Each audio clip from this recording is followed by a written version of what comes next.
And let me go ahead and get this one started. In 3, 2, 1, go. Alright, time to get comfy. We have 90 experience points to go, and that means pretty much everything around here should be enough XP to get me my level up. We're just gonna kill things. We're gonna see what our level up stats look like. It's gonna be a strong level up. And neither strength nor vitality are guaranteed. So this is gonna be one of the rough ones to get a really good value on. Alright, exploration. 189 is our first one for our HP. And we got int and luck, which is the 2 guaranteed stats. So we didn't get either of the ones that we wanted. Try again. And for reference, our base HP right now is 164, so we'd like to see probably a 191. I would guess is going to be what a perfect level up looks like.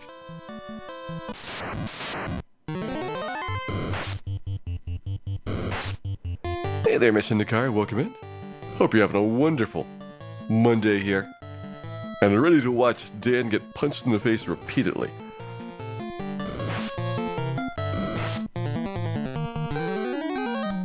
It's also so much nicer having this Ice 2, Fire 2, and soon to be Lit 2 when we're doing these last little bits of the grind, because it means I get pretty much any fight. You can go and check these out. 190, so a little bit better on the HP max. We got Agility, Intelligence, and Luck. Agility is nice, but it's my third party behind Strength and Vitality. Strength gets me more damage wielding the Mazmune, which I'm going to need for Chaos and for Tiamat 2. Vitality gets me more HP, which I need for like basically everything. Both the Strength point as well as the Vitality point are going to be a 1 in 4 chance. I don't know if it's even possible to get them both simultaneously, at least also with a good HP gain here. But we'll suss things out as this goes along.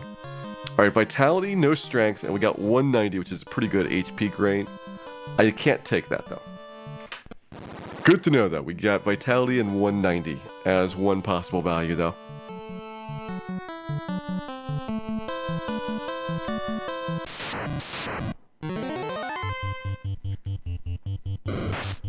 Hey there, Shay Wolf, welcome back. How goes the grind? Well, we just picked up again, and we are working on trying to get very good stack growth here for level 14.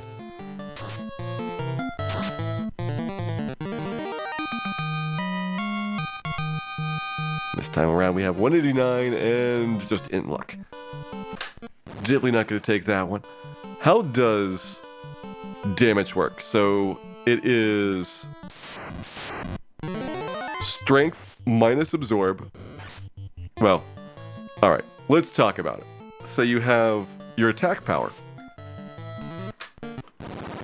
which is going to be strength plus your weapon attack power, plus any buffs, which don't actually work in Final Fantasy, so don't worry about the buffs.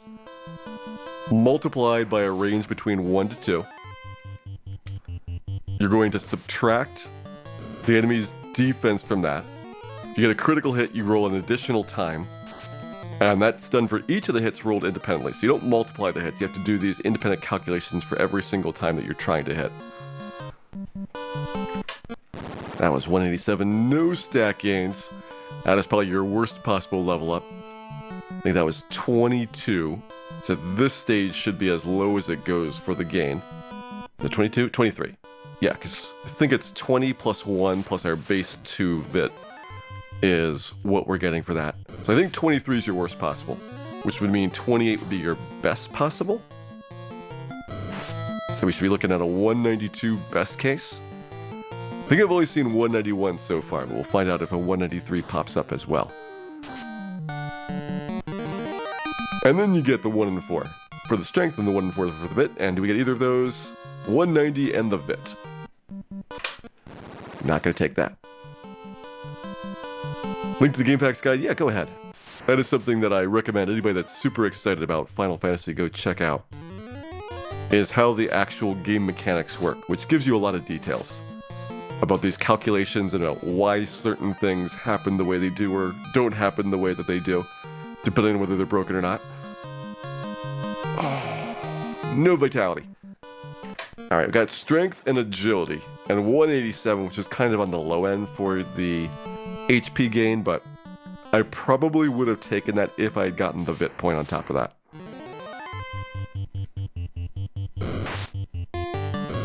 Hey there, Specty. Just caught the last 7 hours of the Black Belt run. Nice. That was a super fun one. Black Belt was a run where I definitely knew it was going to be a slow start, but then an absolute crushing finish. This one is difficult all the way through, which is how I kind of contrast it. We're through the easy character classes. Fighter, pretty easy. Red Mage, pretty easy. Black Belt, very easy. Black Mage, White Mage, Thief, those are the ones that are going to be hard. And that's why this is the first time I've had to actually do optimizations to get, perfectly good or very, very good statistical level ups, as opposed to just taking any levels that happened. And so it changes kind of the character of how you kind of approach a lot of these points. Hey there, BD Jeffy P and straight out of Melmond. Hope you're both having a wonderful Monday here and are ready for some Final Fantasy. 189, we got Agility and Vitality. I mean, it's an okay one, but I really want that Strength point. So far, we've been perfect on Strength. I think we've missed 2 Vit points, each time getting a very good HP gain at least, which I don't know how much it makes up for it. Those Vit points, because they've got a cumulative effect across many levels, those can be pretty substantial in terms of their influence early on. 189, just Int and Luck. Int and Luck are guaranteed here. Every single level, Intelligence is guaranteed for the Black Mage. For level 14, Luck is also guaranteed. And so Strength, Agility, Vitality, those all get rolled. And again, I will take Strength plus Vitality, no Agility, if it comes down to it. I've never really tried to super optimize for Agility. And that'll be an interesting conversation later about whether our dodge rate is going to be sufficient to get past things. I think it will be. 189 and no stats.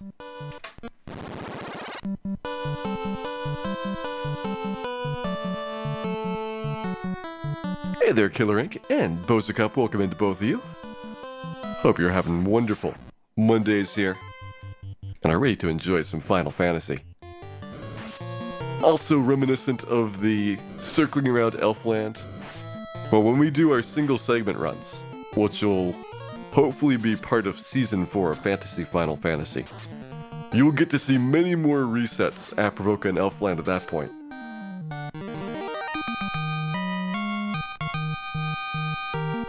.188 and Vit. How will Dan fare versus 4 wizards? Badly. I mean, it really depends on turn order. If you have 4 wizards but you go first, you'd have a decent chance of winning. Because Lit 2 is going to take out probably 2 of those wizards. If you get lucky, 3. And so early turn is like as good as getting a very good wizard start overall. Now, if you go late in the round, you're probably going to just die before the wizards even finish doing all of their attacks. But that is your basic premise of Marsh Cave to begin with. If you get a bad formation, or you get bad turn order, you're probably not going to survive. 187 and no stats.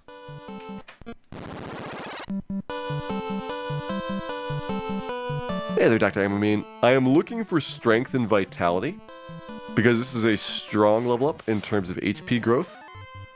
If I don't get the Vitality point, then I want to have towards the high end of the HP for the random range on it. But I want the Strength point. Strength point, definite. Vitality or high growth, one of the two. And that is Agility plus a 192. We think 192 is the best one I'm going to have, assuming I get the range right. If it's 23 to 28, then 192 would be the top one. Am I going to be at TwitchCon? Yes, I will be at TwitchCon. Which is only like 2 weeks and a little bit of change from now. I'll actually be going early to set things up at TwitchCon itself. So I'll be Probably missing like 4 or 5 streams that week, even though TwitchCon itself is only like over the weekend. It goes Friday, Saturday, Sunday. I'll have a couple extra days on top of that.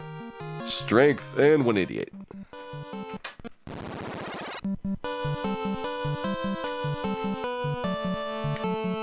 Would rub fail if your character is high enough level?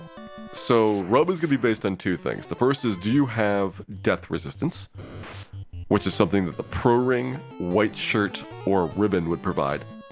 If you don't, then there's an opposed check against your magic defense score. And magic defense is a hidden stat. You don't see it on any of the stat displays, but it's a pretty simple calculation based on your level and character class. Strength 188. So for example, the Black Mage starts off with 20 magic defense and gets +2 every level up. So you can figure out, for any given level, what your magic defense score is.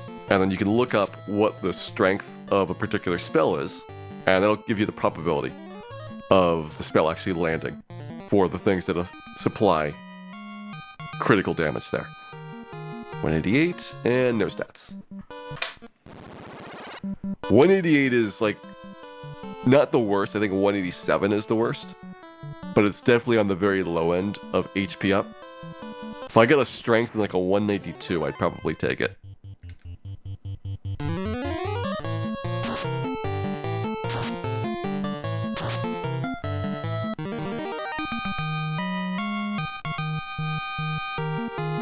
$190 strength. Now I'm gonna pass. Gonna keep trying for that one. Who's gonna take care of Dan while I'm away? Hopefully. Dan does not escape from the Agama pen. We've got him all locked in his crate. Plenty of food and water, don't worry about it. And we'll see what happens when I get back. 189 and bit.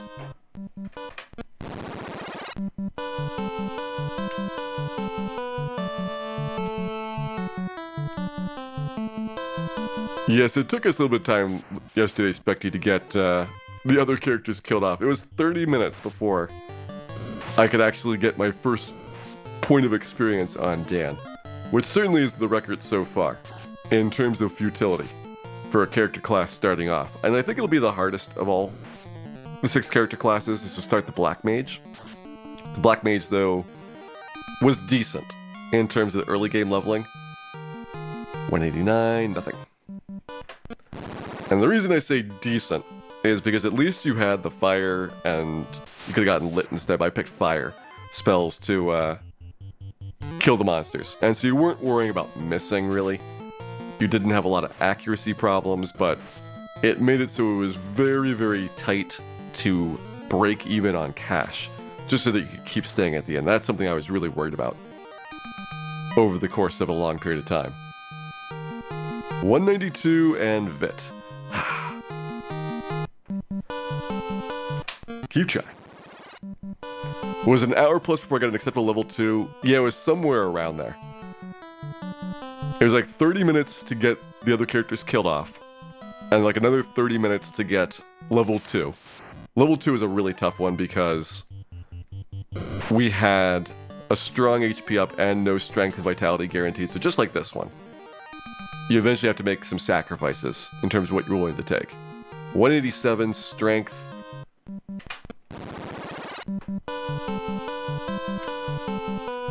And Just Johnny 420, thank you very much for the host there. Hope those of you joining me from Just Johnny's channel enjoyed the show over there and are ready for some Final Fantasy Solo Black Mage Challenge. One of the tougher ones here to do. We're going to try to beat Final Fantasy with just one Black Mage, and it'll probably take us some time. I am guessing, Shreddy McFatty, that my initial estimate was like 30 hours. Depends a lot on how the grinds go, and how many tries I want to take Temple of Fiends on before class changing. 188, just strength.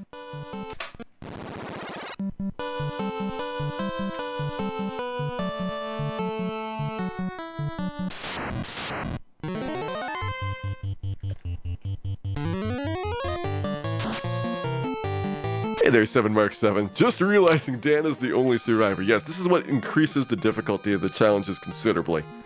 It is solo Dan challenges. If this was solo Cal, it would be over already. I've done these vanilla runs with conveniences and bug fixes on, so I'm not playing with randomizer. This is a regular Final Fantasy cartridge on a regular NES. Well, an NES has been modified for better quality graphical output. But other than that, it plays the games just perfectly normally. So I have no easy ways of speeding things up or making save states or anything like that. You too could do this with your Final Fantasy cartridge if you had a Dan to spare. Which I wouldn't recommend it. If you've got a spare Dan, you should probably put it up on eBay. Now it's agility on 192, good HP. But agility, the least important of the three by a large margin. Are HP rolls dependent on VIT? Yes. So every 5 points of vitality, I believe, you're going to get +1 to your HP rolls for every level up. So it's an incremental effect that across many, many levels is going to be very, very influential for what our final HP score is going to be like. Because like the average Black Mage, if you don't do anything special for your level ups, you're going to have like 500, 550 hit points at the end of the game. Like you will hit the level cap and you'll be nowhere close to maxing out HP.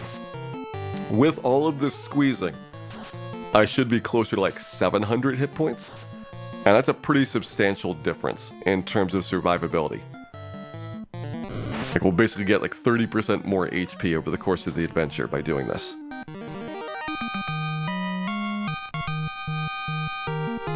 $188 and node gains.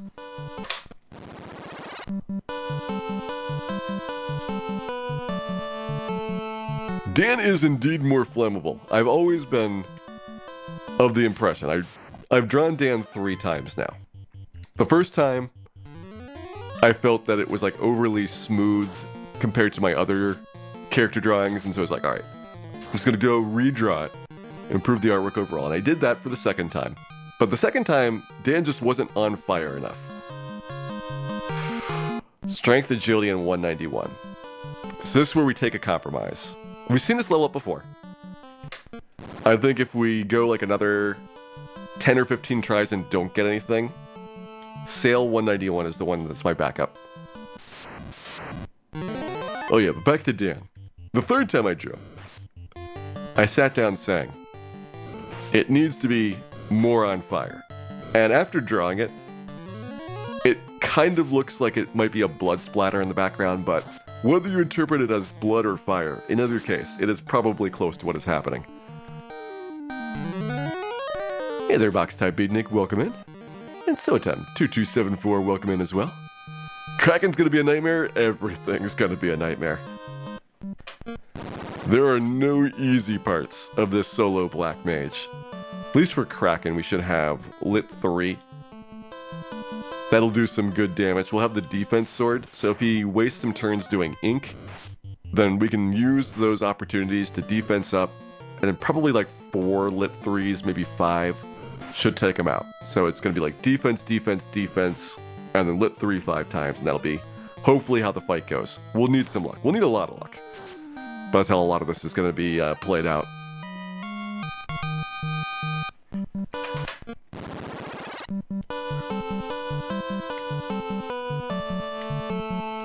Hey there, one fine day. 6 hours and still around Provoca. Well, we're doing Peninsula Power now, but I need to get perfect stack gains on my level ups. So I'm using this part of the world to get an easy fight for the level ups here. So 190 and just fit.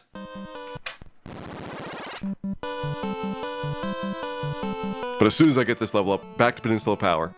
It took us 5 hours to beat the pirates, so it wasn't much long ago that we were here for real, doing grinds. But now we got a better place. And this is just a trick to make the level ups happen better. Also, Iguana, please. Chill out.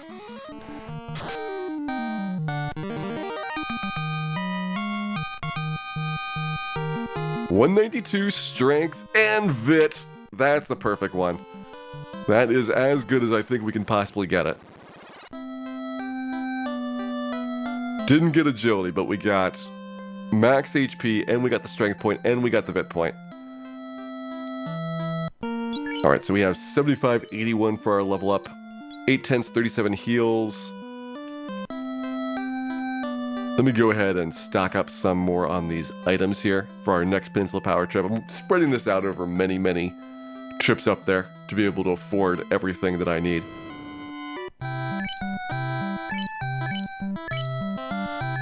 Maybe like say 20 or so of these.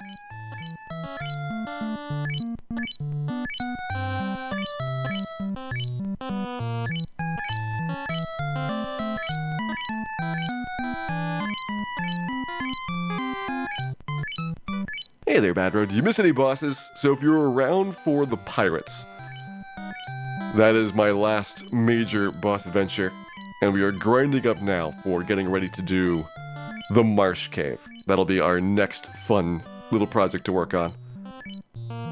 In this case, unlike most of the character classes, Astos is going to be a pushover compared to the wizards and the rest of Marsh. So if we can beat the Marsh Cave, then Astos will topple right away. So I'm really just concerned about what level do I need to be able to beat the wizards in there. And what I'm thinking about is level 18, just 4 levels from now, but we'll see how it goes. 18 is going to be my next strong level up, so that'll be where I get another big bump in hit points. Until then, we will just have our vitality gains to carry us along.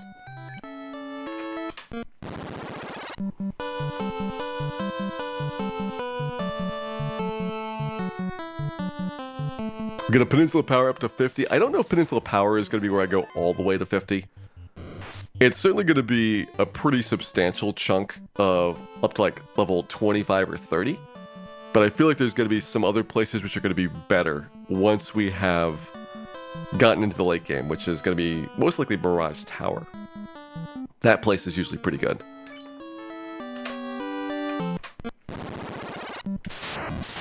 Did we kill the pirates? Oh yes, we killed the pirates, we got our boat, we got our Fire 2 and Ice 2 spells, and now it is Peninsula Power time. We just try to stay alive long enough to set things ablaze. Ooh, nice, double 174s. 180 is your best possible roll there, so those are both really good. And got him.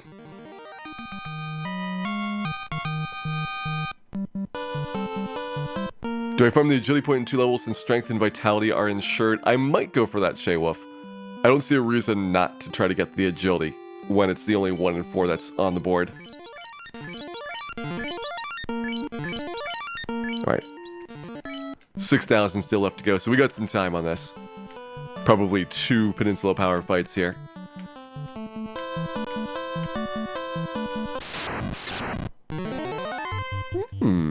I could take some giants. Does Black Mage ever get a weapon that's good enough to do a trap tile grind? Not really. Your best weapon, prior to the Mazmune, is going to be the Silver Knife. So you can do the math on how things are going to play out for anything that requires a physical attack. Even if we've got really, really good strength, it's still going to be tough.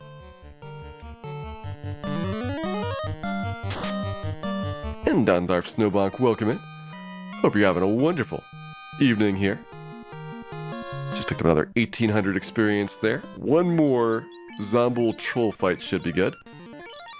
Or we could get a pack of Frost Wolves. I would attack either of those two.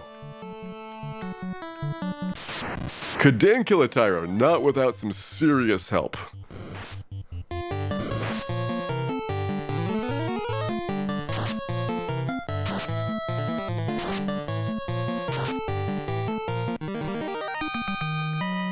Yeah, Cat Club Black Wizard only. We don't have it. Not going to be available. And that's 2550 something to go. 2544.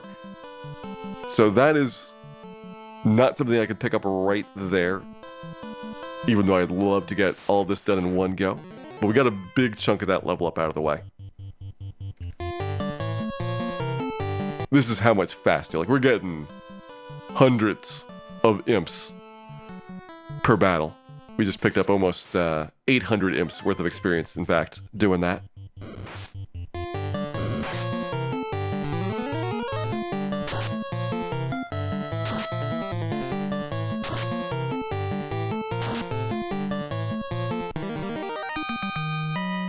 Almost a kilo imp. That'll be the day when we start getting kilo imps worth of experience. Soon to be on the Agama stage. You could technically do the Agamas for Zomble, Troll, Giant, monsters like that. Those are monsters which give you enough XP that justifiably it's not going to be too many fiddly decimal points to figure out what they are worth in Agamas.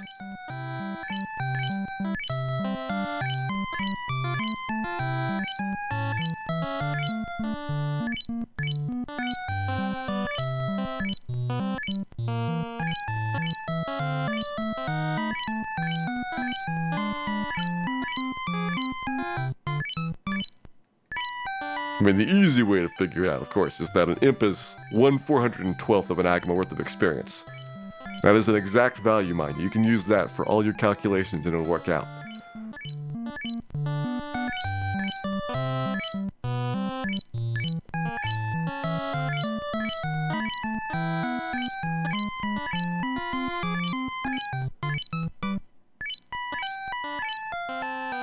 Is the wizard staff better than the silver knife? So we're not going to have the wizard staff for a really long time. Confuse is useful in the carry battle.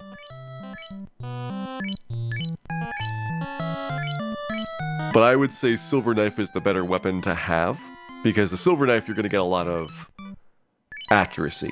And if there's one thing the black belt suffers from, it's a lack of accuracy to pump up your number of attacks per round. Base damage, it's okay, but I'd rather double my attacks, because that'll be really significant, or in the mid to late game. Go from 2 to 3, which would be 50% more damage. Those are going to be the changes that make a huge, huge impact in terms of how much you can do with the black belt's weapons, and you probably really shouldn't be using those all that often. But there's almost certainly going to be cases where we need to be able to punch, kick, and or scratch things. All of which the cat claw fails to do.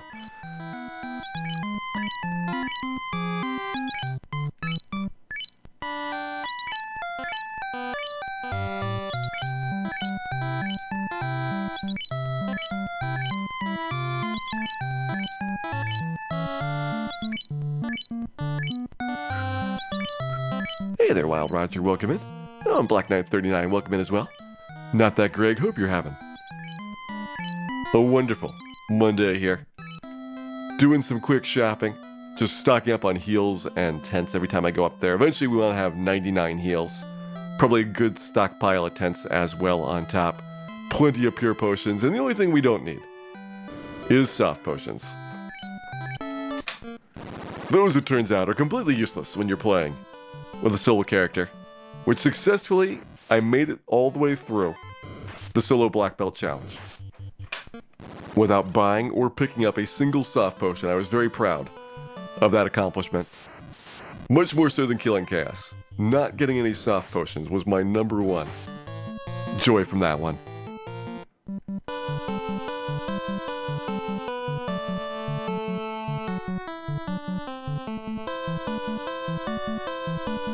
Do I like Kingdom Hearts? Well, Reg, I do have some fond memories of the first Kingdom Hearts. The second one I played a little bit. I do have, like, KH every single game in the series, except for, like, one of the funky mobile port ones. But definitely my favorite in the series was the first one. And I've done speedruns of Birth by Sleep on stream. Both the original release as well as the PS3 one. But I never really got back into it for like PS4 once that port came out. Because PS4 Birth by Sleep cuts a decent amount of time off. It actually makes it so that you get like sub 1 hour times on those games. And that's like a pretty intriguing thing if you want to do grinding out runs is having like 15 less minutes of cutscenes and lag to get through. So maybe someday I'll do more Birth by Sleep. But as of right now, I am mostly good to go. This would be too much experience. You only can get 2,500, 2,472. We can get exactly 1 Agama worth of experience. How beautiful is that? We need 1 Agama to get our level up here.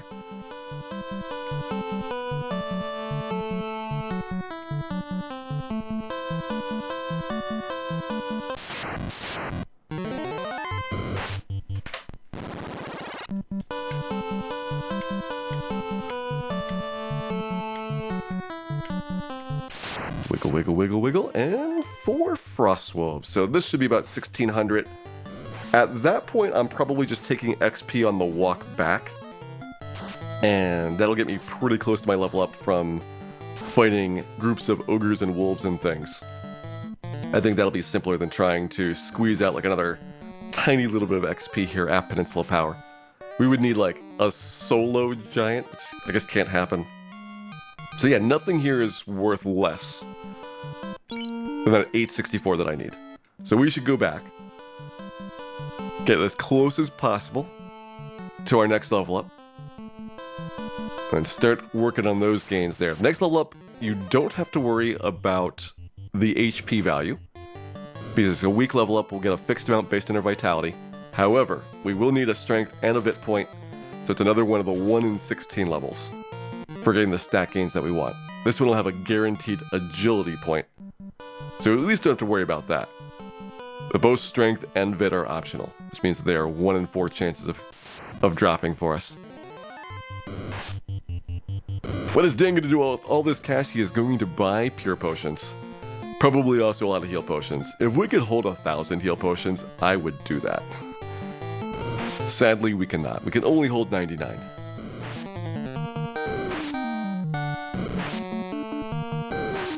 Am I trying to always get agility? No. I don't try to optimize for agility, but when you have a guaranteed agility point like this time, you're gonna get it. Or if I have a guaranteed strength and vit, might as well force the agility point to happen. Agility is kind of my bonus that I would like to have more. I will try to get some, but I'm not going to do it at the expense of my strength or my vit score.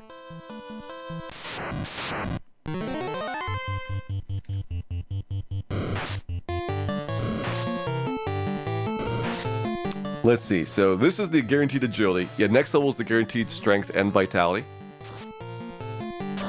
So you would be able to get the agility point forced in a reasonable amount of time on the next level up.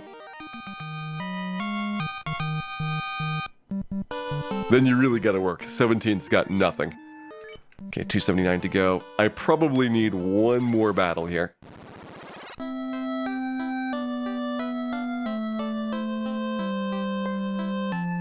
Should be very doable.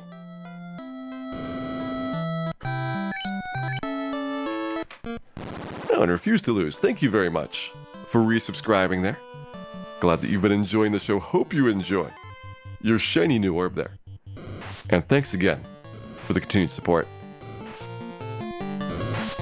Is there any difference between Fire Ice 1 and Fire Ice 2 besides the 2's hitting all enemies? So they have differences in attack power as well. For example, Ice does more damage than Fire or Lightning, and Fire 2 does more damage than Fire 1.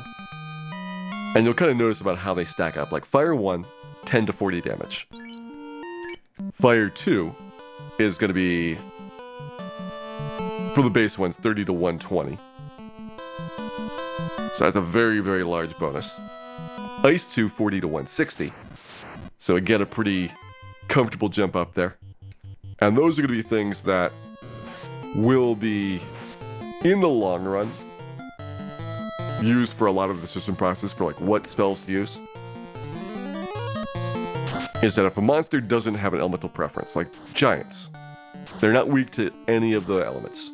So Ice 2 is usually the best choice, since those are going to be doing significantly more damage than a Fire 2 or Lit 2 would. And certainly a lot more than Fire 1, Ice 1, or Lit 1 would, even if there's only one giant there. Here's our first try. Agility and Vitality. Agility guaranteed. Strength and Vitality or not. So we got Vitality, but we need both. We need both Strength and Vitality here. Also, how much do I need? 279. We'll try to get a save that's a little bit closer for XP. I probably should have taken that last opportunity to save with like 140 away. 140... Actually, it's not that great because there's a lot of formations here that are right in that neighborhood, which means that some of them could fail to get you enough XP depending on how things shake out. I want to be like so close to this level up that anything that we fight, minimum I think is like around 68 XP. So if I'm like 60 or less, then we're in great shape. And that should be a perfect one right there. We need 45. Excellent.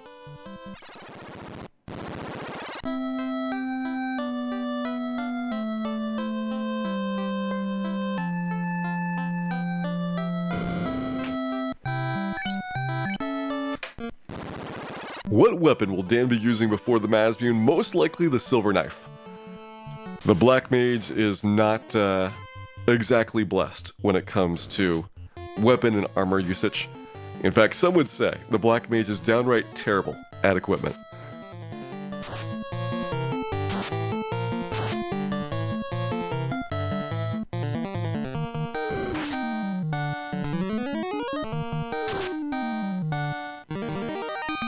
Alright, here we go. We have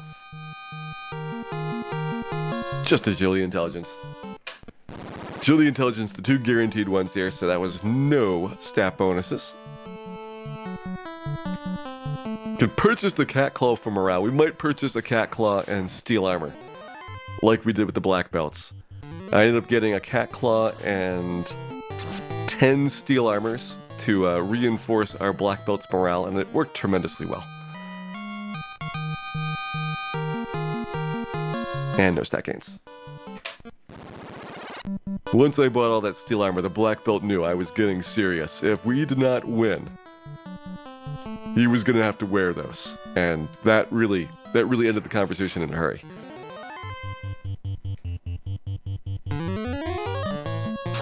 Might cave into Wizard, that is true. It would be a lot easier with Black Wizard because you got Nuke, you have... I won't say the Cat Claw, but the Cat Claw. There are things that get slight improvements there which help out. Got Vitality?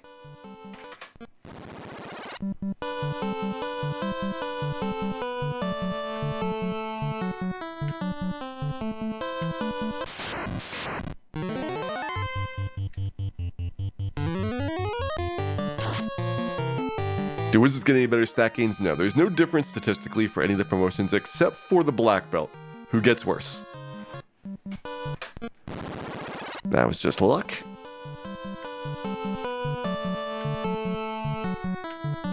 Every other character class besides the Black Belt statistically is unchanged before and after promotion. They will get spell slots starting to develop if they're a character class that does so, which are the Knights and the Ninjas. They will have access to new gear and new spells for the other character classes, but statistically they're identical.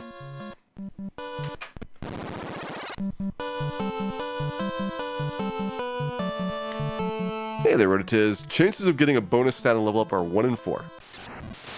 Agility is guaranteed, Intelligence is guaranteed, but Strength, Vitality, Luck, those are all 1 in 4 chances, and we only care about Strength and Vitality. We don't need a luck gain. So I'm only looking at the S and V values as these happen.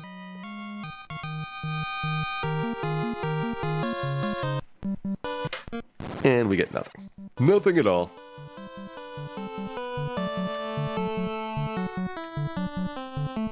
Also, my usual caveat, which is that there are only 256 values the RNG table can be in. And so as a result, not all combinations are possible or equally likely, even though you might have, in theory, a 1 in 4 chance. For example, there might be levels you simply can't get all the 1 in 4s at the same time.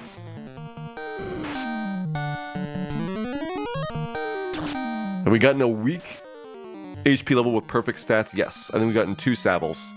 2 times with Strength, Agility, Vitality, Intelligence, and Luck. This one, nothing.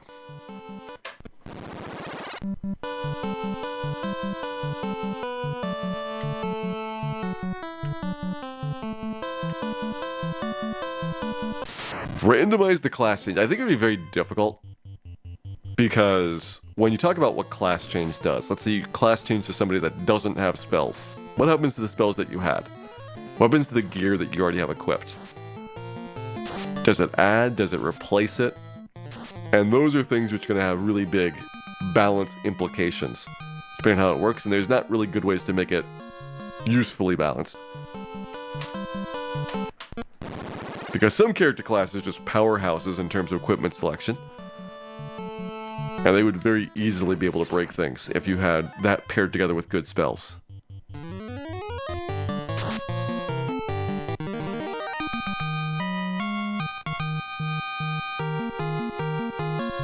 And just luck. Just give all the classes everything. Or in the case of Dan, give him nothing and make him like it. That is the more likely thing to happen when Dan is on the team.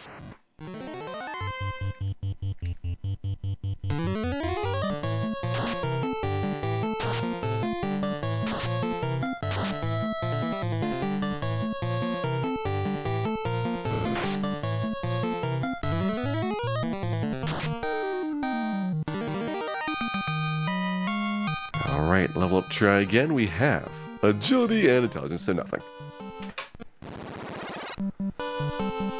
So, being a jerk, I would say we've seen this a couple times where, despite the fact that it's 1 in 4, there is a big spread in terms of the possible ones.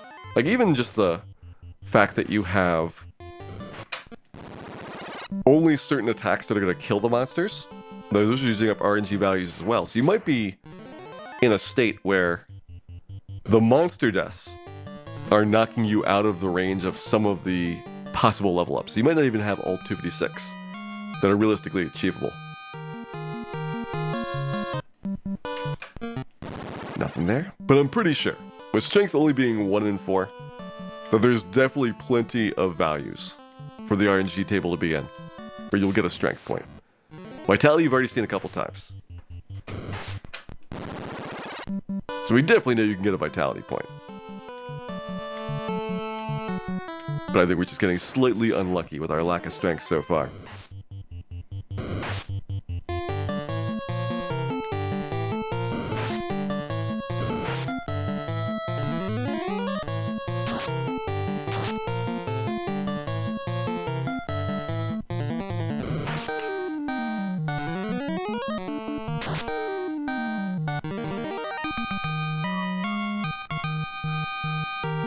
This one is Vitality, but no Strength. So that's our 3rd time seeing a Vitality up. I definitely though want to get that Strength point. Strength I can still say is perfect on the Black Mage so far. If I can keep that up for a while, I'll feel pretty good about it. It's more important to have perfect Strength than the Thief, because the Thief is relying on physical attacks to kill everything.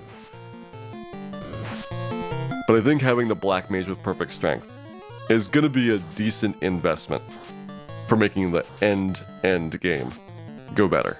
Because there's no way I'm going to have enough spells to take out the late fiends. So we're going to have to rely a little bit on physical attacks at some point.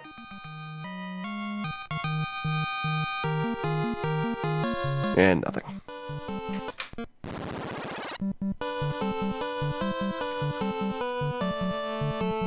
Just realized that Jim is from Virtual Highlight. It is true. He will not deny it. Sometimes he'll deny it slightly. But it is true nonetheless.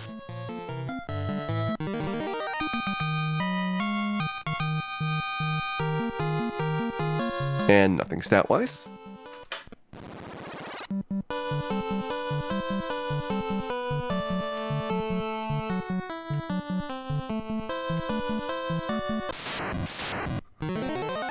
Hello, Mr. Iguana. Do you have some XP for me? I would like to try again on my strength and vitality rolls. And we get strength up and vit up. Didn't get the luck point, but we got our strength and vit. We'll take it. That is level 15 done.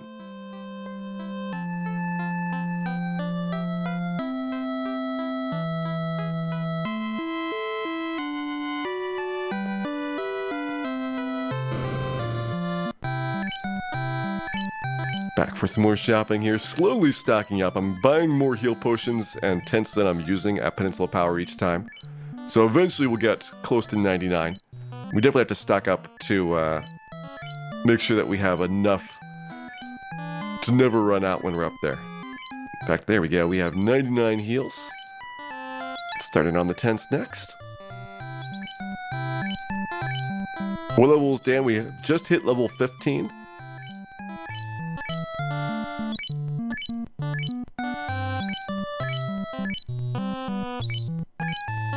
I break up the next level with Lit 2, so the next level should be pretty easy. We have a guaranteed strength and vit point, so I'm going to force an agility +1. And then after that, I will get perhaps a Lit 2 trip, just for a little bit of variety overall.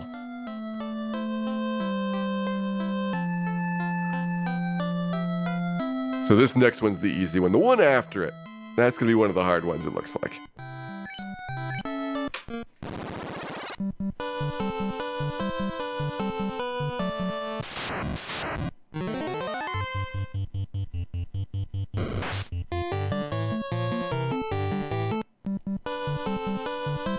Drifted off at level 6 Data Elector. I think we were what, like level 9 or 10 for the pirates? I think it was level 10. And I was kind of surprised that they worked at that level. But since we killed the pirates and got our Fire 2 and Ice 2 spells, that's when Peninsula Power kicked in and things got a lot faster.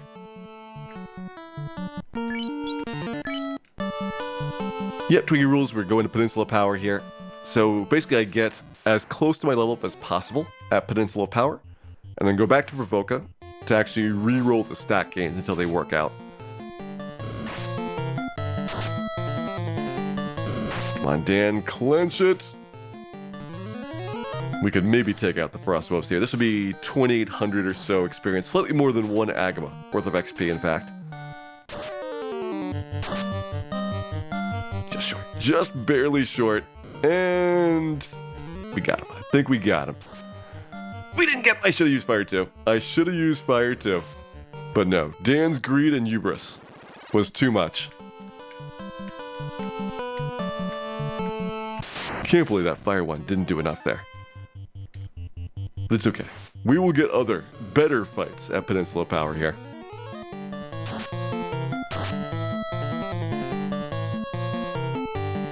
I can basically do 2 fire-based fights and 1 ice-based fight here. So these let me mix things up and try out both options. Not that one, though. That one was kind of bad.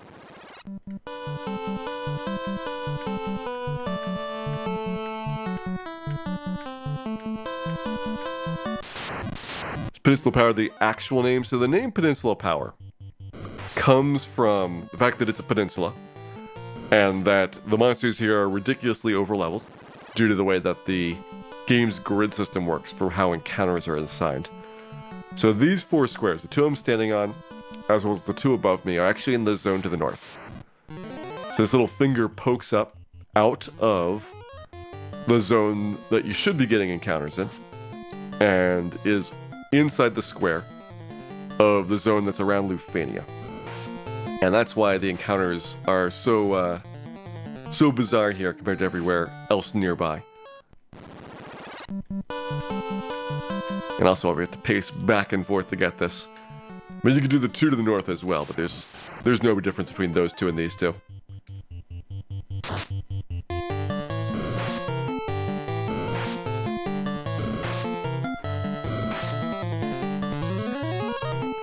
Hey there, Tipo. Are Ace, Bill, and Cal actually dead or just faking it? I think anybody that has been this closely associated with Dan knows to go undercover when things get rough. And this is a time where things have gotten extremely rough with our solo Black Mage challenge here.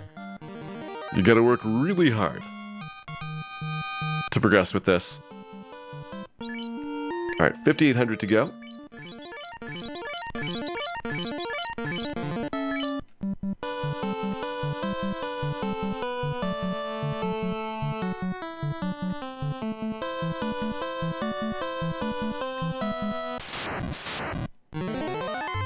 That's probably not gonna happen. I'll let the giants kill me. They should do so in an expedient fashion.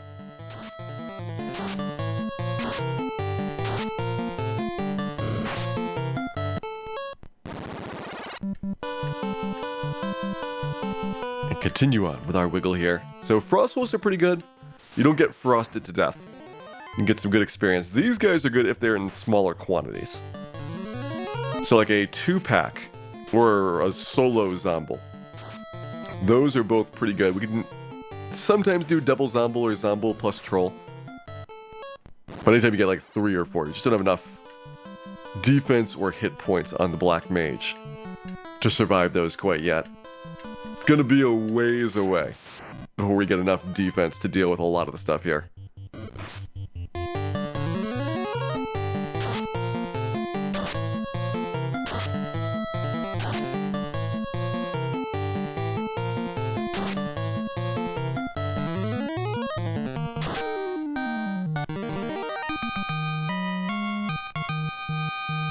Well, I keep the Fantasy Final Fantasy Season 4 rule of no resets, essentially, for the way that we play. I think for randomizer, it's been pretty good doing that. And for single segment, obviously, if we reset, then that's the end of the game. And everybody loses all their points anyway, so I think for both game types, we'll basically be doing it no resets for all the encounters.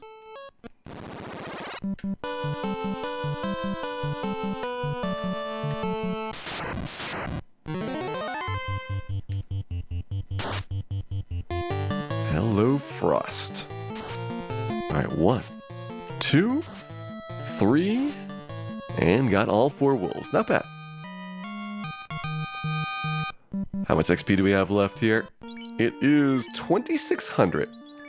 So I could probably squeeze this in. I only have 1 Fire 2, which is a bit uncomfortable here.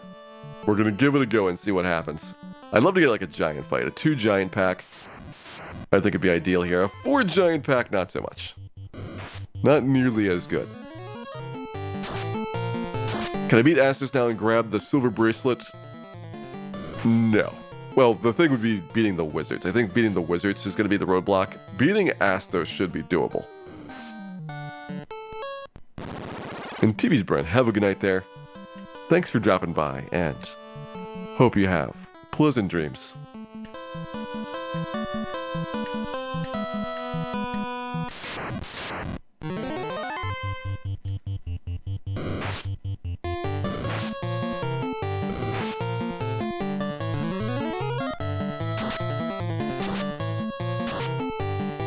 Yeah, I don't think we're anywhere close there. Maybe I should go back. Well. We get a Frostwolf pack, or we could get this guy. He's 1,100 and 1,050. He's worth 1,050 experience. Seems potentially doable here. It would have been even better if I had another Fire 2 to spare. Got 80 on him so far.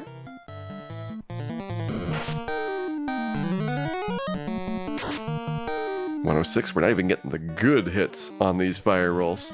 No crits. 130.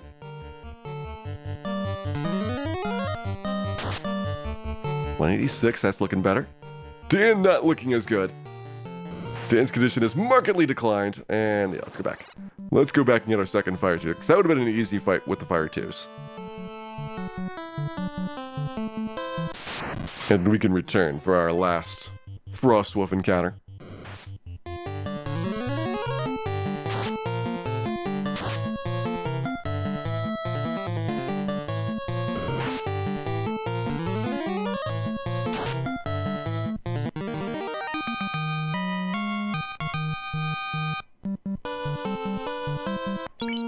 Okay, 2,200. So at this point, I could take 5 Frostwolves, but not 6 or 7.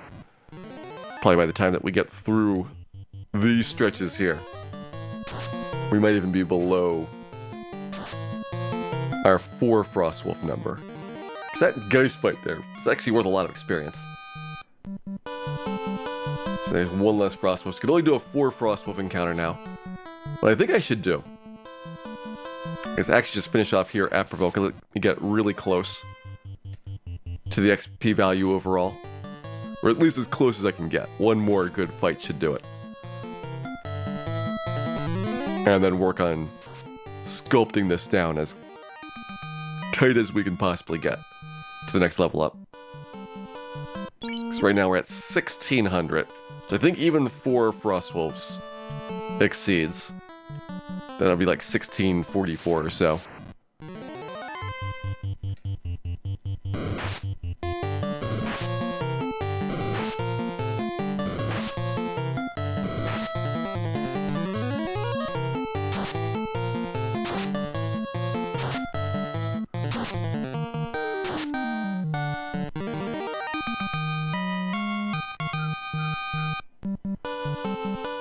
$1,400 to go. And with this drop up there, I should have enough Ice 2s and Fire 2s to get all the way to the threshold, the brink, the precipice of our next level up. Which again is guaranteed strength and vit. So those are good. All we have to do is get an agility point, which will be a 1 in 4 chance. It's not even a strong level up level, so we have guaranteed on our HP scores as well to be uniform.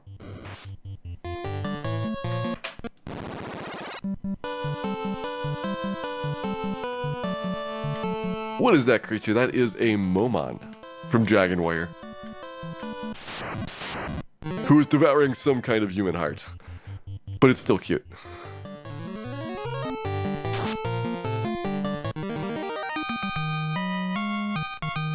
It's definitely not a Melmont. I can assure you of that. These nasty and dangerous lies could only have been spread by the Melmon Tourism Board.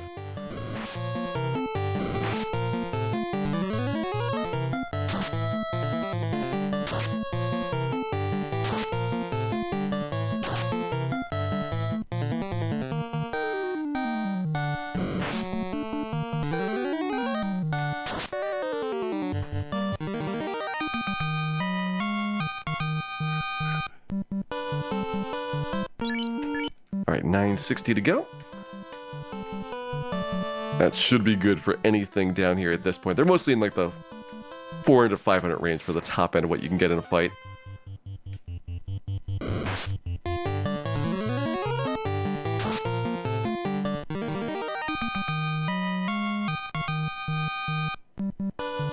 I've got about 820. That's true. Tipo also bites. Watch out. You may contract the Melmon Plague.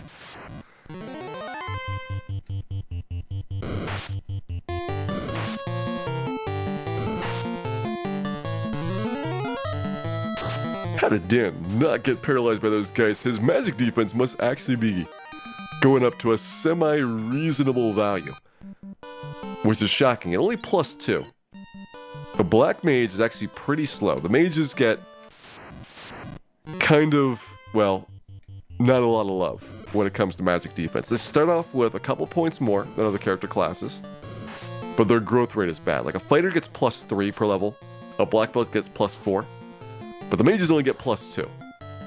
And so by like level 10, the fighter has caught up and will be well ahead in the late game. And the black belt will just destroy everybody when it comes to magic defense. Like, you will have a very hard time slipping anything past the black belt's defenses.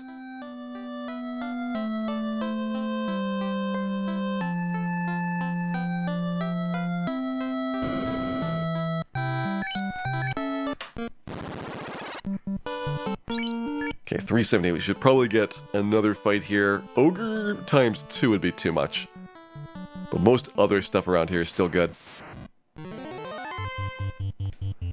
I'd be grinding Peds. Peds would probably not as good as Peninsula Power. It's an interesting conversation, though, of if we had access to the Crescent Lake area, Would Crescent Lake be better or worse than Peninsula Power? It's going to have lower XP per fight, but the fights would be much more likely to succeed.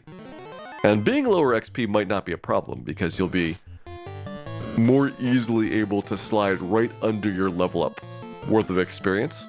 And you won't have to do stuff like this little provoke a grind to get like the last 1,000 or 2,000 points at the end of a level.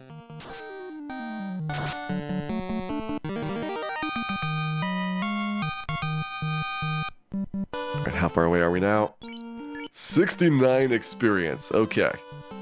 That seems reasonably close, unless we get the solo crawl, or solo creep, sorry. That's like the only fight I would imagine would be getting you less experience than that.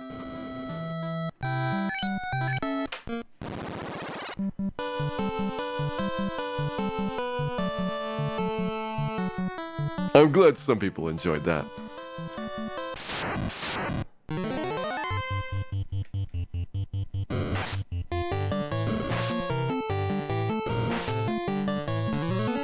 Hey there, Avin, welcome in.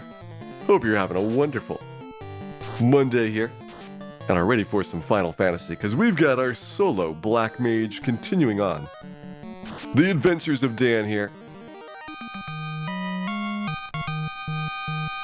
Let's check this level up. It's gonna be guaranteed strength and vit, so get excited for those. Agility's the one I want to see. Don't get it.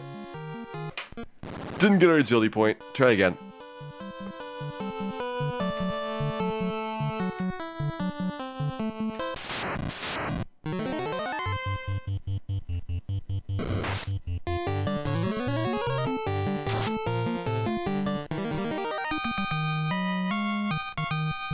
Yes, Bad Roads. Guaranteed strength and vitality. There's our agility point, and we're good. I'm not going to grind out the luck point. 1 in 16 for agility plus luck. I don't think we need it. Luck is one of those stats where it doesn't make a big impact overall. Agility's slightly better. It's not super critical. Well, it might not be as critical as vitality and strength. But it's at least still got a measurable impact over the course of the game. I think luck is a lot harder to justify.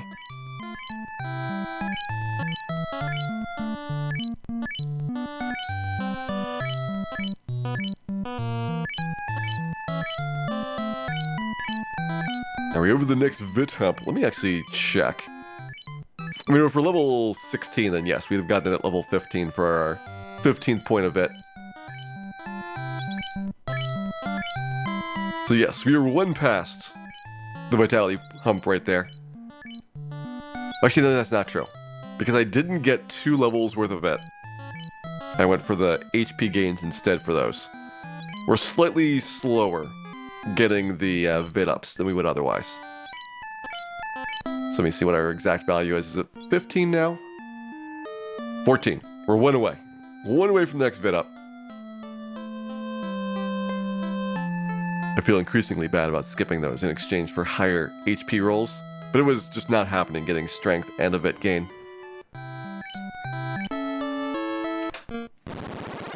Alright, level 17 next. We need 9,900 experience points, approximately 4 Agamas worth of XP here.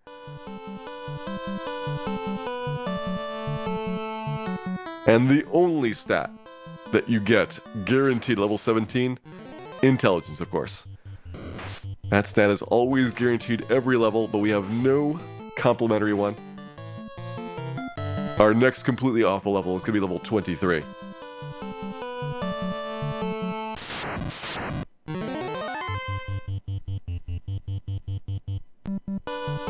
So next level strong, no, 18 is the next strong level up. 18 will be where I try to get a great level up, and then after that one is done, we will give a crack at Marsh Cave at 18. Well, that's a lot of giants. Probably more giants than I wanted to deal with.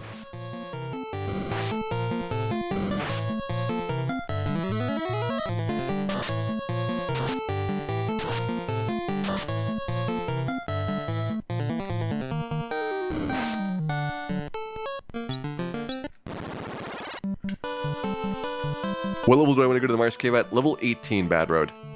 We're level 16 right now. "17 is going to be a rough one. Well, 17 and 18 are going to be really rough. They both need a lot of love to get the level ups done.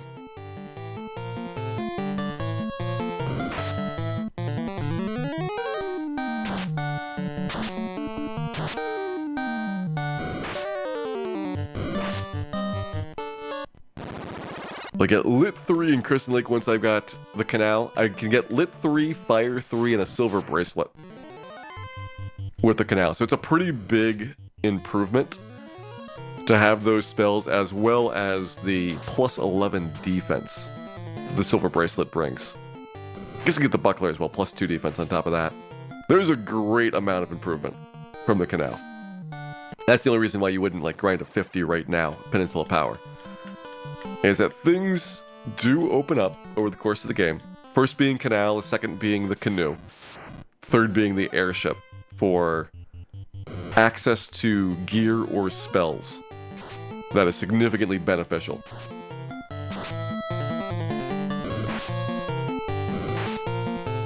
That the giants are weak to fire? Nope.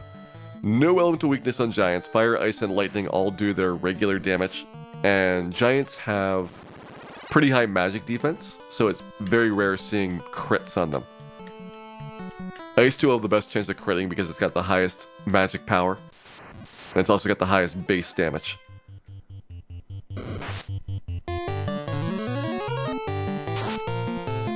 Just go back to the Marsh Cave for the Silver Bracelet, that is true.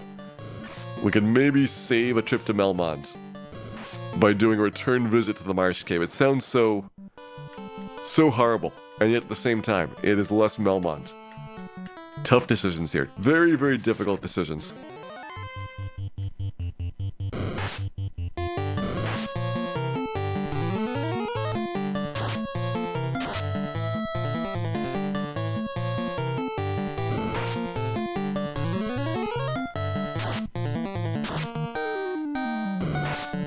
Nope. 2 giants is sometimes doable. The best fight here is the Frost Wolves. Oddly enough, usually Frost Wolves are very terrible. But given this composition, you either have to get lucky with the giant or the Zombo count, or you get a bunch of Frost Wolves and you say, have some Fire 2. You're like, Fire 2, that's our weakness. Yes, yes it is.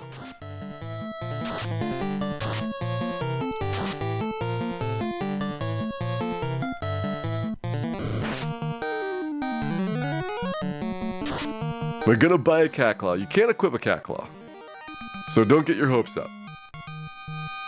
But we will have a lot of cash for Steel Armors and Cat Claws, despite the fact that we can't use them as a Black Mage. So maybe Bill, Ace, and Cal can have some Cat Claws, some Steel Armors, and possibly also enjoy such wonderful items as the Defense Sword. It's not true, I'm gonna keep the Defense Sword on Dan. Dan deserves it. After he works this hard, he deserves that Defense Sword.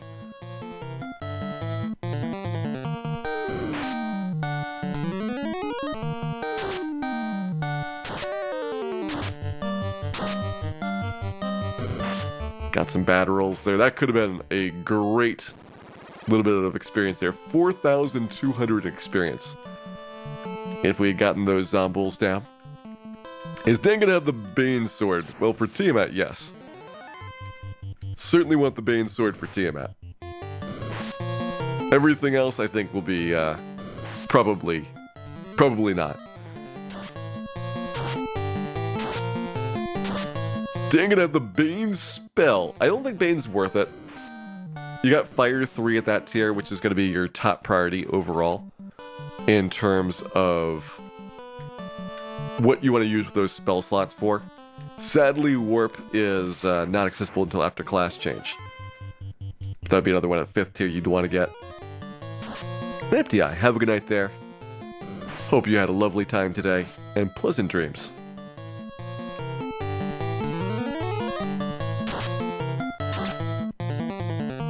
Come on, Dan, clench this. He does not clench.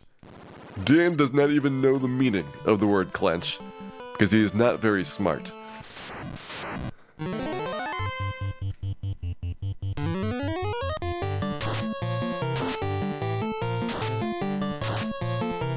Alright, so 3 Frost will survive here. This is at the point where we could potentially live through that. And so Frost wolves are getting easier and easier to clean up. Still has some danger here if you got a lot of Frost breaths. Frost is a 1 in 4 chance that they use it, and up to 96 damage with those attacks.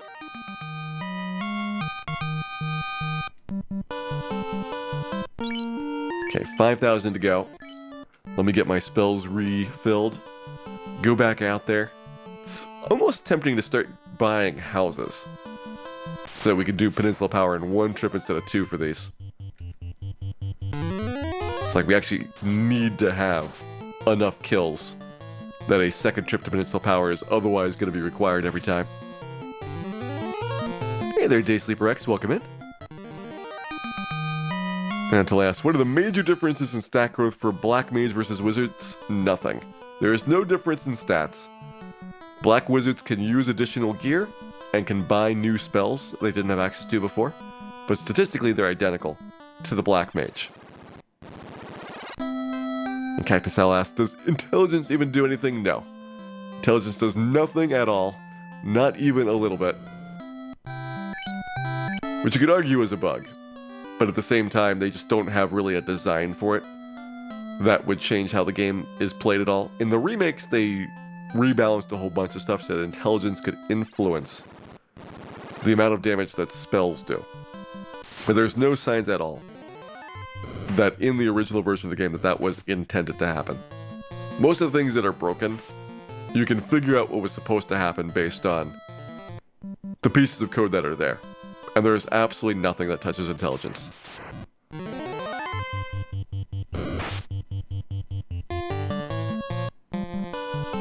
Could Dan cast Saber? No. He could do Temper, which doesn't give you as big of a bonus because it doesn't increase your accuracy and gives you slightly less base attack power, but it would certainly be a big improvement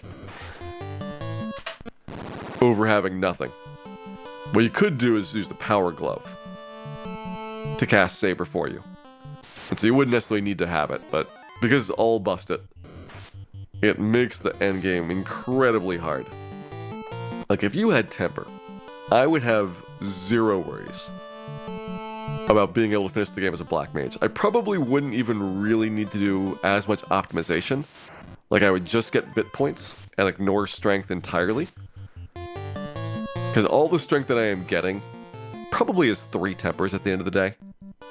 Maybe 2, depending on what your luck is like in getting the level ups.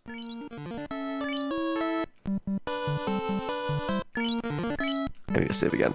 There we go. Should have checked my health before doing the tent. Want to make sure I have all the HP that I can get at the start of these fights.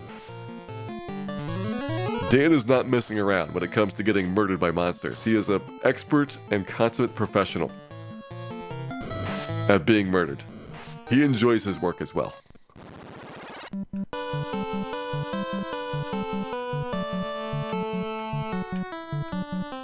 Does intelligence affect how gullible you would be buying cat claws and steel armors? I think that would definitely go under the wisdom stat.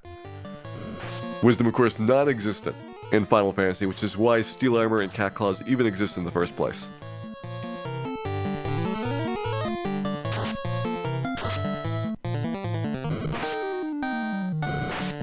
Ah, damn. I haven't gotten a 2 giant fight successfully for a while. We got a 2 giant fight a couple levels ago, which kind of shows you that HP is less important than getting good rolls in your spells and good turn order on these fights here. Especially when you get so little HP per level up as a Black Mage. Only the strong levels make a big difference, at least right now. In the late game, we'll be getting 8 to 10 HP per level up. That'll be more significant, because we'll have built our Vit pull-up over time. But for the time being, it's a much smaller impact than other classes would have. That 1 Vit start is just so brutal.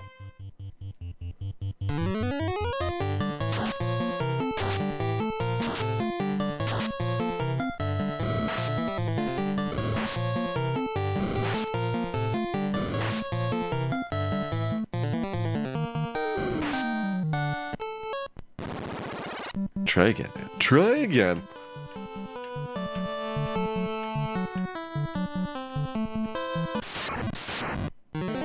Ooh, grinding for the mink coat. That is an interesting one. Mink coat.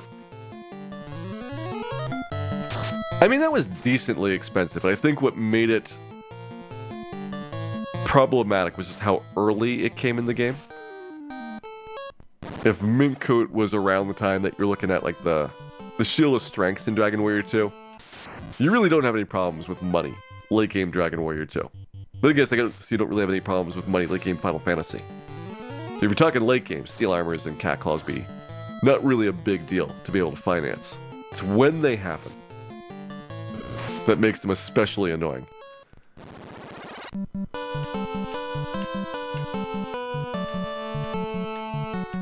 White Mage starts with 10 vit and gets, on top of that, a whole bunch more strong level ups over the course of the adventure. So White Mage actually is like one of your best HP characters for quite a while. Fighter's like the best, White Mage is second best, and Black Belt takes a while to pass White Mage in terms of HP in reserve. Ooh, interesting, got the 1 in 64 Wyvern, so we're 128 battles after Power On now. Good to know where we are in the encounter cycle.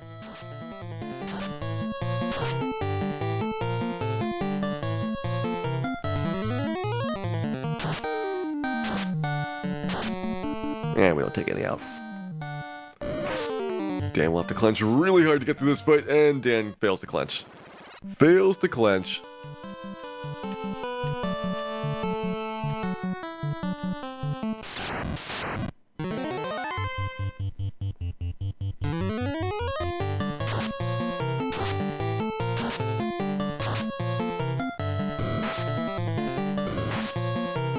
Saying something is available as soon as you get the ship in Dragon Warrior 2 is a little bit misleading because everything is available as soon as you get the ship, other than Roan. You can basically go wherever you want, which is one of the things that made Dragon Warrior 2 difficult, is that you have very little direction very, very early in the game.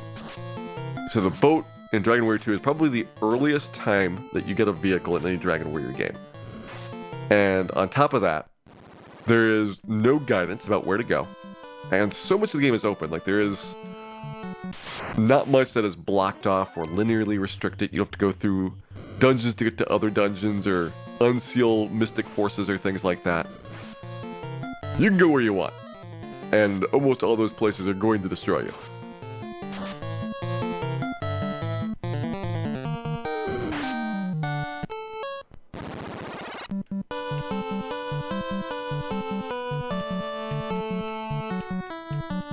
Whereas, say, Dragon Warrior 4, you get the boat much, much further into the adventure overall.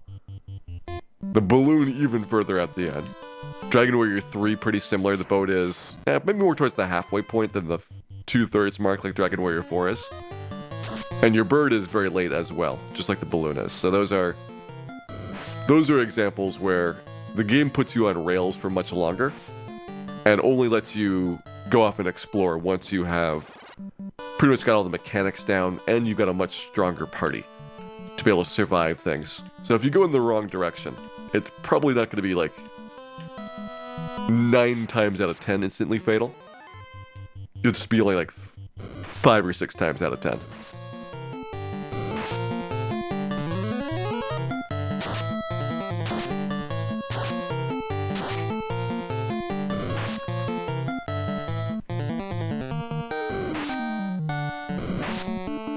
Dan almost did it. He almost got it.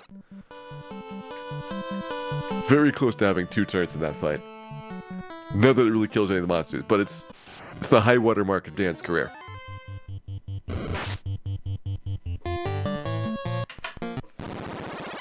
I should probably just go back to resetting because we're getting pretty bad luck with these encounters. This would be great luck if you had large formations and you had a way of killing them. Such as, say, multiple black mages, or red mages, or even white mages for that matter. Perhaps some fighters or black belts. Anything except for a thief, in short. But with solo black mage, we need some of the smaller end formations. We're looking for frost wolves. We're looking for, like, 1 or 2 in the Zombull Troll formation. And 2 in the Giant formation as well.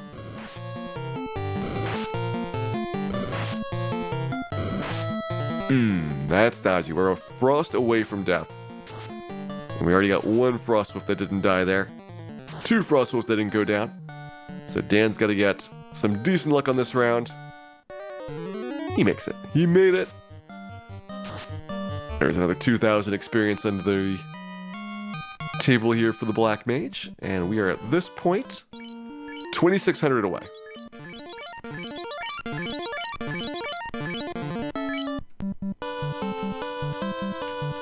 So we couldn't take a 7 Frostwolf battle anymore. We could take a 6 battle. So 4, 5, and 6 are all good. Can't take that. Gotta make sure that we don't over-level for the XP here. That'd be nice. Come on, Dan, survive this. Just cast the Fire 2, Dan. Just cast it and kill them all.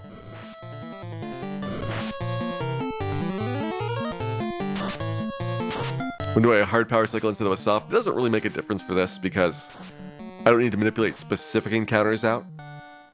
Instead, most of the hard power cycles are going to be for the dungeons. To make sure I know where I am going into those adventures. Alright, 264 left. That's pretty good if we can grab that along the way.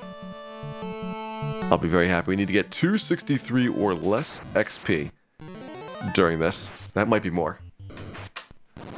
But that's almost certainly more. The double werewolf. Grip is not worth a ton. He is 3 imps worth of experience. But werewolf is like 20. Triple Geist is also bad. Is that true? Is Triple Geist bad? I think it is. I think that's too much.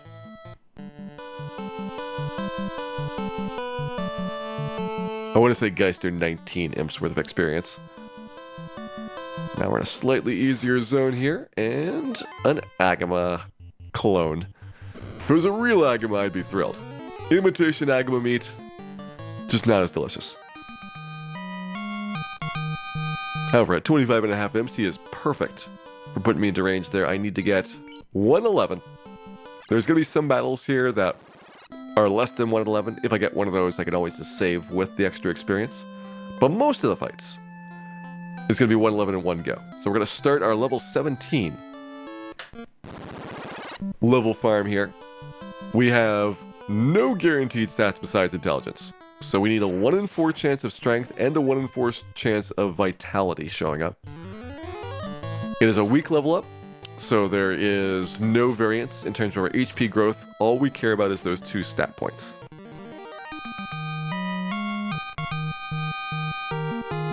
Didn't get strength. We got everything else. We got an agility point, a vitality point, and a luck point. But not strength.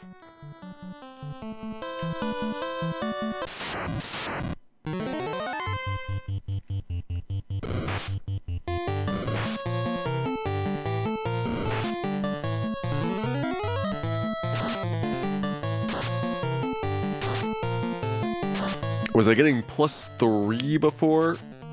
Yes. This should be the first time that we get +4. In which case it would be calculated after Vit. Intelligence Vitality? We'll see if we ever get a 203 and then it pops up without a Vit point up. Because that'll be the easiest way to tell if there's actually 2 different values here. And the Vit point is determining whether we get the high value or the low value.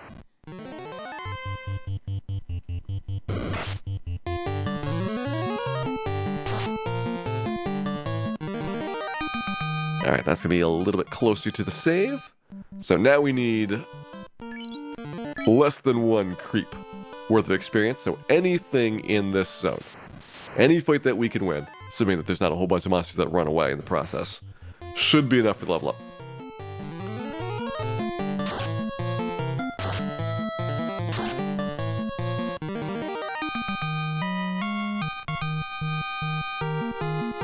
Strength, intelligence, vitality. I'm gonna take it. That feels pretty good.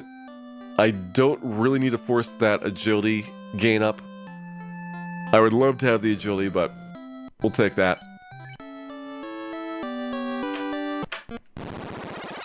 Alright, next one. Next one's going to be a fun one. For experience, we need 11,191. Getting close to that 5th Agama worth of experience. I'm going to put this at 4.7 Agamas worth of XP overall. Decent amount, and definitely showing signs of considerable progress on Dan's behalf. But what makes this one fun is guaranteed intelligence, agility, luck, and a strong level up. So everything except for the stat points that we need are in play. So we have a 1 in 16 on the stat points, and we have a strong level up to deal with in terms of the HP value. So a lot of stuff. Complex level up for 18.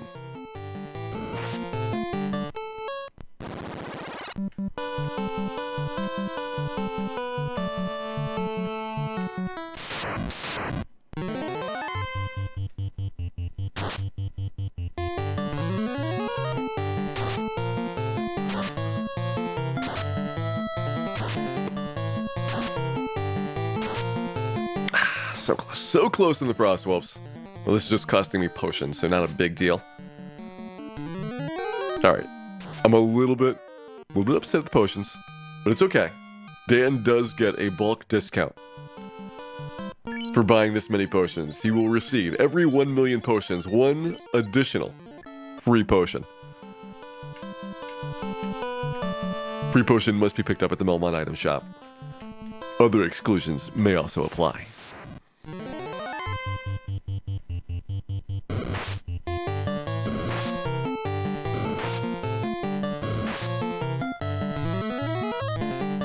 It is 25% on the non-guaranteed stats, Dondarf. So if we don't have a guarantee, it's a 1 in 4 for each one that we need. Hey, the stand, welcome in. Hope you're having a wonderful Monday here and are ready for our solo Black Mage challenge. To continue on.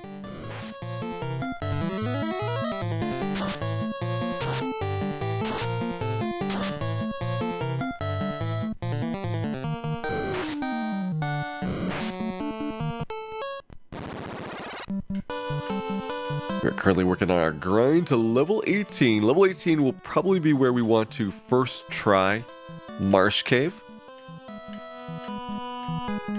So I'm going to get close here. I'm going to force out our level up to happen. And then we go get lit 2 and have what is certainly going to be a heck of a time in the Marsh Cave.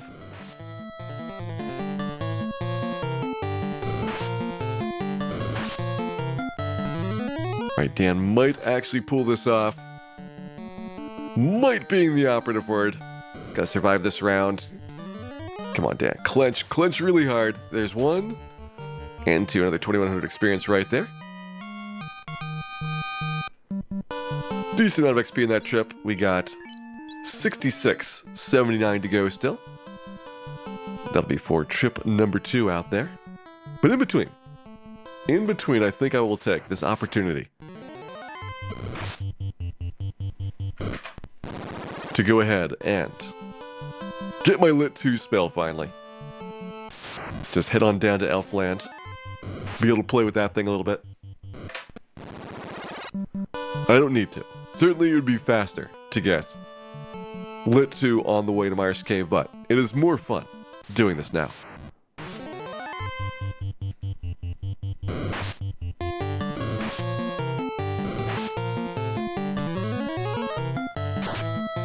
Also, is it time to get attached? It is always time to get attached. There is never a time at which attachment is not a reasonable thing to think about.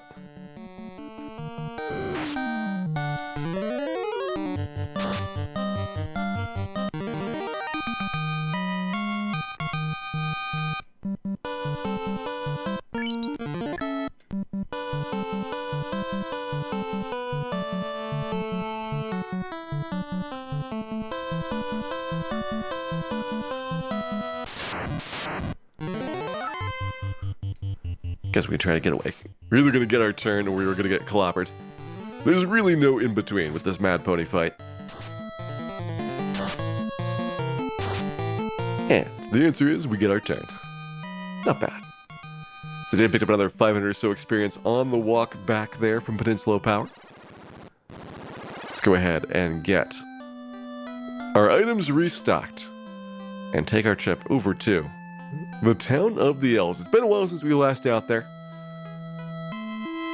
I've been doing these runs every couple of Peninsula Power trips, first buying my Fire 2 spell, then Ice 2, and now Lit 2 and Fast are going to be the next two on the agenda there. Debatable whether I want to get some houses as well. Houses would let me stay out of Peninsula Power for a while longer, rather than having to split some of these up into 2 trips out.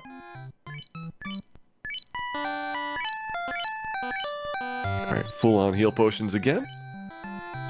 Restock on tents. Good. Say 10 tents. Here's 5.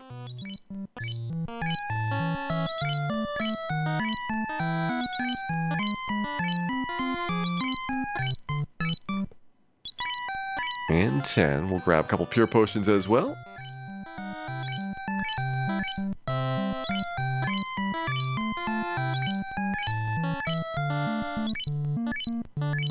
Alright, looks good there.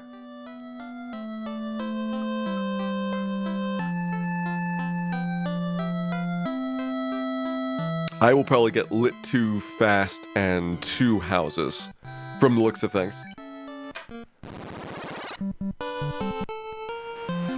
And I'll be basically using up all the cash that I just got over those last couple of levels.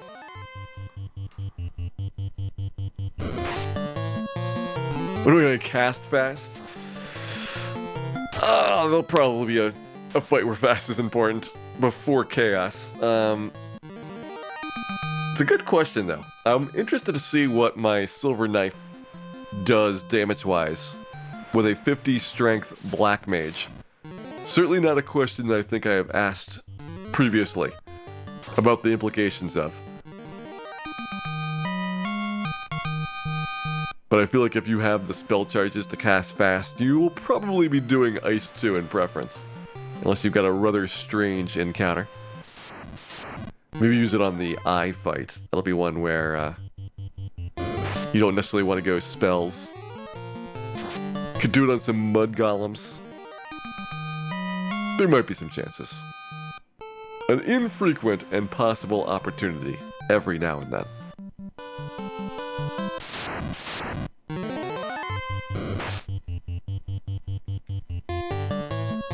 Get more houses now. So a house is worth 3,000 and Fast is 4,000, so it only gets me one more house.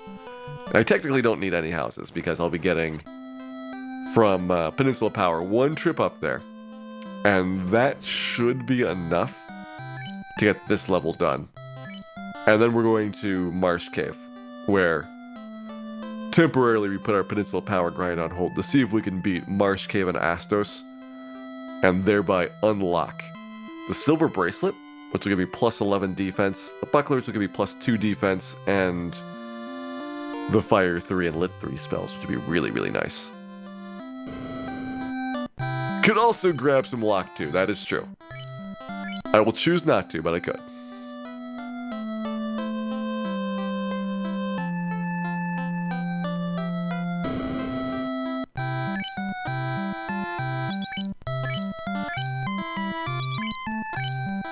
How much damage does the 50 strength Black Wizard do with a Silver Knife versus a Cat Claw?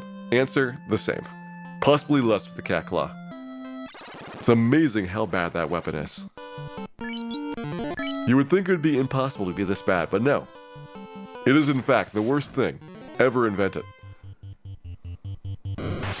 That's not true. There's Steel Armor and there's Melmont. So maybe the third worst thing ever invented.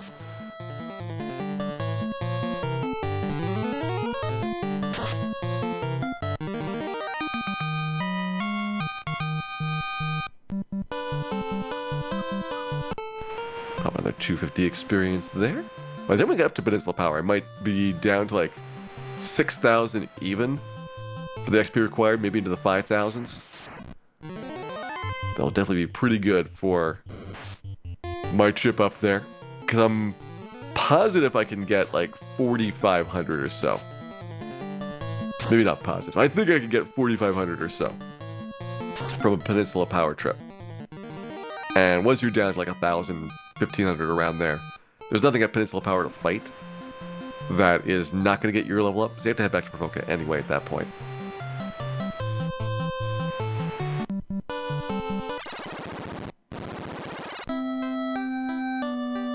It is true, the Cat Claw is probably better than the Dan Claw, but that is a horrendous amalgamation of machine and monster that should never come into being.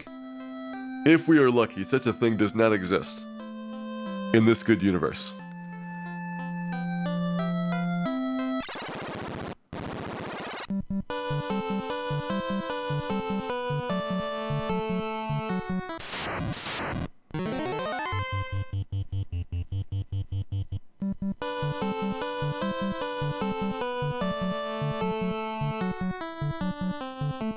Pop up and around here, and almost there.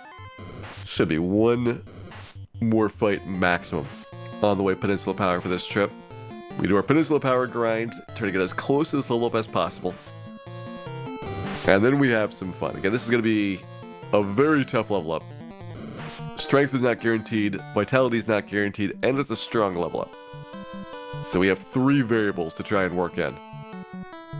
Historically has happened to not be maximizable. But we'll get as close as we can.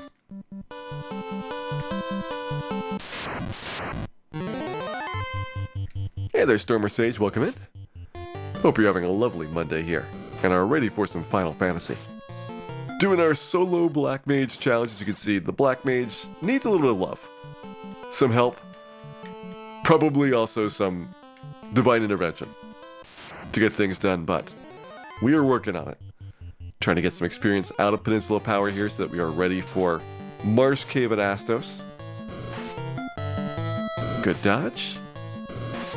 Less good dodge. Needs more dodges, Dan.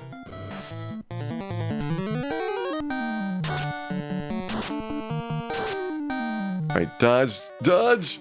He doesn't dodge. He doesn't dodge.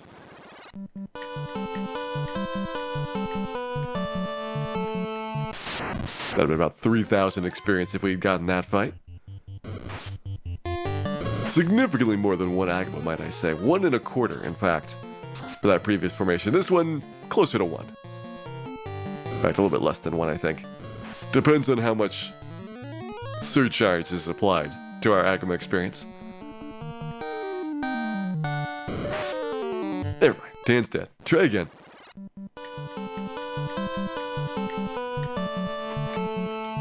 I feel like I've gotten a decent amount of agility for this Black Mage, more so than you would get normally. But yeah, the Black Mage agility is really terrible.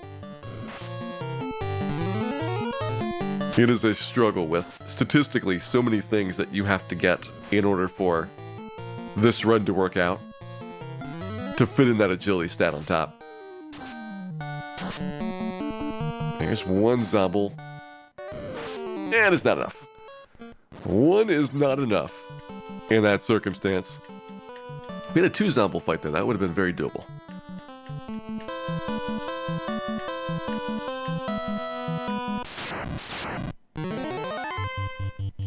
Triple Giant. It's been a while since we had a good amount of Frostwolves for the encounter. I feel like Frostwolf is just so much better than the other fights here, because you actually have a reasonable chance of one-shotting them. So if you get good turn order, the Frostwolves go down. And if you get frosted a whole bunch, you're kind of out of luck, but their physical attack is not too bad. And going first, Dan there, that is great. Hey there, Pianotorius. Thank you for the good wishes there, and hope you're having a wonderful evening here so far. As we got our solo Black Mage challenge. Continuing on, the adventures of Dan. And his never-ending quest to get more and more experience. By the way, he needs 2,400 more right now. And that means a 4-pack or a 5-pack of Frost Wolves is probably what we want to see. We could deal with 2 Zombles still. But these bigger ones are not helpful for us.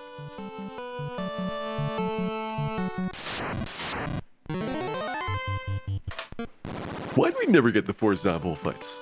When I actually need 4 Zombles. I mean, that's just such a good encounter when you have multiple attackers. 25% chance of 4 Zombles.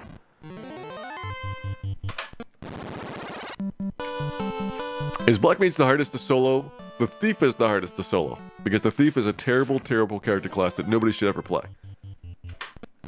After that, it is debatable about whether Black Mage or White Mage is the second hardest.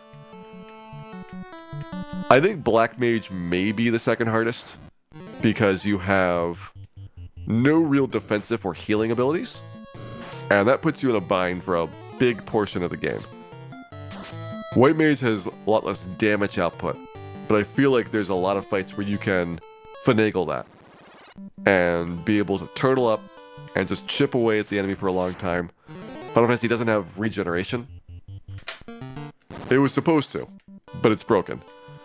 And as a result, if you can stay safe for a while, you can eventually knock out the enemies. Yeah, if you've ever seen me do White Mage versus Astos, those are the kinds of fights that you'd have a lot of. But they're winnable, that's the thing. You get there, you know within like 60 seconds whether you got the setup for it or not. And then it's just a matter of holding the button down for a really long time. 6 Frost Wolves might be too much. We're going to find out if I can take this experience or not. We're not going to find out if I can take this experience or not.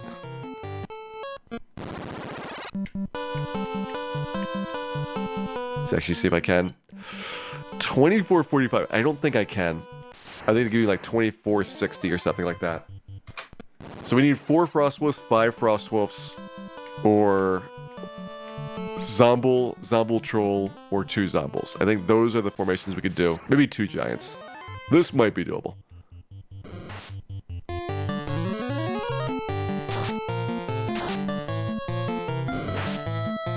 $132, good roll on Ice Spell. We didn't get a dodge on either of those. Without dodges, Dan is basically going to get demolished. And he's dead. Hey there, Greg V. Thank you very much for the good wishes there. Hope you're having a wonderful Monday here. And we're excited for some solo Black Mage tonight.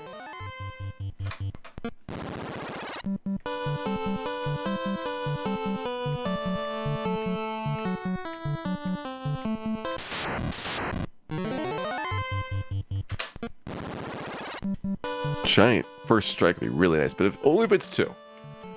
I'm pretty confident I can't take 3 Giants with my XP remaining.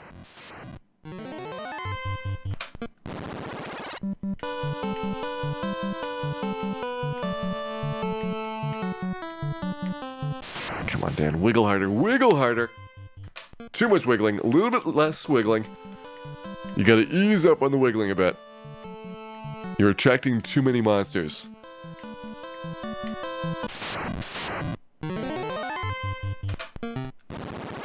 Still too many monsters. I mean, at some point you have to kind of figure out whether this is better than just getting the 10 encounters around the Provoker area. It's faster and more fun doing Peninsula Power. But the last fight's a little bit challenging to make the XP work out. Oh, this Tyro. Can't take Tyros. No Tyro meat for us today. Literally, we cannot win that fight. We will not be eating Tyro at all this game.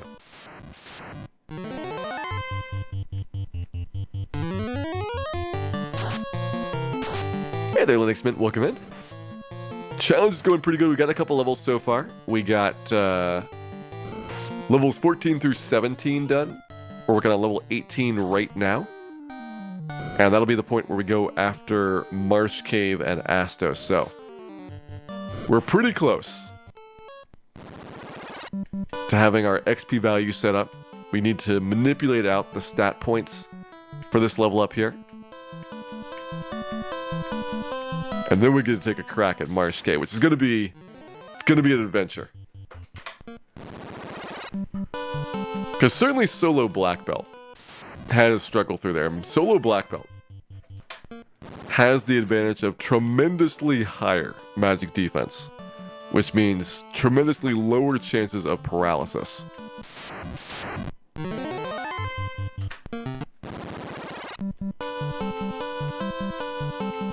And the black belt's got a lot of higher defense too, that is true. The black belt's got a lot of advantages.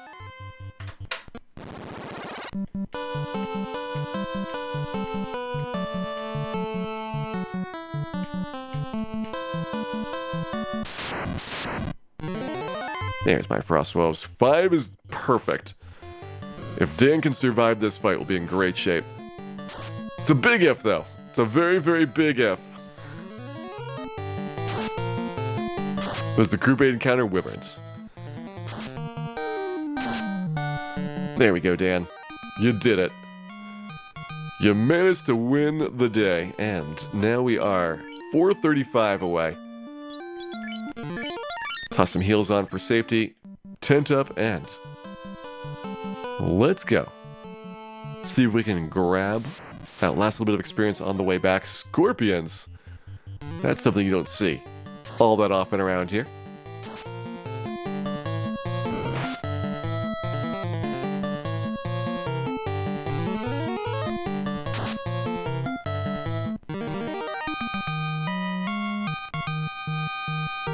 And our first crack at it, agility, intelligence, luck, nope. Those are the 3 that are guaranteed. Strength and vitality are not. And that is what's going to make this level up difficult.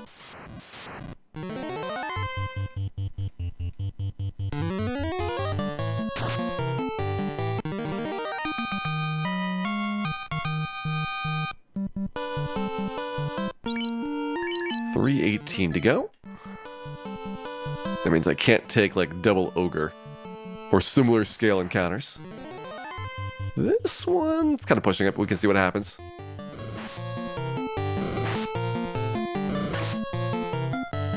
I don't know if anybody here is going to run or not to reduce my XP.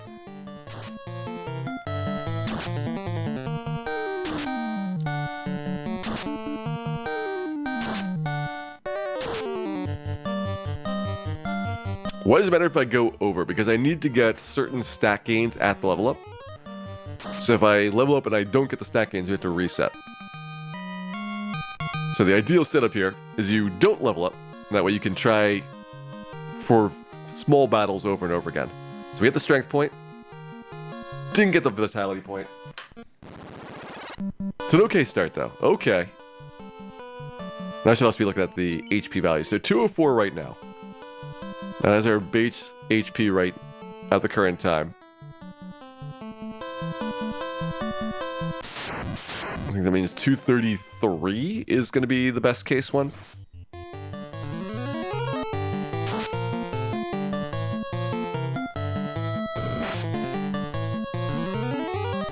But I need to check stats for 1 white and 1 black mage. Now I think if I've got 2 characters, as long as they're not thieves, like 2 of any character class that's not a thief, probably doesn't need to optimize level ups like this.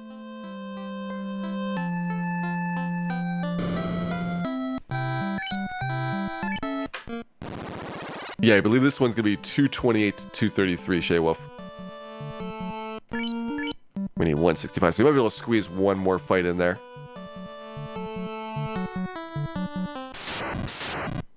Depends on what we get here. Basically, if I ever win something and I don't get a level up, I'll just save so that we're even closer to level up for next time. And we have less and less picky encounters to worry about. So like right there, we're not pretty much perfect. Not gonna get any closer than that.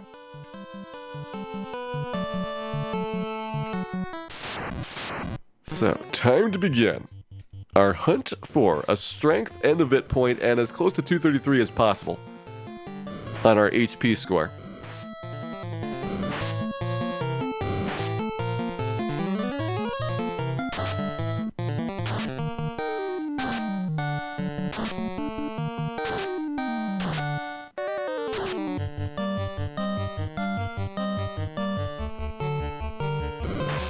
Actually kind of curious if Dan could reasonably punch a wolf at this point.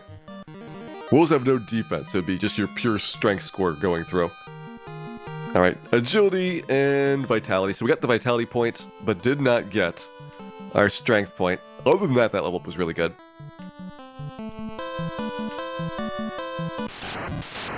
Almost a black belt time. We still have like another 2 hours until our black belt time.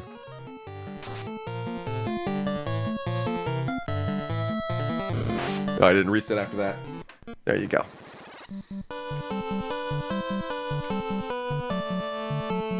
Try again and level up.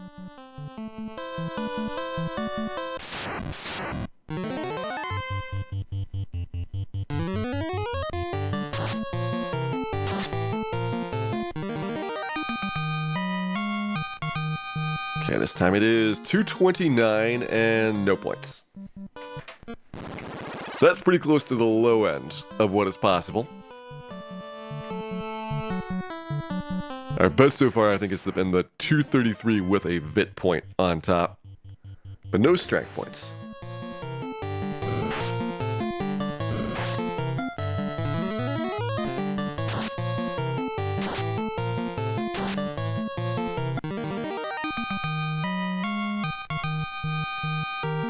$228 and nothing. Basically same level as last time.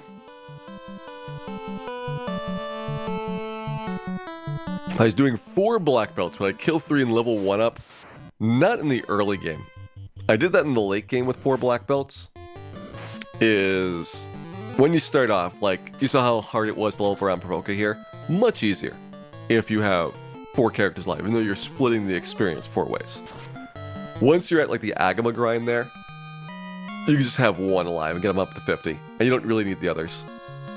231, Vit. Semi-decent, but not close enough.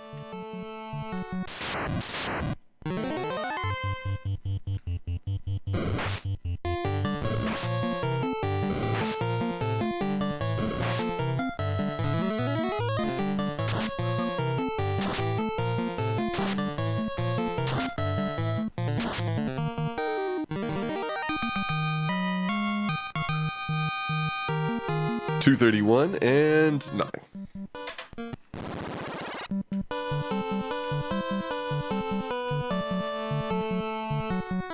But I take 228 with strength and vit. I'll see where the strength vit happens. I prefer not to, but it's kind of hard to really figure out exactly what the trade-off is for losing a vit point. Especially early versus late. And that's 228 vit.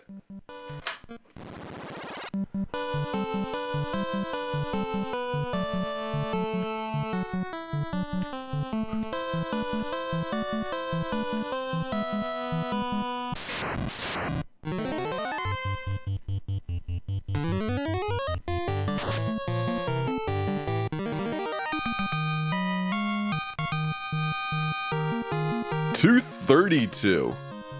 So pretty decent. We got our strength point. No vit point. Okay. So if we go a while and we don't get a perfect one, I would take that level up. So we'll see if that happens again once we're desperate. But for right now, I'm going to pass. I'm going to see if we can get strength and vit together. And somewhere in the 230s.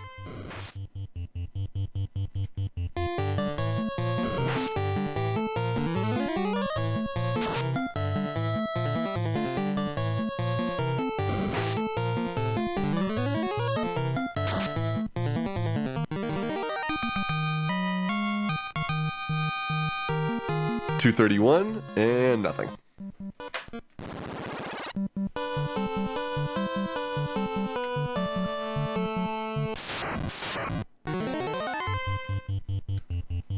Hype for some Marsh Cave. I'm really excited to go try that place as well. I think it's doable.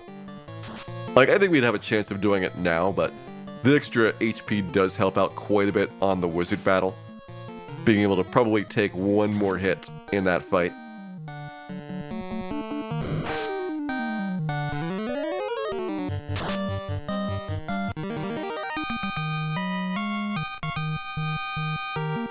228 and nothing.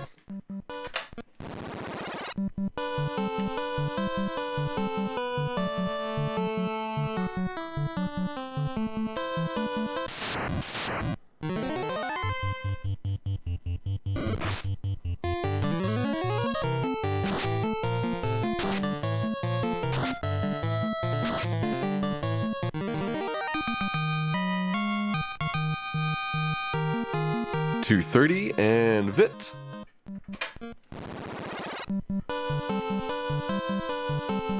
So technically, do you lose only one vitality point?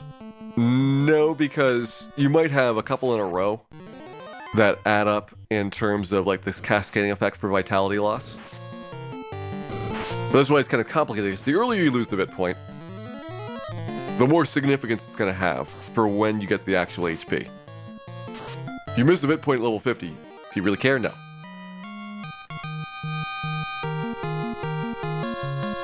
$229 and nothing. And certainly if you miss a lot of Vit points, then it'll very much stack up.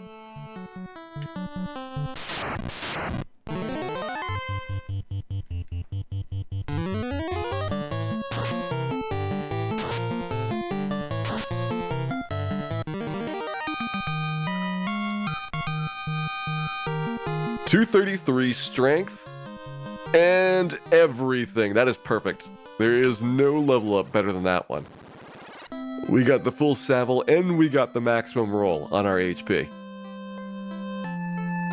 So that is level 18 in the books. Makes me wonder how many of the previous ones that I passed the Vit points on. I guess there's only 2. But how many of the previous ones I could have gotten slightly better level ups overall, but I just waited for all 256 possible ones to show up.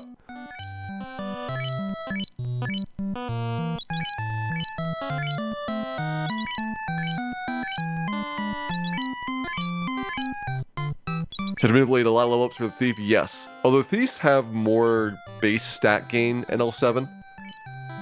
And so Thief gets, I think, agility like every time, or like a lot of the time early on. So that one's out of the way. Thief actually gets a surprising amount of strength as base, and vitality is the big one you have to manipulate, along with the strong level ups, but Thief can get up to 999 hit points. And even if you're not perfect, you can still have 999. Whereas like strength and agility is the one to really focus on. Black Mage, you definitely are not going to have 999. Even if you do everything as good as possible, you're probably not hitting it. You're probably in like the 700s for what your HP range is going to look like. And so you have a lot harder of a job getting things kind of optimized as a result.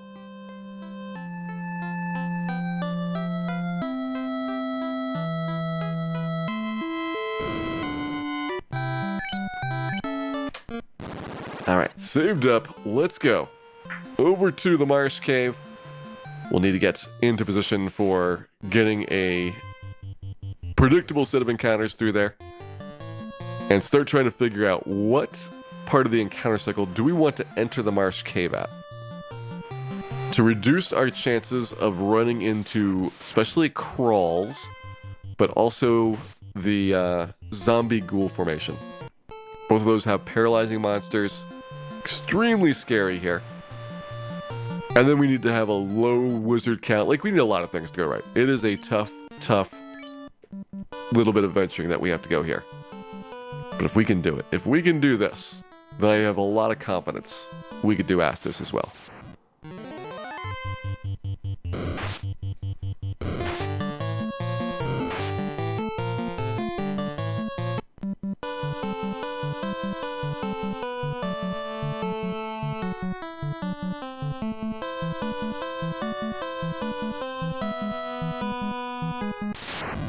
Just throw Dance at Astos. I feel like that would be a suboptimal plan.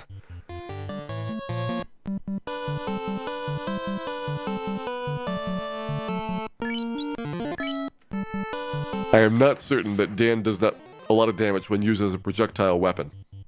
But we can try it out. We can see what happens. Hey there, Nightwind Song. Welcome in. Hope you're having a wonderful Monday here. And are ready to see a Black Mage very much limp through the Mire Cave. It is going to be a tough and rough little adventure that we got ahead of us. Ooh, questionable tactics. Good point. Dan's hat is rather pointy. That could do some extra bonus damage. Alright, let me see. So if we go to the start, we have an early zombie ghoul fight at the beginning. Then you have a decent-ish stretch, and then you got this really big group of our bones to get around. Alright, we'll do it. We'll see what happens. This is from the beginning at Battle 0 here. So remember with the black belt, it was better to go a couple battles in rather than from the very beginning, but let's see what happens on this one. Also interested to know what point do we get the monsters to run away. I'm gonna go for the fire 2. Not quite sure what you're asking, Shay Wolf, because I've already got fire 2. Or do you mean when do I cast fire 2 here? Because I feel like you've got such a good chance of running at this point that it's better to run than to try to attack.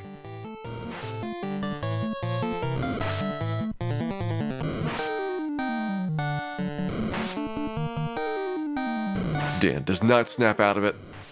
That's probably going to be fatal for him.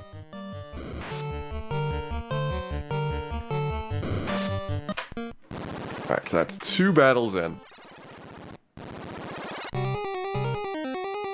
Try again.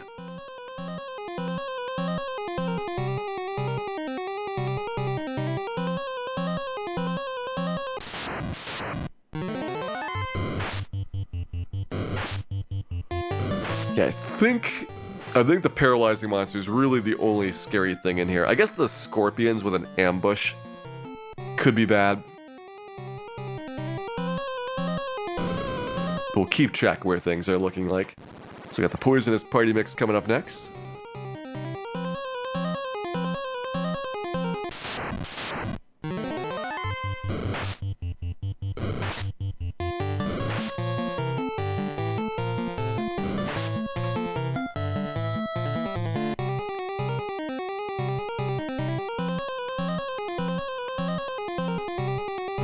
Does obviously have a status stacking system of any kind? No. You can get all the status elements on you at once, and it does not care about your feelings in the slightest.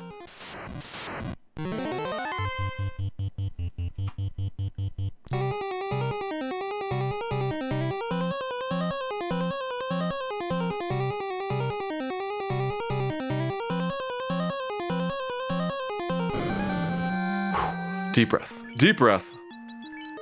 First wizard battle here. Let's see how it goes. 4 wizards, of course. Of course we got 4. And we're going to use Lit 2 because it does the most damage against these things. How many did you kill, Dan? 0. Alright, 0 is a number that could be the possible outcome here. And Dan's dead. Dan is already dead. Let's see if we can sneak through here before the Arbone fight happens. Probably not.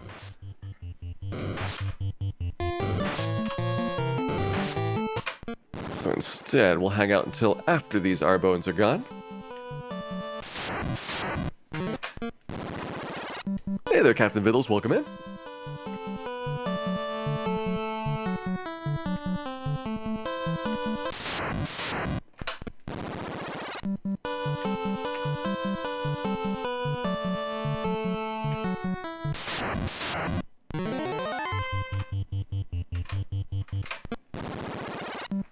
And 2 more to go. After this, we get a little bit of break. This is the break that I hope to have on the way back out instead of the way in. This means I'll have to improvise a new way of escaping upon our imminent success in the wizard fight.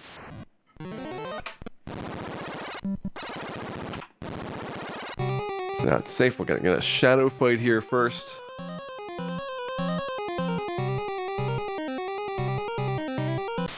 Hey, welcome back, Wild Roger. Hope you're having a good Monday here.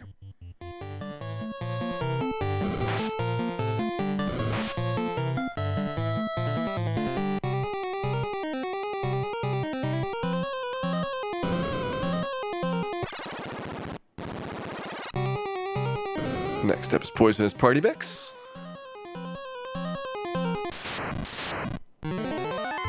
I'm missing out on the scum there. It's just not the same without the scum flavor really coming through. You can't call it a party.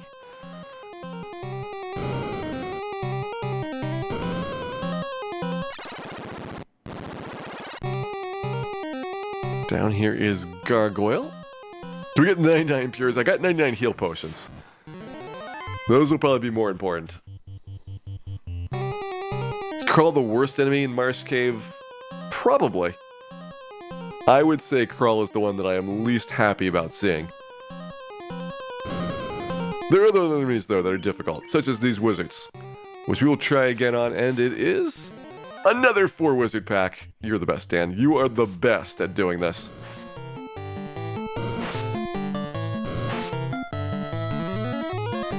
Dan, of course, goes last in the round. Good choice. And kills 0 wizards. So he is 0 for 8 so far. But this one's got potential. There's 1, 2, 3. We got him. There is our 4 wizard battle. Successfully completed there. And our first opportunity to hold on to the crown. Now, we have to escape. That is the big problem here. Escaping is difficult. Do not unclench for at least the next 10 minutes.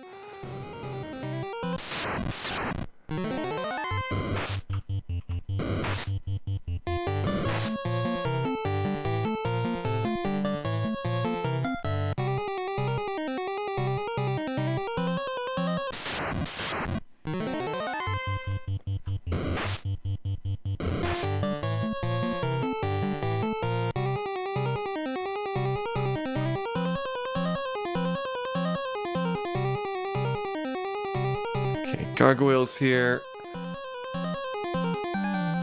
There's no way I'm getting out through that opening. Stay down here and force more fights out. Alright, what if I did 4 battles? Also, Dan, please don't die while doing this. Thank you. I need to consult.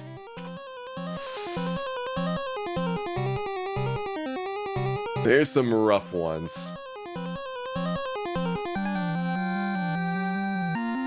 Oh, that's a lot of fights to get. I see an opening, but it's really far away. I hope I have enough heal potions for this.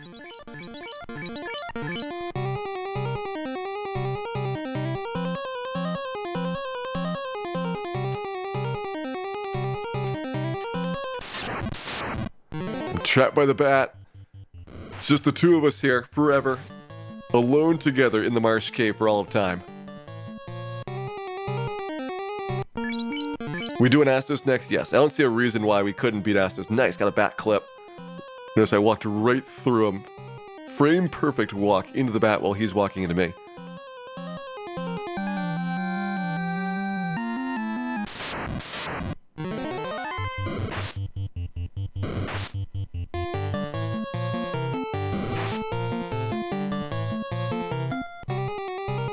Alright, some rough fights here coming up. Got scorpions. Got a scorpion ambush.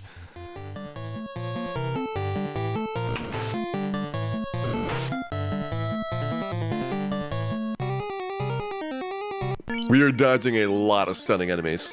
Like, pretty much every single fight is a stunning enemy on the first or second floor right now. That's true almost the entirety of Marsh Cave. Like, there's these breaks where you have one tile or one fight opening, but I don't trust going up during those. Instead, we have these super hard battles to get through.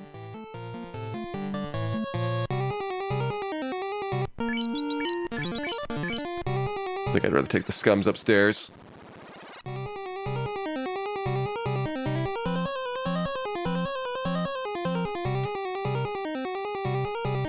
That's right, Bat, you can't come down here. I've got the stairway blocking you. Take that.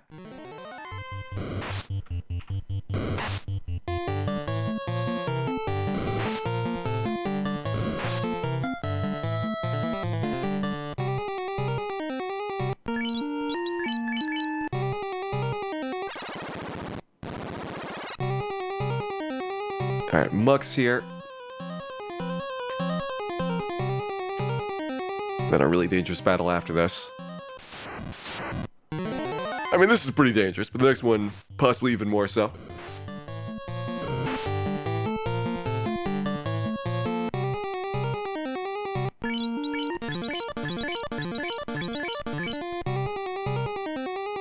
Scorpions abound.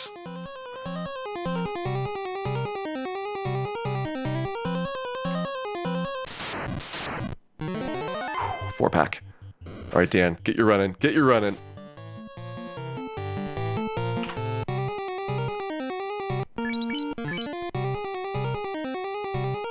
Then we got Scum here. Hey there, Max Plus Pi. Welcome in. Hope you're having a wonderful Monday here. And are ready to watch Dan try and escape with Marsh Cave Crown and not die in the process. Yeah, running at 18 is not too bad.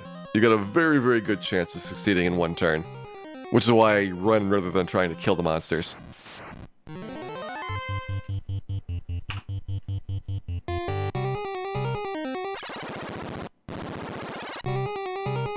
Got another Scum to do up here. What are we avoiding? I mean, the Bone Crawl, our Bone Crawl, and Zombie Ghouls all have paralysis. So I'm avoiding everything that's got Stun Touch right now. I need to do 3 more fights, it looks like. Then we have an opening. And I hope that we have enough steps to make it through that opening. But we'll find out what happens. I'd rather have Edge or Yang. I'd probably take Edge. I think Edge has got some cool moves and equipment that Yang is a little bit more basic on. I never really figured out Yang's claw situation.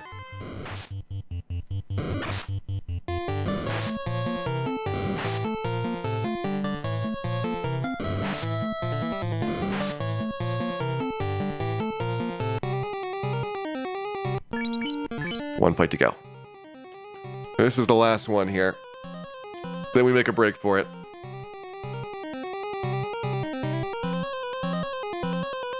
Already anti-Cackle possibly played a small role. That possibly had some influence on the matter. I will admit it. Let's go.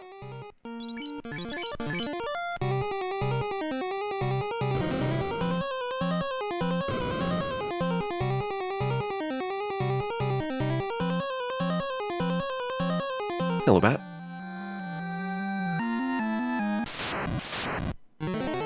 Perfect poisonous party mix. That is a sign.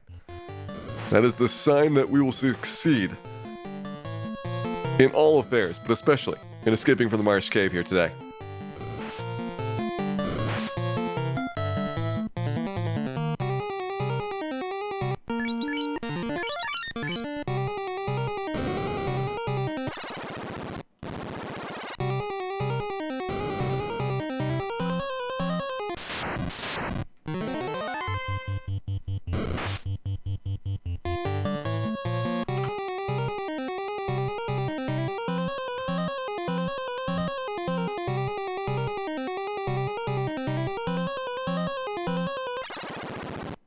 And made it. That is how you do the Marsh Cave.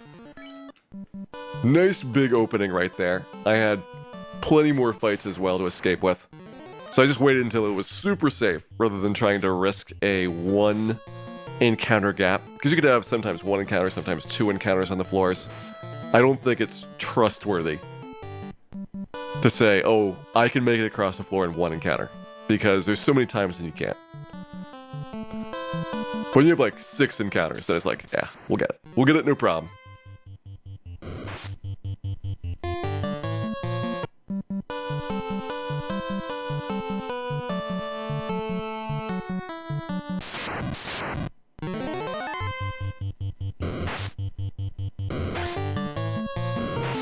Was that multiple times? That was our second try. First try, we got 4 wizarded and didn't win. The second try, we got 4 wizarded and won. And then escaped. And I was not going to do it again because there'd probably been 17 wizards if we let that pattern continue. Dan is tinted up. Let's go. Try and take out Astos here. We need to survive the rub at the start.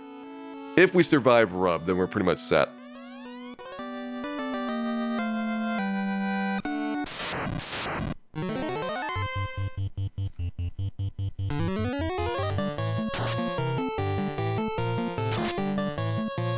Alright, try again, Dan. Try again.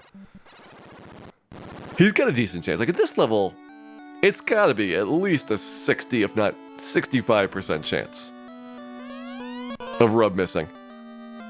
So I'm guessing 11 rubs in a row. That is my guess. There's 2.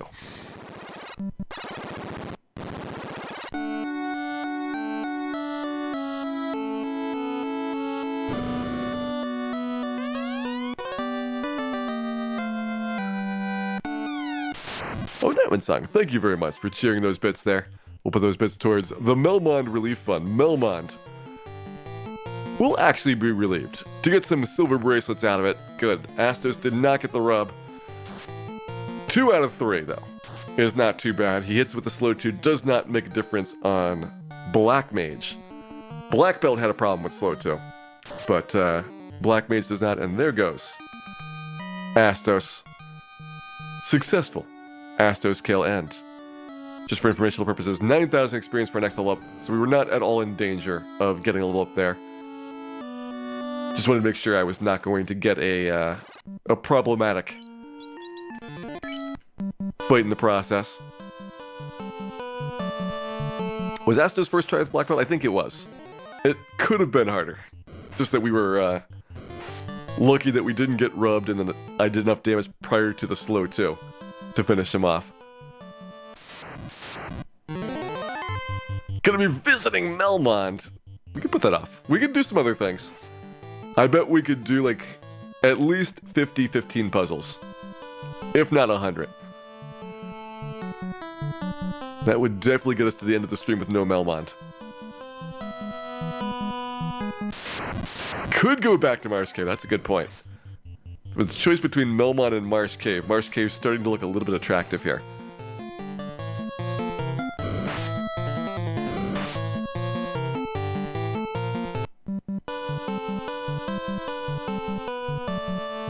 Who am I kidding? Melmond looking way less attractive than the Marsh Cave, but we will go there nonetheless.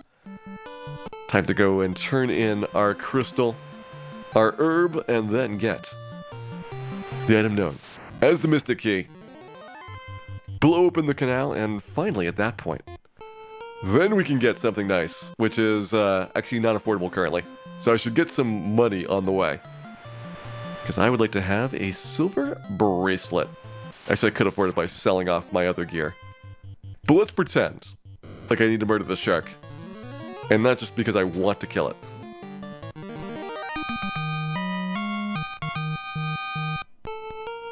Beautiful.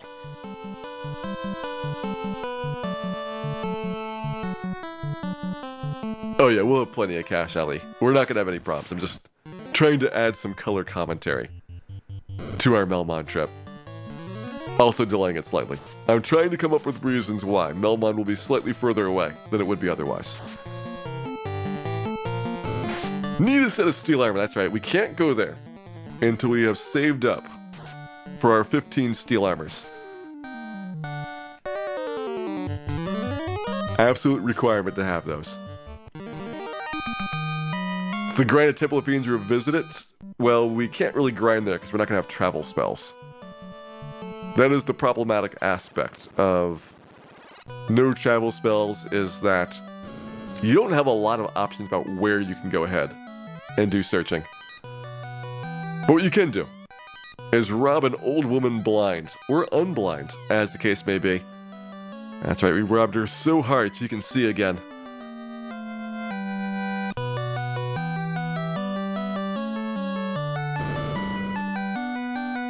We've got an herb, and let's go. Back to Elfland.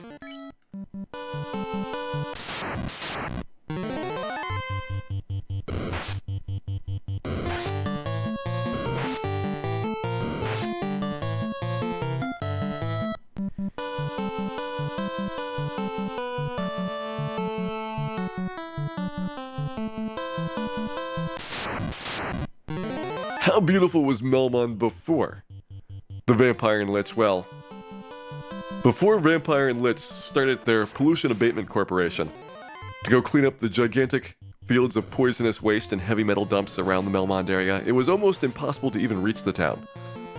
And it's only through their hard and dedicated work that Lich has managed to build a pathway, opening up Melmond civilization again, and something that probably should not have been done. That is why Lich must die.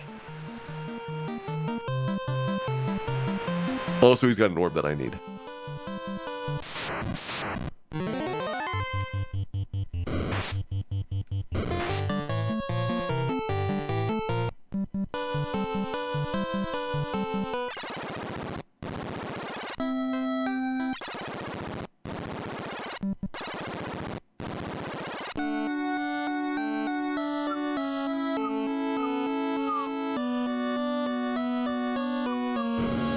Here, the Prince of Elfland receives upon him one magical herb, of which we get the Mystic Key.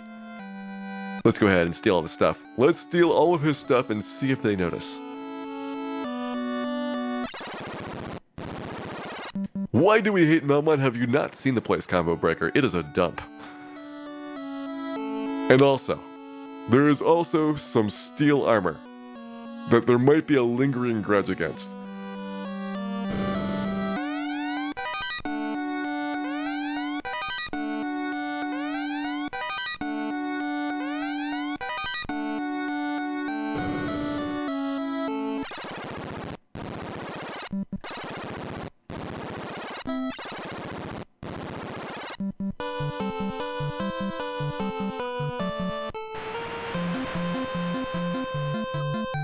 Yeah, Silver Knife is in Canaria Castle. Silver Hammer I can sell for quite a bit of money.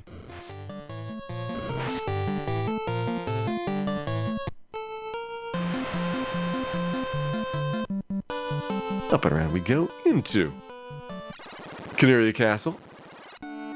We got some more stuff here that I can go and sell off. We'll grab an iron armor. Is it worth getting the stuff on the right-hand side? I guess so. I guess we'll get it over there. Did Nintendo Power tell you to buy the steel armor? It probably did. Nintendo Power packed full of lies.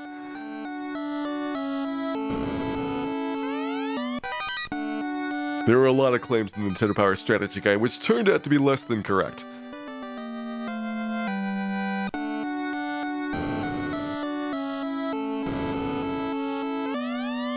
Was Nintendo Power around for Final Fantasy 1? Yes. In fact, that was one of the things that was... Was it the first strategy guide or the second?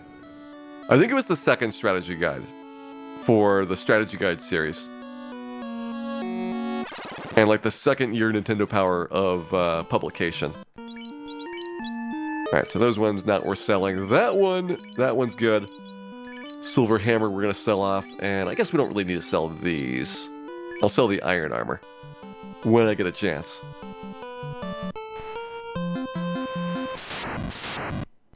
Yeah, I think Super Mario Bros. 3 was the first strategy guide.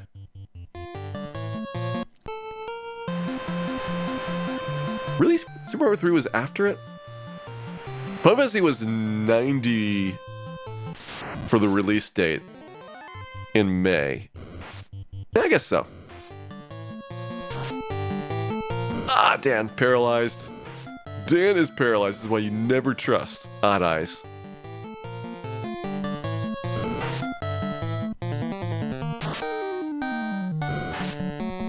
We'll see if he makes it out of it. We'll see if he can snap out of this.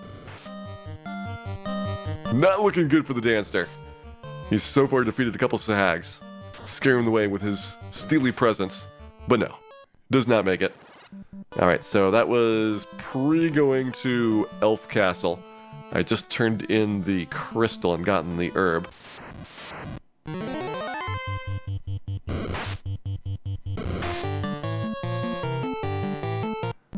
Would there ever be a time where I would buy the steel armor? No.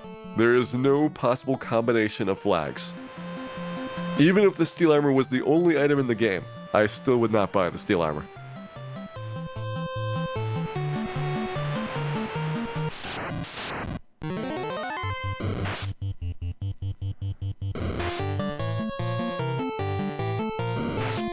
But if there was a free steel armor, ass Waffle Ducky, that's probably a scam.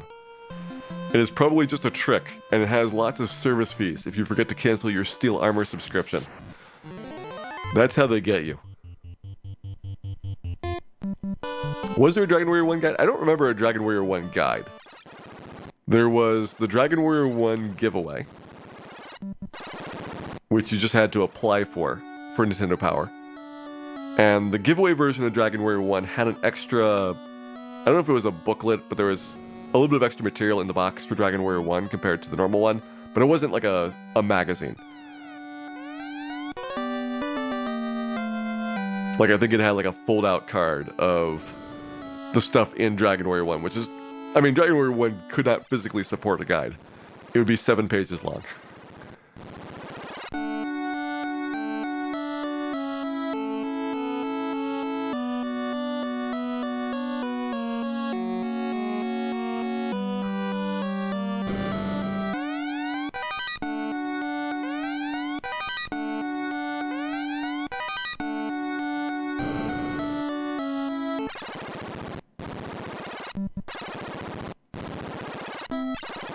Alright, this time, we're gonna save before our boat trip. Just going to run into more Odd Eyes there. Odd Eye, a continuing menace on the high seas.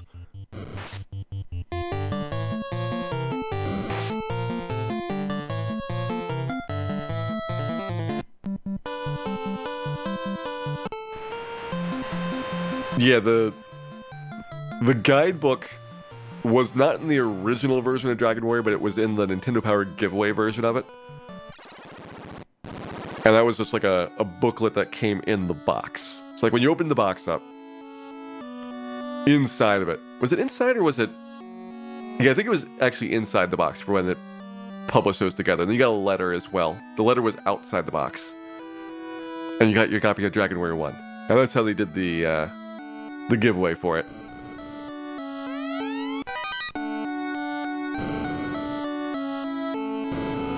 This time, not bothering to pick up that iron armor, it weighed me down too much.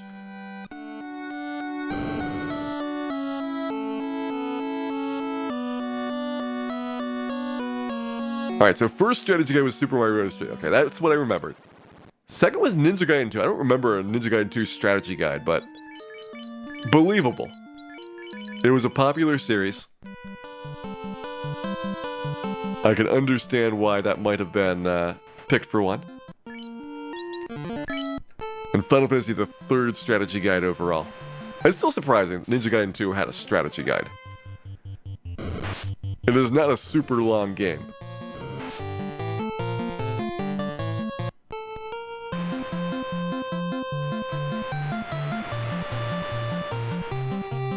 Does Dan know how to put on and remove contact lenses? No, he loses them immediately. He'll be dropping his contact lens frequently throughout the rest of this run.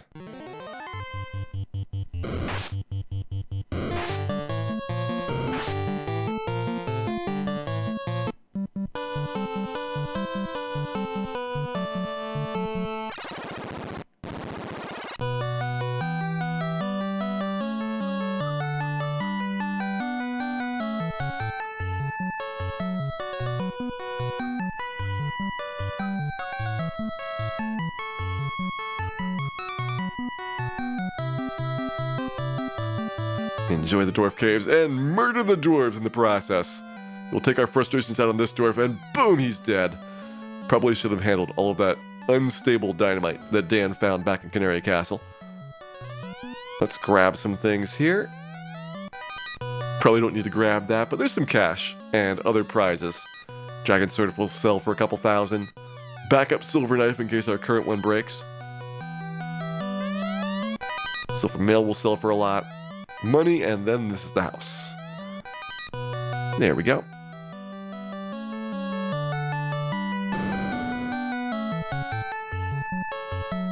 Yeah, I think Battletoads was just like a regular issue, because it went, did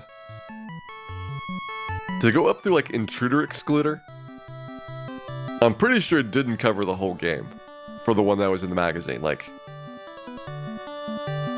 around like stage 9 or so is when it stopped. And even then, it was not super helpful.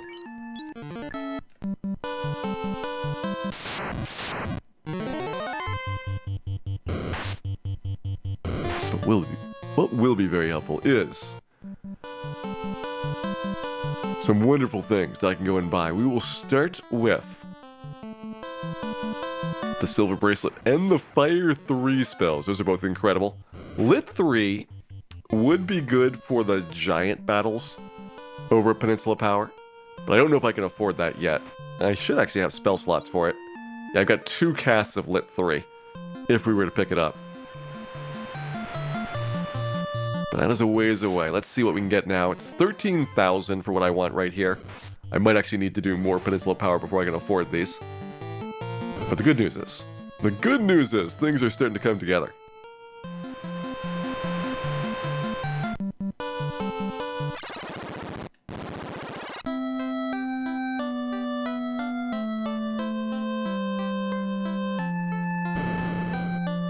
And it's true, I can still Peninsula Power, although it's a bit of a journey getting out there. Peninsula Power is not exactly conveniently located for the boat. For airship, no problem. Airship's just a quick zip to anywhere that you'd want to go. Okay, I need that helmet. Definitely don't need that helmet. And there's the silver armor to sell. We'll get rid of the copper bracelet, upgrade to our silver bracelet here.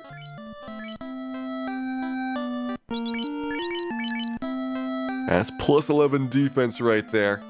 That is a big deal for our Black Mage. The other big deal is going to be this Fire 3 spell. So we have a choice. Fire 3. Yes. Bane. Gonna get the Bane, so probably don't need the Bane spell. And then Warp, which we can't get unless we class change. So that'll be something that we wistfully look at for another time here. And already basically done with that bit of it. Now for Lit 3, how much is that? Is that like 15,000? I'm thinking about grabbing some of the treasures that are around the game. I could get the Rune Sword and the Were Sword out of Temple of Fiends. I get the Power Staff out of Astos' castle. Between those, you know, that's probably 12 or 13,000 right there. I might not need to do Peninsula Power to get the rest of my spell purchases done. Just kind of thinking ahead about whether I want to go out there or not for one trip. It's a walk to get to Crescent Lake, as is. I guess I could also just do Crescent Lake grinding for a little bit. You know, do one level at Crescent Lake. I need 7,900 experience right now, and Crescent Lake, the monsters there will be much easier to take on. A lot of similar ones to what we have at Peninsula Power, but in smaller quantities.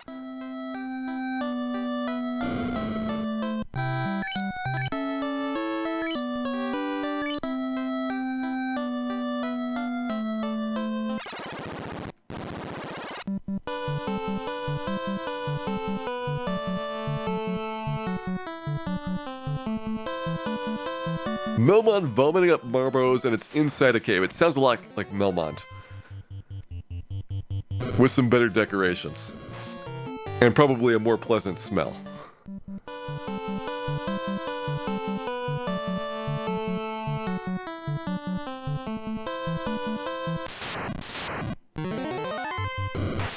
I'm curious how much damage Dan does with the silver knife. So Dan, maximum strength, silver knife, 32 damage. He's up to 32 damage with his physical attack. The black belt at this point was doing like, I don't know, maybe like 6 million. Somewhere in the neighborhood of that.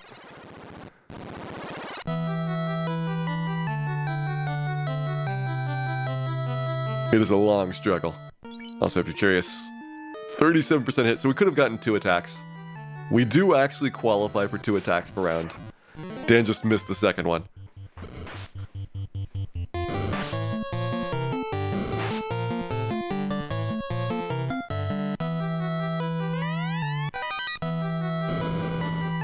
There's the Rune Sword here. Don't grab the soft potion. Don't grab the soft potion. Don't grab the soft potion.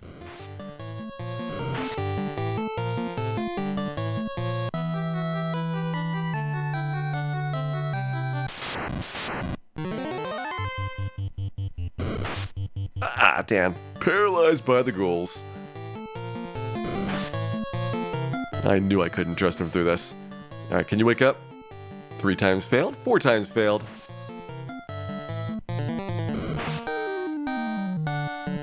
Fifth try and... paralyzed again. Why, Dan? Why do you do this? No, we're running away.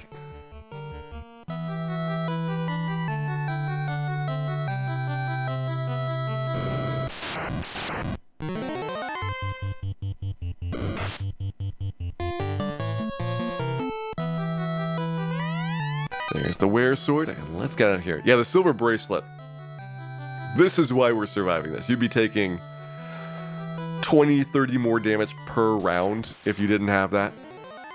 It is a huge upgrade, and it'll be less significant for some of the Peninsula Power fights, but still a decent reduction. Like, you'll take 20, 30 less damage per round there. Also, congratulations, Wild Roger, for full clearing your free Enterprise game. Hope you had fun doing that.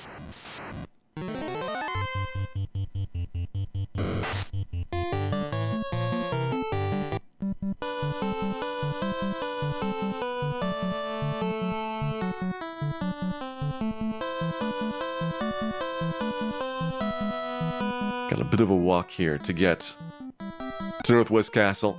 I don't think there's anything besides the power staff worth grabbing, so we will go in, grab that, and get out. Continuing to put this towards our Crescent Lake cache, where I'd like to get the Lit 3 spell. I think a buckler would also be pretty nice.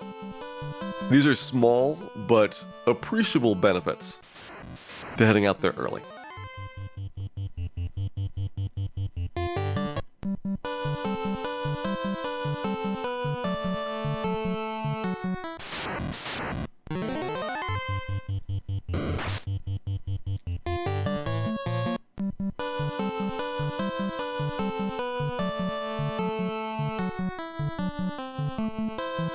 Up we go. We could even do a mummy grind if we want it to be. I don't know if bold would be the word. Perhaps foolhardy is a more apt description. But essentially trying to get through there without getting put to sleep. You get decent experience. I think better experience though at Crescent Lake itself with some of the fights around there. Tent up, go in, and let's see. So we have Power Staff, Falchion. What's the third one that's in here? I think it's not that good. I want to say it's some type of middling armor piece. Might be like an iron gauntlet. So we'll just leave it alone. We'll assume it's nothing important. Grab that and head on back.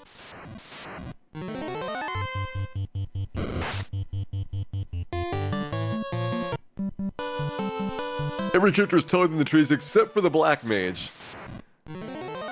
Just has a hat poking out the top. The Black Mage's 27-foot tall hat. The only sign of a light wigger passing through there.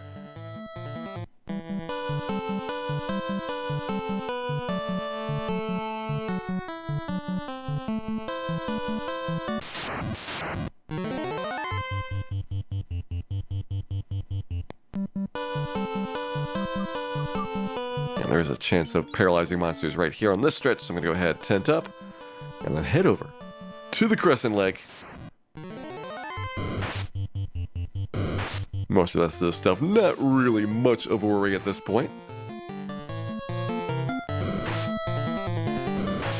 Notice that even though Black Belt's magic defense was vastly exceeding this Black Mage's, we're at least getting some similar benefits in terms of reduction of status elements now that we're in the high teens for our levels. As we move into like the low 20s, it'll be even more pronounced for a lot of these early game monsters. That and the fact that a lot of them are going to run away. We're just now crossing over the threshold where monsters start to run. So like Peds, unfortunately, are going to be pretty scared of us. Might have a hard time getting the Ped experience. But giants, trolls, bulls, I think Cobra and Scorpion to some extent should mostly stick around.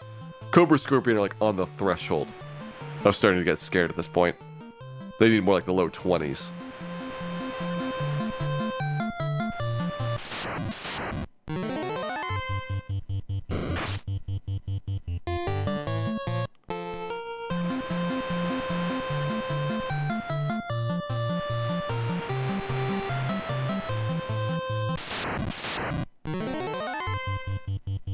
Dan is just as scared of the Peach as they are of him. That is almost certainly a true statement. If not more so.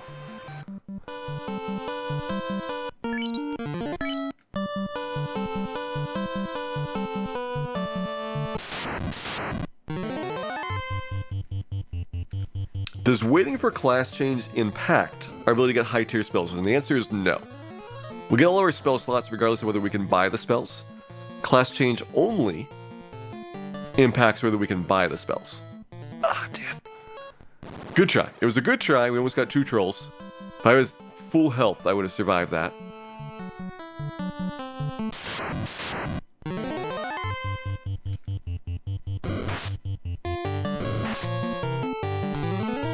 So much nicer with these silver bracelets doing these things, though. Especially trolls. Trolls are taking 2 or 3 attacks per round, and every single one of those is being reduced by 11, thanks to the silver bracelet.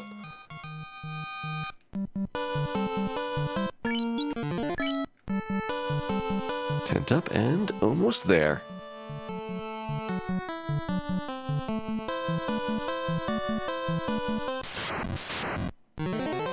Thought the class change give you the spell slots. It's true for the knight and the ninja. But for characters that already have spell slots, it doesn't impact anything about when they can get the slots. Only what they can buy in the shops. So knight and ninja, they have a need to class change early. Because every odd level up, starting from 15, once they have class change, that's when they get a spell slot up until a maximum of 4. But for Black Mage, White Mage, Red Mage, they get all their slots in whatever progression that they have. Slightly faster for Black and White Mages than for Red Mages, but they'll get everything, regardless of what happens.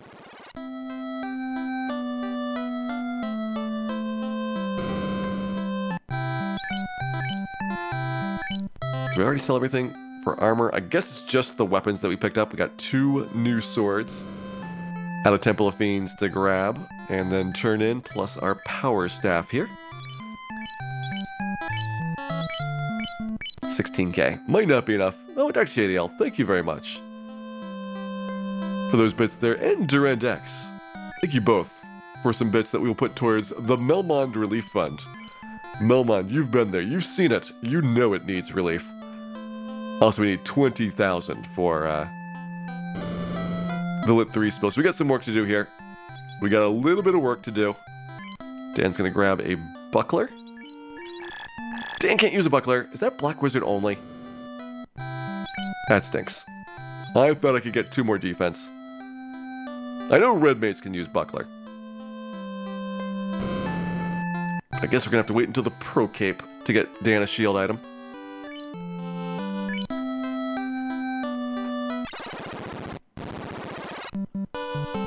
Does everyone get up to 9th tier spells? Yes, even Red Wizards, or Red Mages, who cannot cast any 9th or 8th tier spells.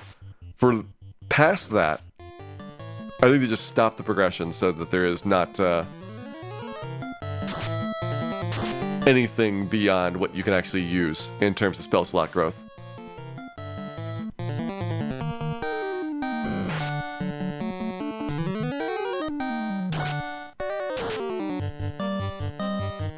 There's 1 troll down. Can you survive this, Dan? Answer no. The answer is no. Alright, 67-74.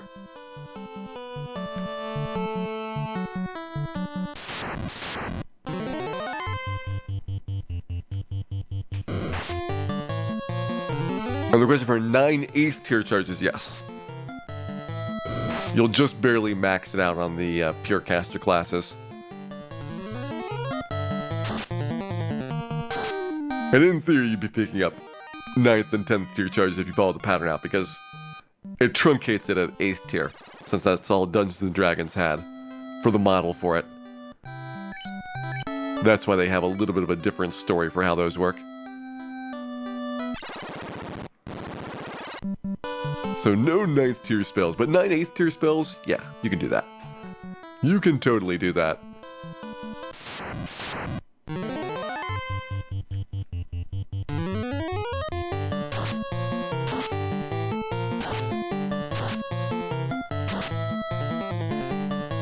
Freeze, scorpions. You're under arrest. By the order of Dan.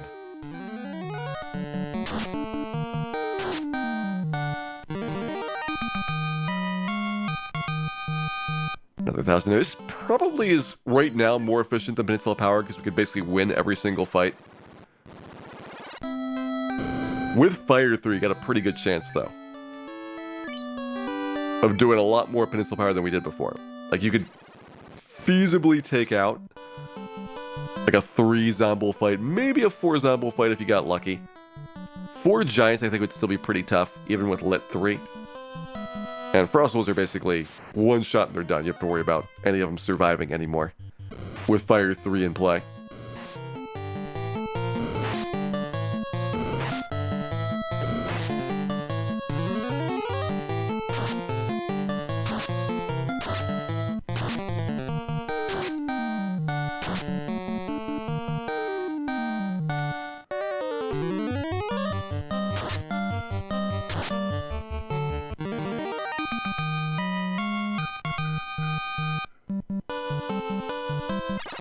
Does Dan have the authority to arrest someone? When he makes up for in lack of authority, he brings with a surplus of incompetence. So he's got that going for him.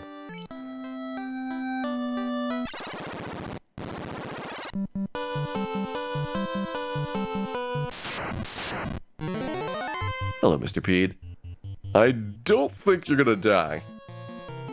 We'll give it a try. We'll see what happens. Yeah, maybe we can get him. Assuming he sticks around long enough. I was thinking Pete'd be running almost immediately upon seeing Dan's horrific visits. There it is.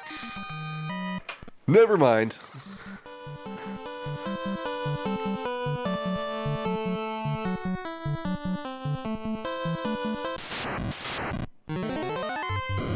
Troll Bull there. Even with the ambush, this seems doable now. Thank you, Silver Bracelet. You've been so good to us.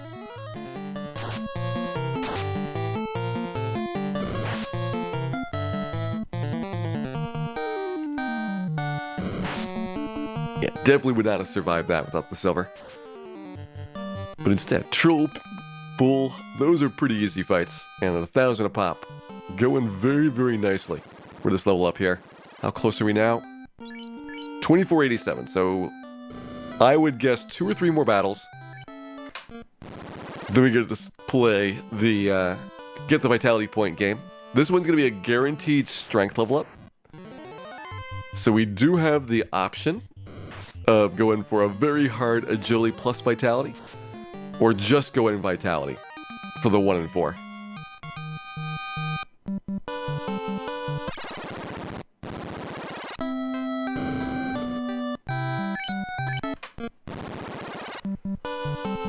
Throwing Fire 3 constantly is probably what our Peninsula Power strategy would be like as well.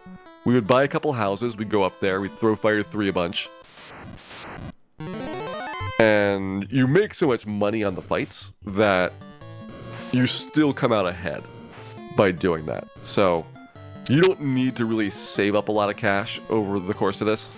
Like, the items that you find are easily going to pay for the bottle, for the pro ring, for the whatever spells are left to buy if there is anything even interesting that's out there. So you don't need to worry about money other than consumable items. So every gold piece that you get should be kind of plowed into leveling up faster.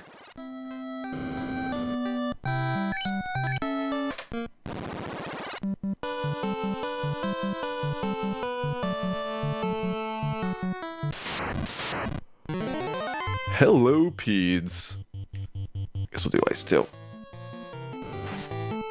Let's see how many of them stick around. How many of them destroy Dan? So far, 4 for 4 on the destroying. And that was a pretty low roll. Let's see how Fire 3 does in comparison. A little bit better. Not a ton. And Dan's dead. Dan is dead. Good information though, that Fire 3 does have a little bit more damage to Peds than I thought.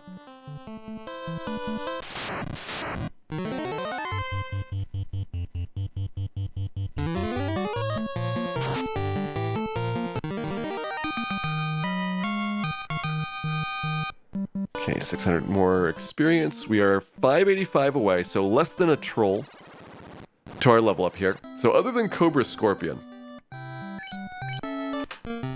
I think every battle should be a level up. Which means we can start our stat farming.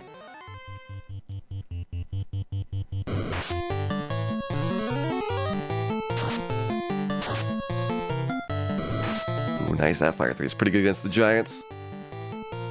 Definitely an improvement over the Ice 2s. And what do we get for our level up here? HP is going to be fixed, don't have to worry about that. Strength up, and that's it. Strength, intelligence guaranteed. So that was nothing over the base level up. Do I use a top loader? Yes. I use a top loader because they are more reliable when dealing with finicky games than a front loader is. Front loaders, though, I like the power and reset buttons on them much more. The top loader feels like it's going to just break every time that you turn the power off and on again. Whereas the front loader feels super robust. And I'd love to have a front loader that worked well with Final Fantasy, but that's been a big challenge finding a compatible one.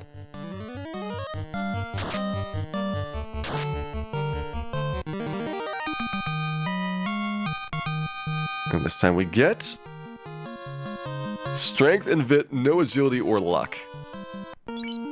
Do I go for the 1 in 16 strength plus agility?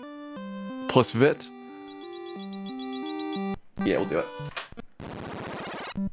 We got a guaranteed strength point here. We don't have to worry about the strong level up. Let's go agility plus vitality. I don't care about luck, but I want agility and vitality to show up. So it's going to be a 1 in 16 instead of a 1 in 4. Going to be a little bit harder to grind this out, but should be doable. And I kind of wish I'd been doing this at past levels whenever we had a 1 in 4 to try and get some extra agility points.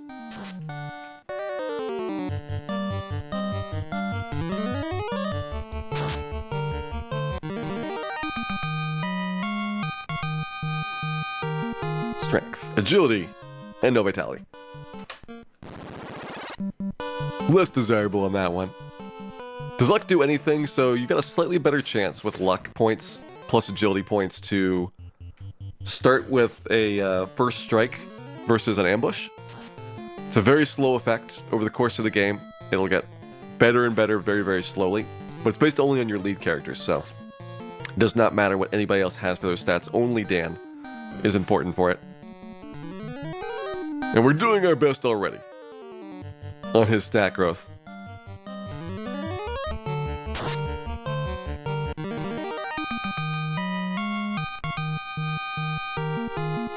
Agility? No vitality.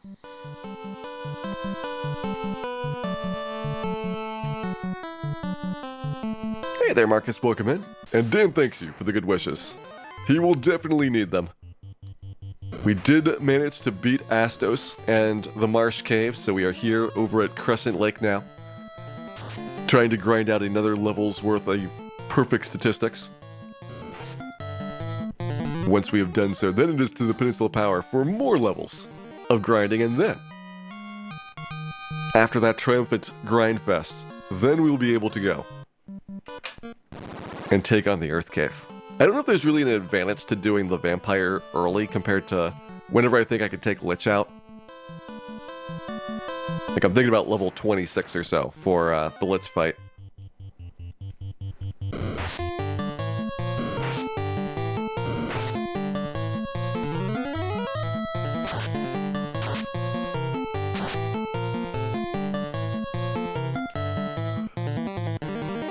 Gonna put that Cooper on ice, but he didn't want to. Now I've got to get a closer save in here. Actually, let's do a 10 outside.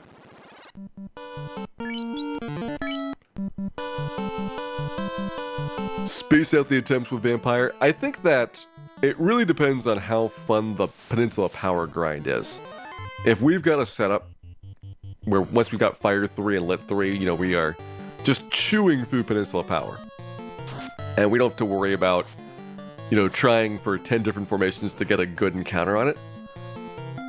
Then these levels are going to go really fast. And it's mostly going to come down to the stat point manipulations. Much more than anything else. For the time it takes to get the level ups. If it's not true, if we have to actually still work a Peninsula Power pretty hard, then I'll think about doing an earlier Vampire. Just luck there.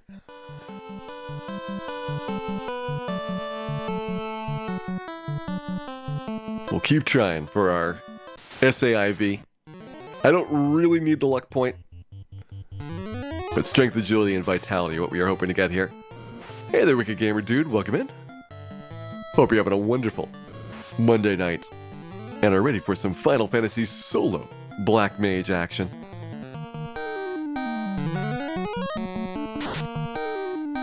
At least it's not a solo thief. That is true. That is very important. Just luck.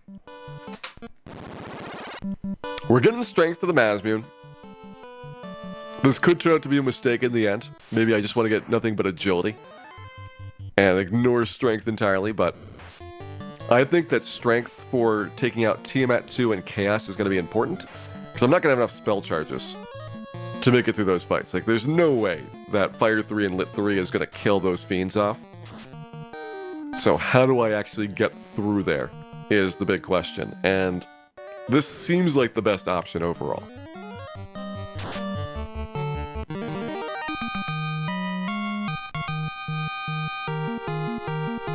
And nothing.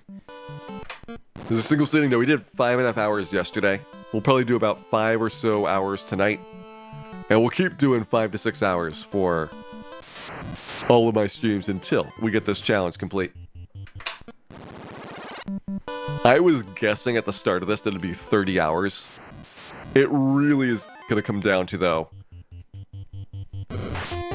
how long it takes to get through Temple of Fiends at the very end, because I feel like getting to Temple of Fiends is going to be less than 20. And maybe 45 minutes a try? Will it actually take us, 10, 15 tries? I don't know.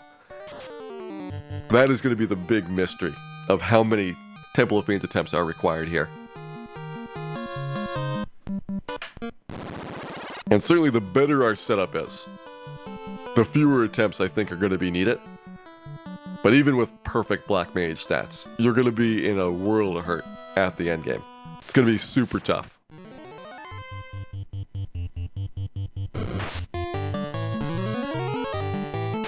By grinding right now, I'm trying to grind an agility and a vitality point on this level up. So strength is guaranteed at level 19, intelligence is guaranteed at every level. But I've got a 1 in 16 chance of agility plus vitality showing. There's the agility point, and didn't get vitality. Am I going to map a run out of Temple of Fiends? I probably don't need to do anything crazy for it.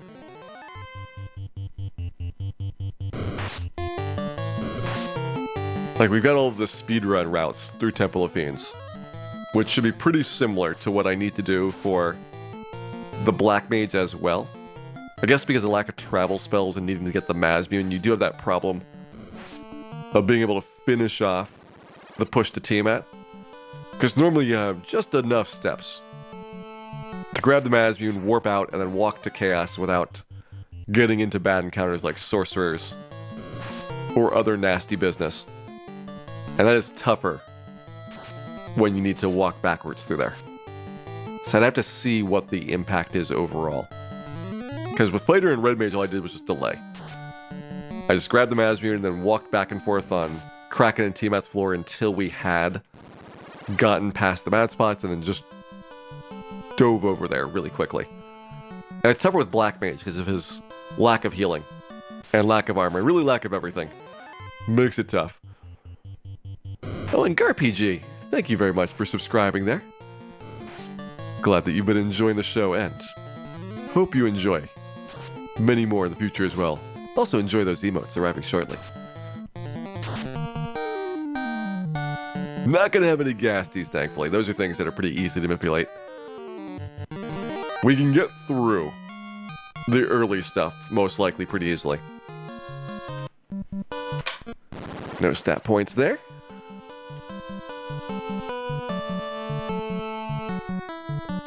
My big worry is that this is not going to be a good matchup for like purple worms, which is normally part of the trek through like the first floor. I mean, you're not going to good matchup to most things, but unrunnable physical attackers are especially nasty to deal with the Black Mage here. So I'm going to have to find some way to sneak through there without the purple worms showing up. And that could mean having to do a little bit of a different offset for where I go into the temple.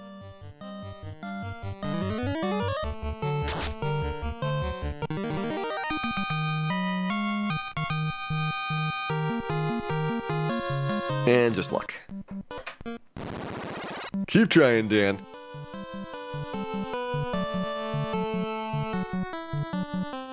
Get about a 1 in 16 to get in my agility and vit point here. If we have to. I would only do vit. That's be a 1 in 4 chance, and then forsake the agility point. Although it'd be nice having that extra dodginess over the course of the game. I've been missing a lot of agility points up until now. So that's going to be probably the biggest potential regret in the late game, is that we didn't optimize agility, and we did strength instead, and we'll find out which of those approaches is going to be the better choice overall. Because I think strength, for doing damage on Tiamat 2 and Chaos, is going to be the difference maker, but getting through fights could actually be really big. Like just being able to dodge everything and take way less damage on the way down could be significant in terms of the advantages that you get there.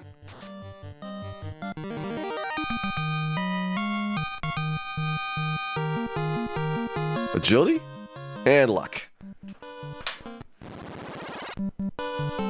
Surprised I'm not going for perfect level ups. So the problem is it's a 1 in 4 chance on each of these stat points.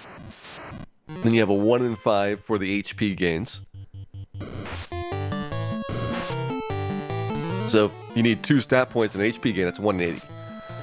And there's only 256 values for the RNG, so some of those may not even be possible for what those combinations work out to. So it's very questionable how much you can push this. Like, it is unknown to me, at least, whether you can even get all of the perfect level ups that you want. And certainly doing like a 1 in 80, when really it's a 1 in 256, is not the best prospect.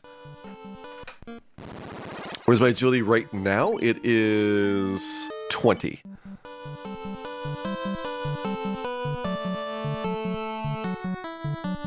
What are the probabilities for point gains? So every level up, based on your character class and level that you're moving to, there is a list of attributes that are guaranteed. Any non-guaranteed attribute is a 1 in 4 chance. There is also a table for when you get strong level ups. If you don't get a strong level up, your HP is fixed. If you do get a strong level up, then it is 1 of 5 values for what the HP gain is going to be. And those just kind of repeat in a big table overall. Over and over again until you have all 50 levels filled out. Strength and vit, but no agility. I think it's our second or third vitality point. Agility seems to be more common than vitality overall. But I need to get both.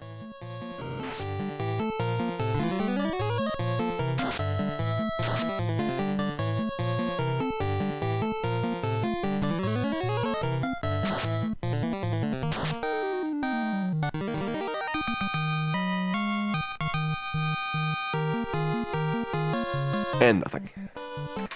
Nothing at all. Keep trying, Dan. Keep trying. You can't let a pea discourage you. You can let a lot of bugs discourage you, though. That one's a fine one to reset out of.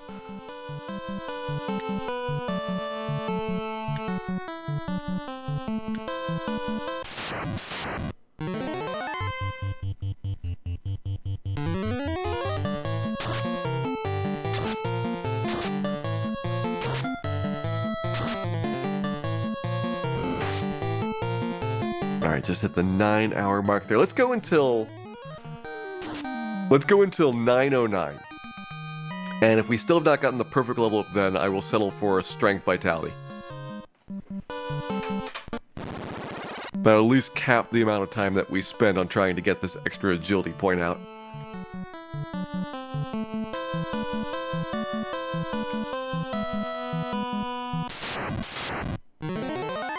Hello, Peds. If only we can keep the Ped experience, though. It's so good, and yet, we need to get the stat-ups to be able to save this battle.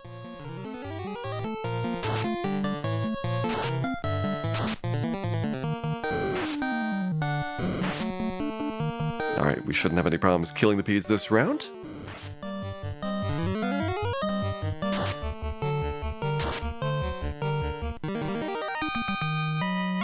And for our stats, we get just luck.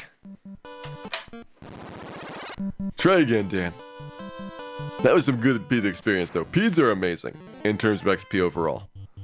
One of the best fights here. In fact, because Peds are like around like a 0.4, 0.5 Agama type of fight, this is like your first legitimate multi-Agama battle in terms of XP overall.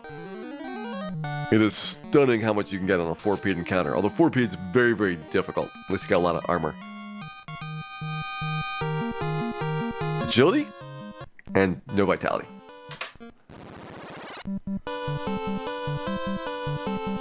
Got excited there, but it was a 1 in 4 on the vitality point, and it did not come through.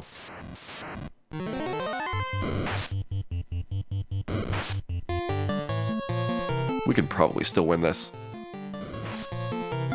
We can maybe still win this. Gotta remember our Black Mage's name is Dan.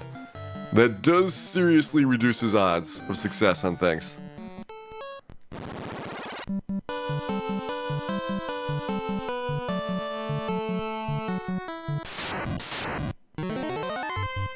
Hey, first strike, that's better. That will help out quite a bit.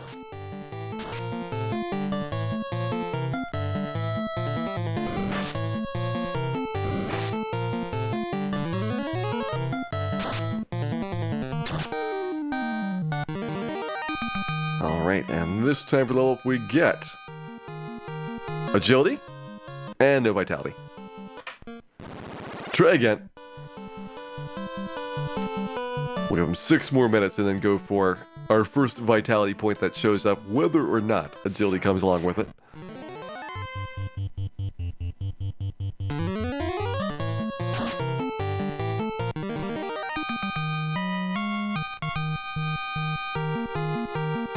No points at all.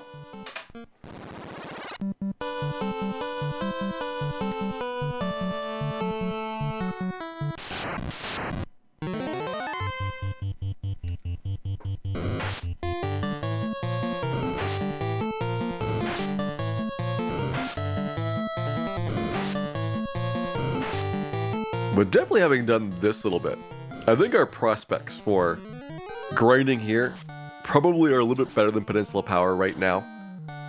Just in terms of the speed at which we can do the level ups, guaranteed fights going through there. And you don't have to deal with Peninsula Power travel time, which adds up every time that you want to get your houses recovered. I could actually do the level ups at Peninsula Power. Make sure I just save beforehand, but this is very convenient over any choice to go over there. And no points. 5 minutes to go.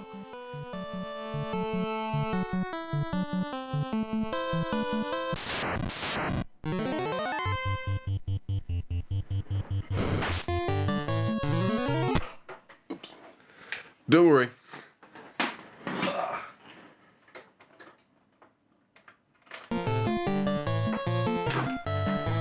I was trying to pull my NES closer and the video cable came out. It's slowly moving backwards from all these resets. Getting further and further away every time I do it.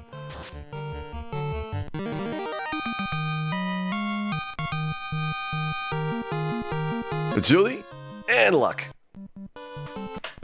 Close. Very close. But we did not get it. Keep trying.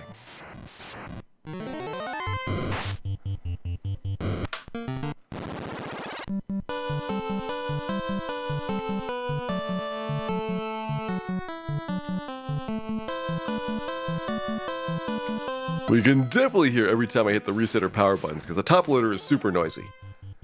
It's got these very clacky buttons.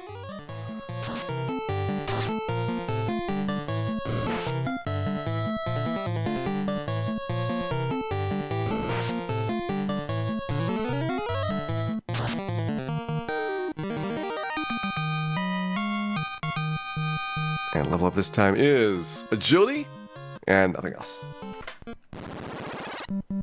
3 minutes to go.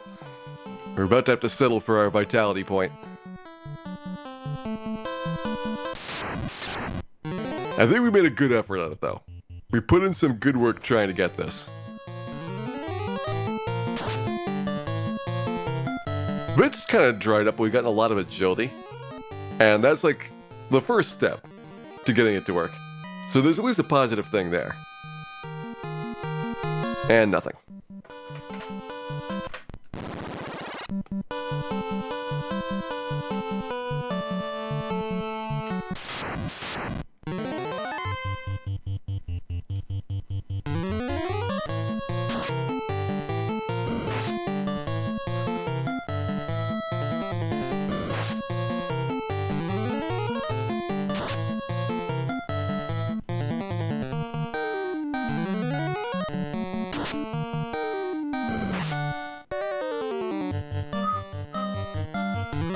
Will this giant be nice, or will he just be covered with ice? Answer at this level up where we get agility and nothing else. 2 minutes to go.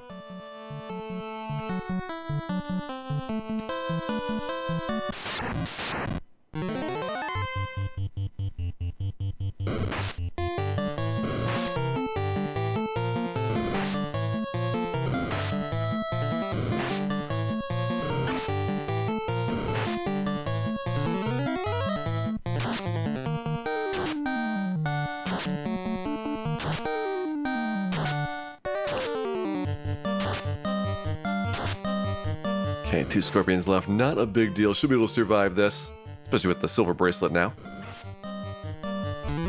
A lot less scary than they were back in Marsh Cave. That's for sure. And just luck. 1 more minute to go.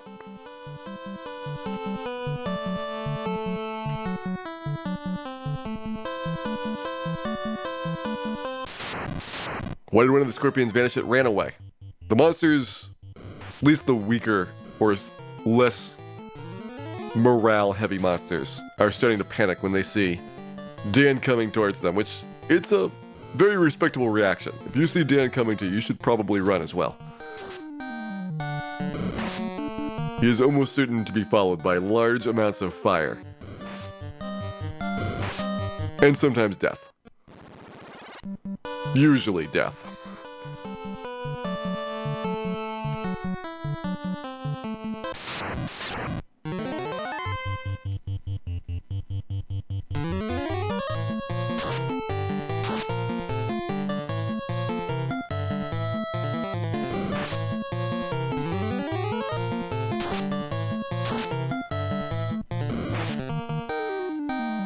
Ooh, that was a lot of damage. Come on, Dan, get the experience here. Spoiler, he does not. Alright, we're past 99. I'm going to take the next Vit point that happens. We are no longer searching for agility, although we would like to have it.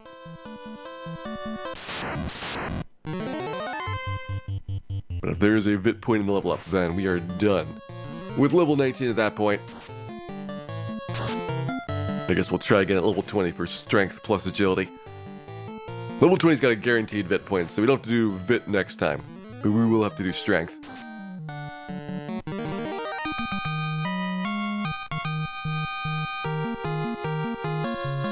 There's our Vit point and done. Alright. We got level 19 in. Need a little bit of cash for level 6 magic here, which will be Lit 3. So we'll go grab the XP outside, grab the cash, and once I get Lit 3, I'll have another great option for the giants. Really for everything. I've got enough cast of it to make it work out.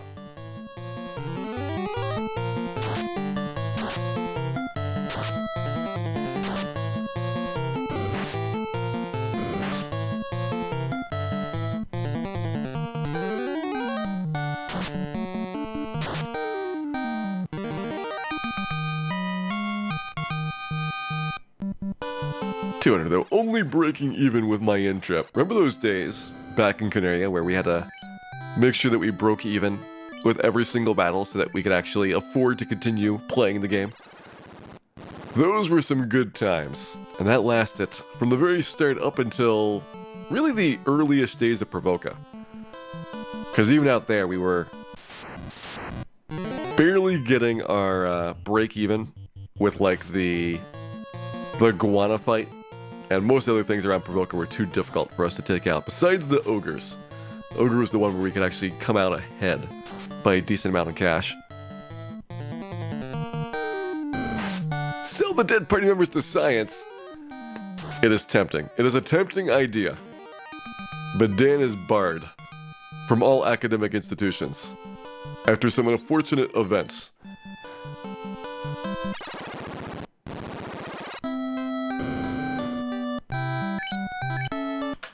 Let's just say Dan and science are no longer on speaking terms.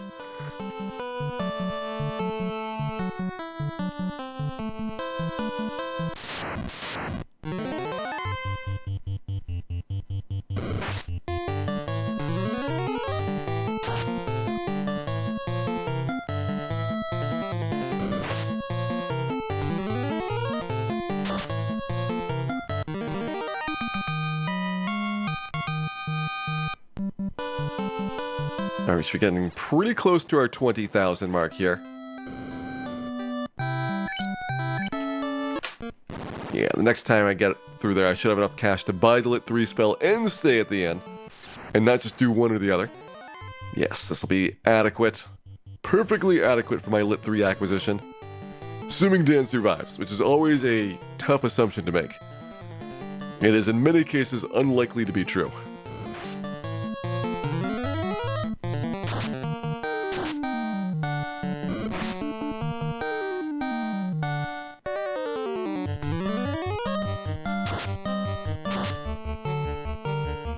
And clinch! Ooh, that's a good miss. That was a good dodge.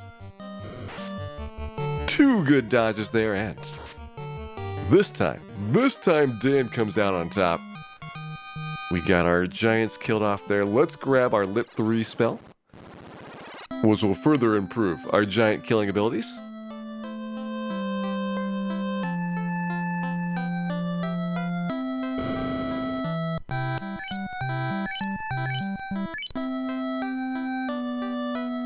I know there was an argument to get the Quake spell at one point. I don't feel like it's worth it though. I feel like Lit 3 is your best use by far of a 6-tier spell charge, and really nothing else comes close in terms of value.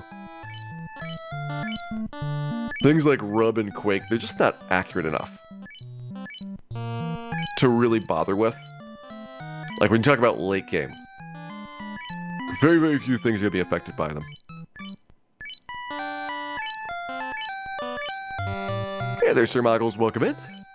How's the run going so far? Well, we beat Astos, so that was a big deal. We managed to get the Mystic Key, and now we're over on the Crescent Lake area. We're grinding slightly better than we did back at Peninsula Power. Eventually, Peninsula Power is going to come out on top again, because the experience is just a little bit higher over there than it is at Crescent Lake.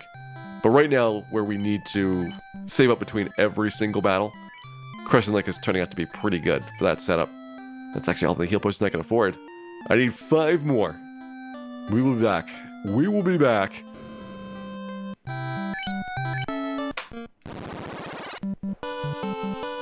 Also, I'm just thrilled to try out my Lit 3 spell. Let's see how it works. I'm hoping it does good damage. I don't know, not against trolls. Against giants, it'll be a great choice.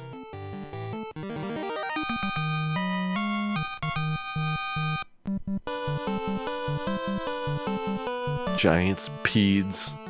Giant peds. Really a lot of stuff out here that was just a little on the tough side for your Fire 3. Of course, we're getting nothing but trolls. So it's like, well, I guess I'll grab those. But I still haven't tried my Lit 3 out.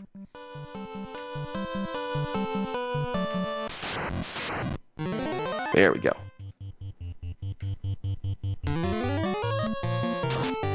Ooh, nice. 200. Decent boost up from the Fire 3 right there. And 100 on the low end is pretty good as well. So we're getting around like 20 to 40 extra damage, it looks like, on Lit 3 versus Fire 3, which is about what we'd expect for it.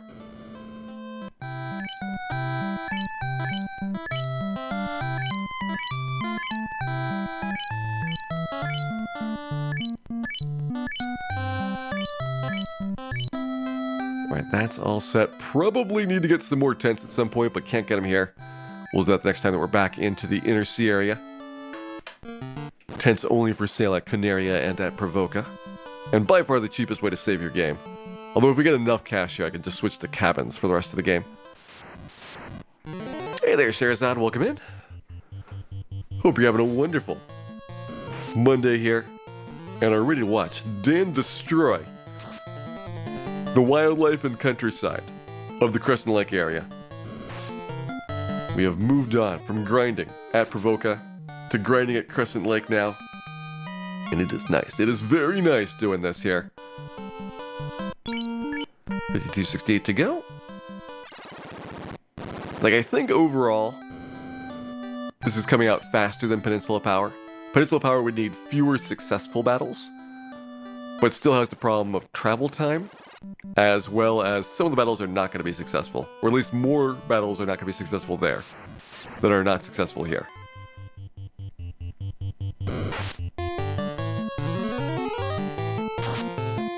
Enjoyed the White Mage playthrough at Limit Break. Glad you enjoyed that, Slappy.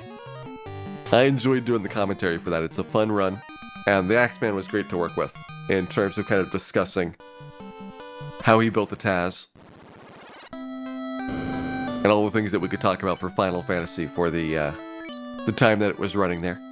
It's a little bit of a different presentation because you're not playing the game while doing commentary. You're just thinking about commentary by itself, and the game is playing its own thing. You just have to watch and talk along with it. How did Astos go? Astos was third try. We got rubbed twice and then succeeded. Second try on Marsh Cave. I did a lot of planning pre-Marsh Cave to get basically at least a decent chance of success. And the first time through there we got 4 wizards and died to the wizards. The second time through there we got 4 wizards and beat the wizards. And I just took a super safe route where I spent like an extra 5 or 6 minutes to make sure that I would be able to escape after we had that crown, because I didn't want to do those wizards again. They were really, really bad at 4, and it takes a pretty big amount of setup each time you go in there to give it a go. Dan at 33 health, you need to get a good turn order here, Dan. This might do it. This might not do it. Better luck next time, Dan.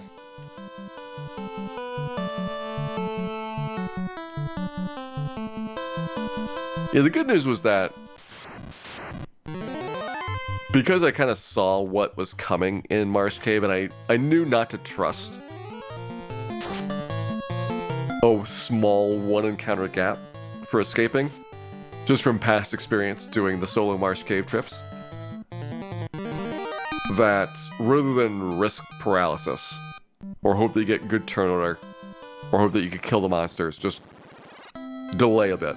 And most of the fights in there, they're survivable. And I think that's going to be true for every character class. Yes, even the Thief. Because you can run away, you can at least have as much armor as the Black Mage does. Nobody's got less HP than Black Mage. So if you can do it with the Black Mage, you can do it with anybody for the walkout. Now the wizard fight for Black Mage very critically relied on having Lit 2. Because that was a big, big spell to get. And it makes the wizard significantly easier than almost anybody else going through there. How far are we from level 20? Well, we're getting pretty close in terms of XP overall. I need to get another stat grind there. We go in for strength plus agility at 20, with strength being the one I really care about. There's the first one, and we don't get the strength. We did get everything else. Pede's worth a lot, so he pushed me there faster. We can probably get another fight of something else prior to getting it for most of the other formations. So last time I checked, I was like 2,000 away.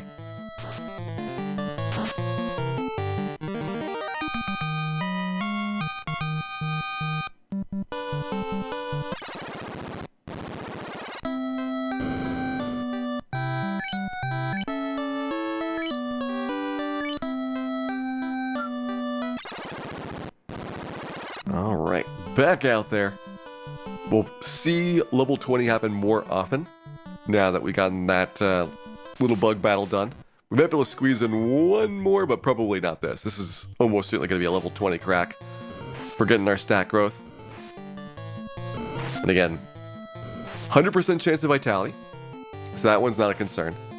25% chance of strength, that's the one we really want. 25% chance of agility, that's the one I'd like to have. And we'll give it probably 10 or 15 minutes to try to get the perfect level up, and then we will fall back to just getting the strength point if we don't succeed in that time range. I think we probably do like 9:35 for when we give up on the perfect level up. And evidently I could get that fight in there. So now we're really close.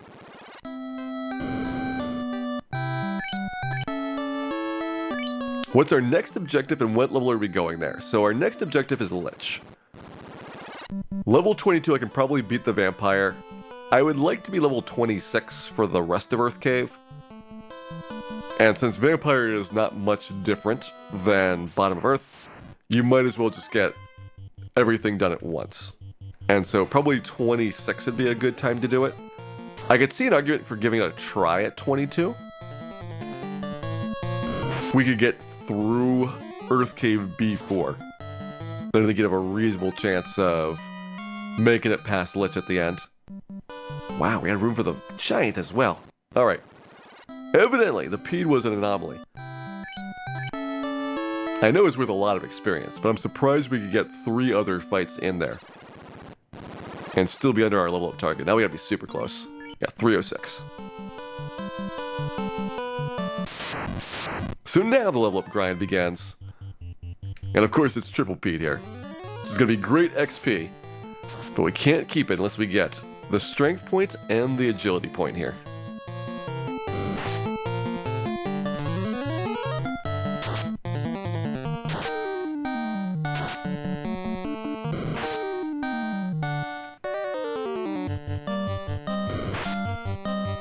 Poison for good luck, yes.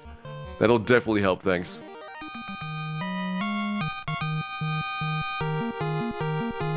No strength point. We did get agility.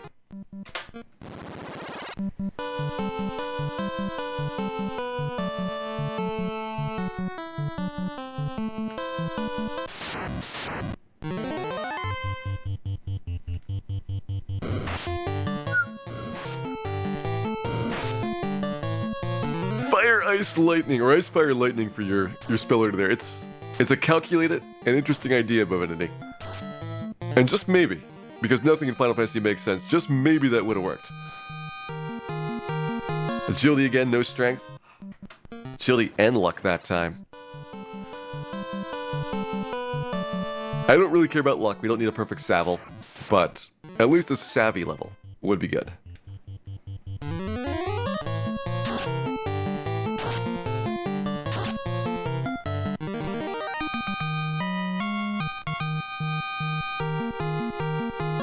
Just an invit.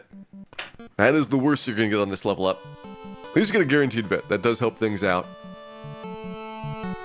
The way we've been playing this is that I'm definitely not going to try to get 3 simultaneous stat ups that are all optional. So strength, and vitality are my priorities. If I got one of those guaranteed, then we can go after the Vit as kind of like an optional thing. But I put kind of a cap on how long that I spend doing it. And if they're both guaranteed, then we'll just grab the Vit point. Or grab the agility point. Make sure it happens. Strength and Vit, no agility. Eventually we would take that. 10 minutes from now, we would consider that an acceptable level up. We even got the luck point on top of it. But for right now, I want the agility point here.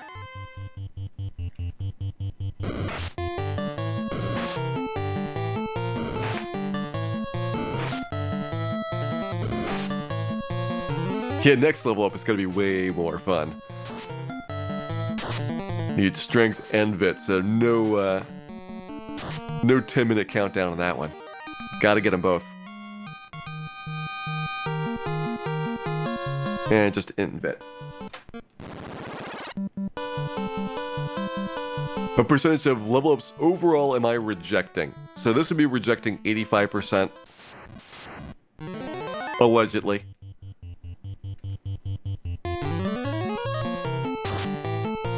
Is it 85%? No, it's rejecting 93%. Sorry, there's one more rejection on top of that.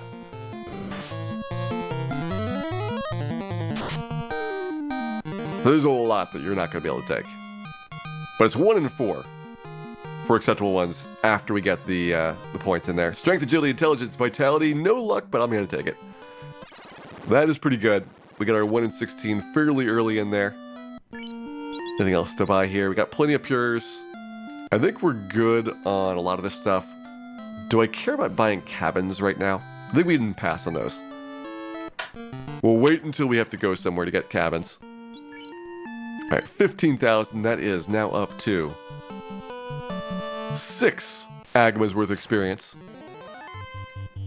Hey there, Barrel. Did we get past the pirates? Yes. Pirates were last night. Last night about the 5-hour mark is when we killed the pirates and went to Peninsula Power for the first time. Today our big thing was getting past Astos. And now we are in the midst of the Crescent Lake grind to get ready for Earth Cave.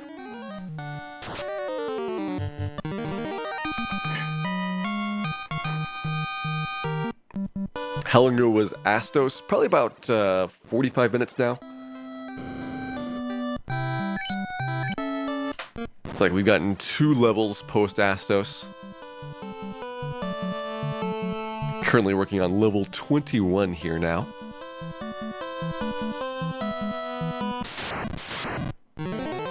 I've been debating about whether 22 versus 26 is when I want to try Earth Cave.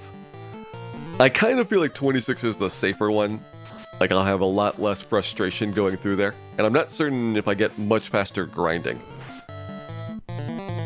So the benefits of getting past Earth Cave. I get a gold bracelet, that's nice. Get a Zeus gauntlet, but I don't really need it. And I get a heal step, I don't really need that for a long time as well. So it'd just be the gold bracelet upgrade. So improve our defense by another 9 points. Some of the things that we're not surviving here, we'd be able to survive more easily with that gold bracelet on. Ice Cave's gonna be tough. Tough but fair. Full of all kinds of paralyzing monsters. The reason Ice Cave is gonna be hard is all down to paralysis. Everything else is no big deal. And I think that the Black Mage, because he gets less magic defense growth, until you're into like the 30s, is going to struggle a lot harder than the Black Belt did. Getting through that place. Black Belt was first try Ice Cave.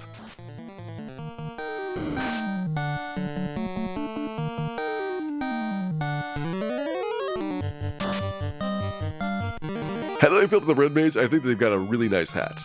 I gotta give them compliments to their haberdasher, supplying them with high quality hat action. Also a pretty good character class. Alright, so we got our first third of that level there. Need a little bit less than 10,000 experience to go to get set up for our next level up here. Nooster's still confused over the hair, but I think it's pretty easy. It's Dan in a wig on the overworld. Because they're too lazy to make an appearance there. That's the only reason for the discrepancy.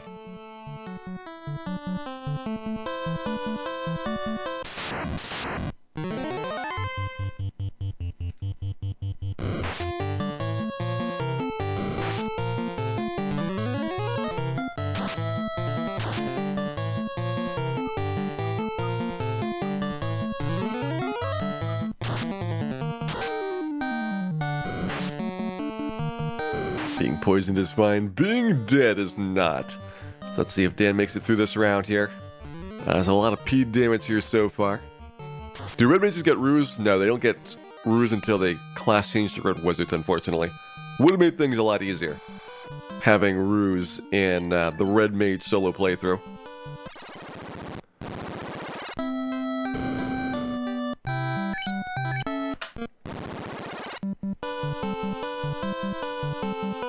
I mean, eventually you get the defense sword, and defense sword is also going to cast ruse for you.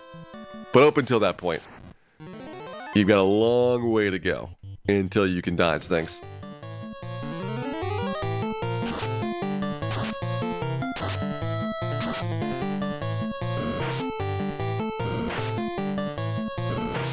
Alright, less than ideal first round. Got 2 big Pete hits right there. There's the third one. 4 big Pete hits, and Dan, can you take these Petes out? No. Yes? And yes. No. Answer is no. Could have gotten there a lot faster if you had actually killed the Pete that had not attacked, instead of only killing the Petes that have attacked. He's very good at doing that.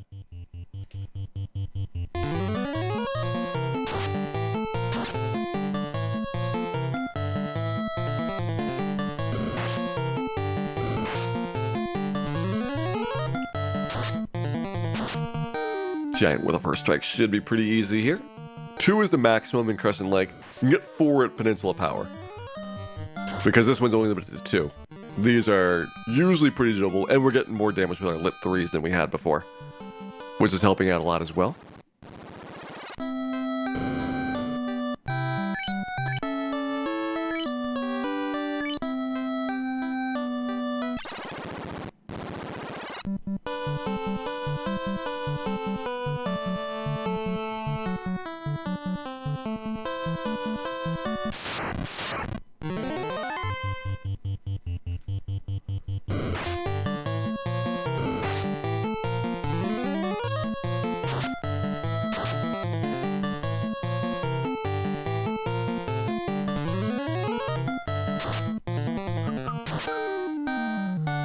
Some light Peds, lesser calories than those Peds you find in Gurgir Volcano.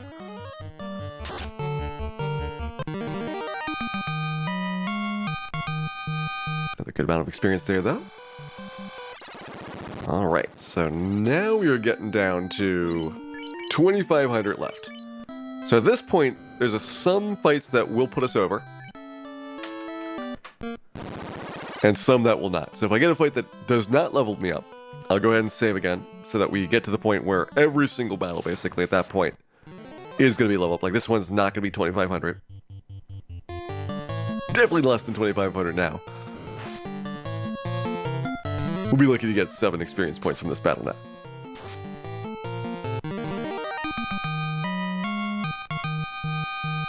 I'm not even sure that's worth saving. Unless we get, like, triple Peds. I can probably squeeze in whatever happens here.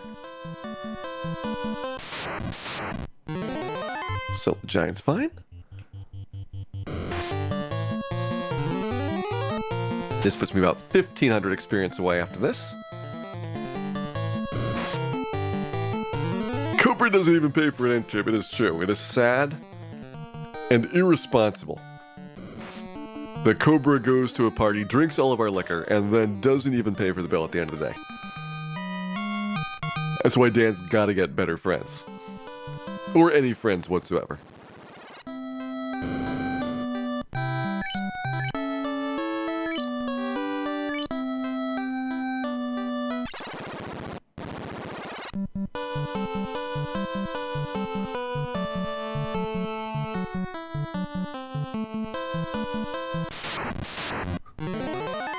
Hello, Pete. This might be our first crack at level 21 here. Or not. Getting increasingly difficult to kill these Peds.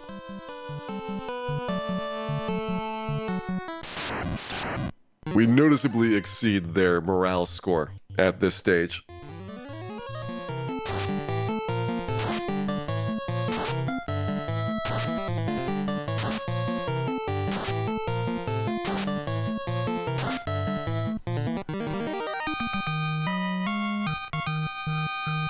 Level 21, we have agility and intelligence. Alright, that's the minimum possible that you can get there. It is a weak HP level up. Agility is guaranteed, intelligence is guaranteed. We need strength and vitality. So we have a 1 in 16 chance of getting the level up that we want to see there. This one we will really work at it until we get strength and vitality. I don't care about luck. We don't need the full savile, but we will be once again savvy with level 21. Flip 3 is our best spell, not counting fast. I thought we got Ice 3. I feel like Ice 3 is purchasable if we get to the town of Gaia. There's something there that we can get. And I'm almost positive Ice 3 is it.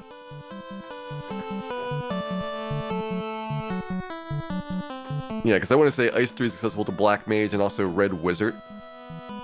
As Red Wizard's only 7th tier spell. Or 7th tier Black Magic spell. It gets one 7th tier White Magic spell, A-Rub. Which is not very good, but in Randomizer could turn into a good spell.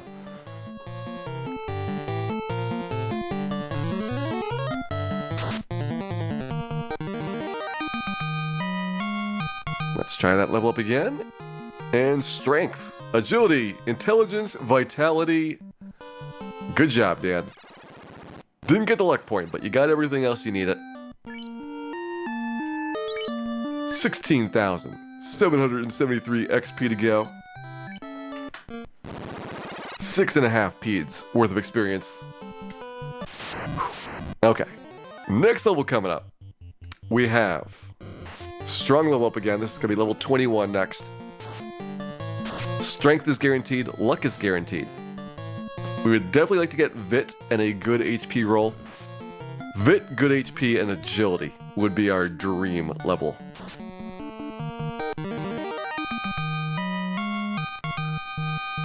What's our vitality at now? We now have 19 vitality. So we'll get another boost at our next level up. Yeah, because we've missed 2 Vit points so far. And those are ones where we had Vit points against strong level ups, and I went for the strong level up being on the high end rather than the Vit point. Every single level up we've gotten our strength score.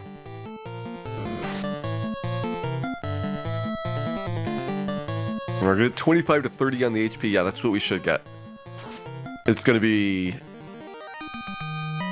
20 plus 4 plus 1 to 5 for the range.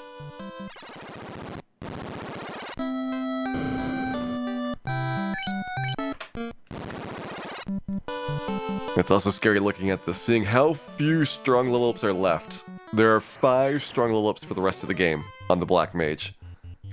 5.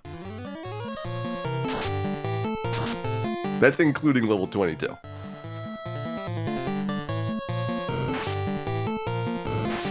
This is why Black Mage has got such terrible health. And if you didn't sculpt these level ups, you'd be around 500 HP when you maxed out. With sculpting, getting all these Vit points in there, we should be around 700.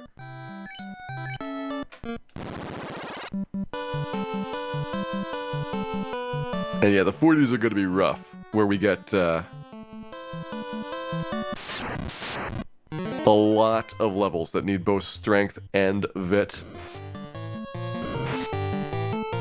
44, 48, we get vitality. There's no strength points past 40. So 40 is strength, vitality guaranteed. Everything after that is going to be very, very difficult. Got our work cut out for us at the end. But at a certain point, the vitality points don't make a difference if they're not going to push you up past another plus 5.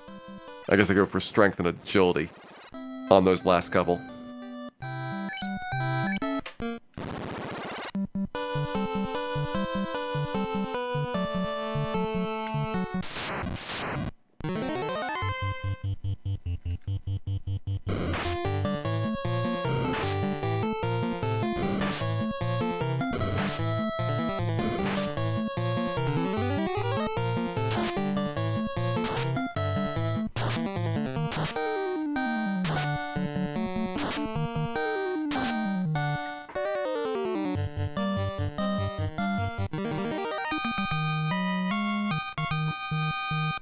Another 1,000 experience there. Got a good chunky bit of way to do this. It would be slightly faster Peninsula Power again, for getting things like the quad zombies at this point, or 3 or 4 giants, risky but doable.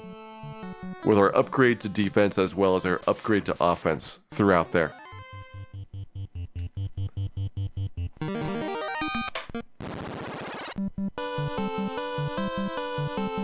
What is the value of 1 strength? So every single attack, strength is going to add 1 to 2 points of damage to it. So if you got, 10 attacks per round with the Masmuin, that is 10 to 20 extra damage per round. And if you crit, it's more than that, so you get 2 strength applications, so 20 to 40 in that case. Hey there, Adam, welcome in. Just see a monster run away from Dan, it is true. Dan's horrific visage, his ill-tempered manner, and let's just say the not most pleasant of bodily odors, is causing monsters to run away. It's been a real problem for getting our level ups.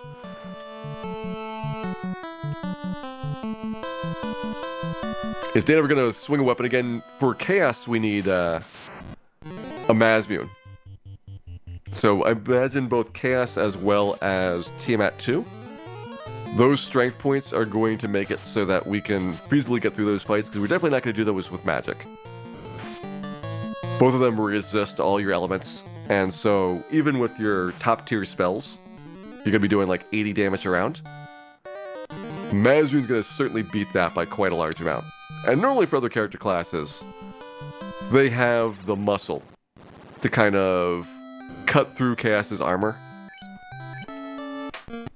Black Belt just destroys Chaos. Fighter with Masmuin does great. Red Mage with Masmuin, not as good, but has fast for twice as many attacks per round.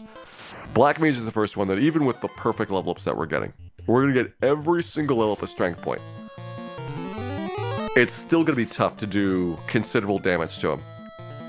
Because perfect strength plus the Masmuin does beat his defense, so we're going to do guaranteed more than 1, but not much more. And we're going to rely a lot on the criticals to do real damage during that fight.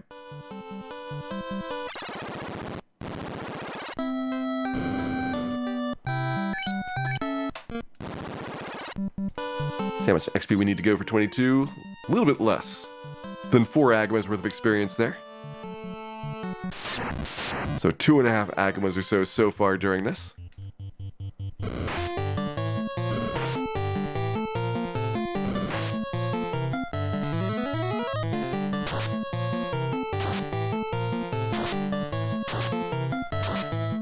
At level 22, we'll grind out our stats again, and then we'll make the call about whether we want to try Earth Cave. I'd be interested to see at least how Vampire goes at this level. With Lit 3, the Wizards should be better. Still to do with the 2 to 4 Wizards, but they would be more likely to die in one shot, thanks to having Lit 3 versus Lit 2 in that fight. So maybe a little bit safer on the 4 Wizard battles. Also a little bit more HP to work with, which helps out. On Vampire, I would worry about the Dazzle attack or the Paralysis Stun Touch. But assuming that we get the Fire 3 off, that should be pretty good in terms of damage output. And so we got a pretty good chance of one-shotting Vampire. Hey, welcome back, BDJFEP. We are indeed past Astos now, and trying to get our levels for our Earth Cave trip here. Now, if we don't do Earth Cave at 22, the next one that makes sense is 26, because that's where the strong levels happen. 22, 26, 30, and then 35 and 40 are your last strong levels for the Black Mage for the entire game. There's not a lot of HP growth left to go on this guy.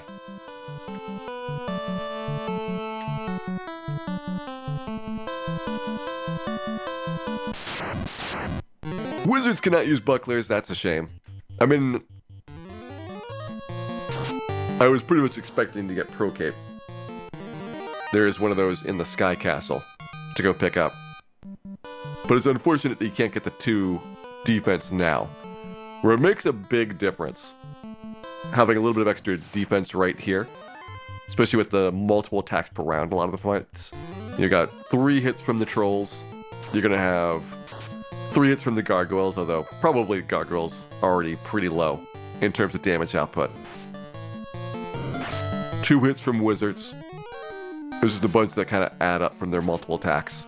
And those get all multiplied by your defensive score for the reduction that you get. Nice peed fight there, by the way. Let's see how much we have to go. 2668. So we're in the range where we could start seeing some level 22 tries. But I'll continue trying to park it closer so that we get to the point where every single fight gets us level 22. And we'll repeat that until we get our right combination of statistics. This one's guaranteed strength, intelligence, and luck. It's a pretty good one for stats. But we need vitality. It's a strong HP level up, so we need to get good roll on HP. And I would say agility is lower priority than both of those. So agility is going to be like, if we can swing it, I'll try to get it. But I'd like to get vitality with a perfect HP boost first.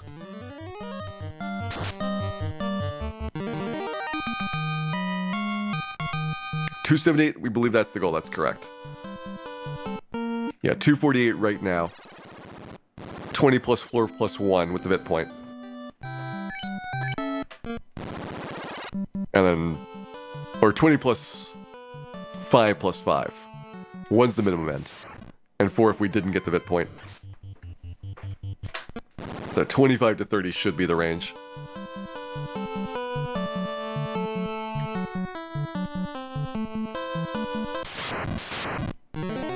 Only way to actually get 25 though is if you fail the vit check as well as get the low end of the roll. Which should hopefully not happen all that often. But almost anything without vit point I don't care anyway. So I will let those slide if I do see them. It's not true. I'm going to take deep and detailed notes. And put those on Dan's permanent record for later.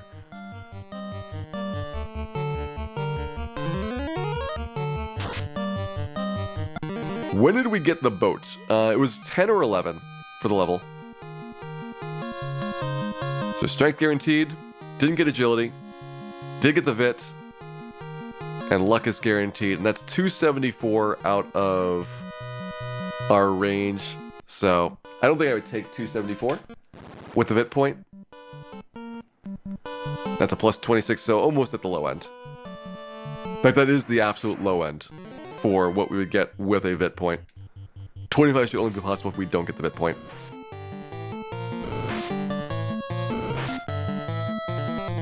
Yeah, I think it was level 10 Hyper Strike. It might have been 11. We did it about the 5-hour mark of the run. Finally killing the pirates. And then once the pirates are dead, you get Fire 2, Lit 2, Ice 2, all these great spells out of Elfland. And so immediately you go from trying to beat ogres and win against the pirate battle to going to the Peninsula Power. There's like nothing in between.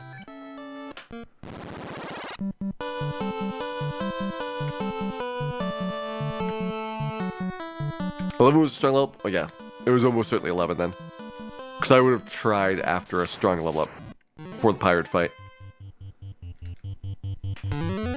There'd be no reason to do it at a weak level up because you're only changing at that point by 2 HP. You're not getting any defense, and attack power is kind of irrelevant in the pirate battle. Alright, strength, intelligence, luck, and nothing. No stat bonuses. And 276 is kind of on the low side.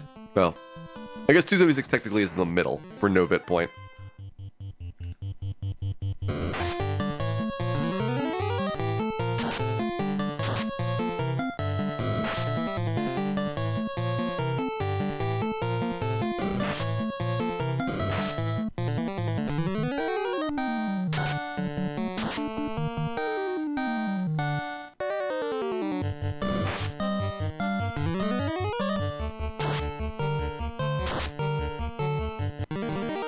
Alright, Giants, are you gonna give me the level up?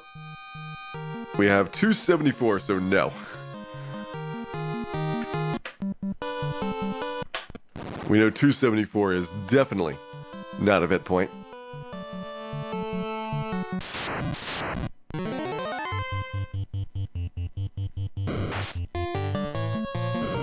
What am I aiming for? Agility, vitality, and 280 hit points is the ideal. I'm willing to bend a little bit because getting everything together is usually impossible for a level up. It's 1 in 4 for the stat points, 1 in 5 for the HP, but there's only 256 values for your RNG table to go through, so it's possible that some of the combinations are incorrect for getting things.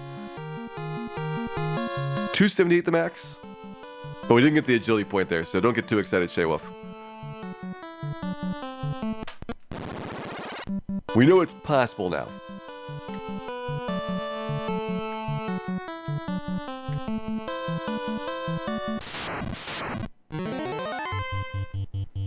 But we don't know if it's possible to get 278 with an agility point on top.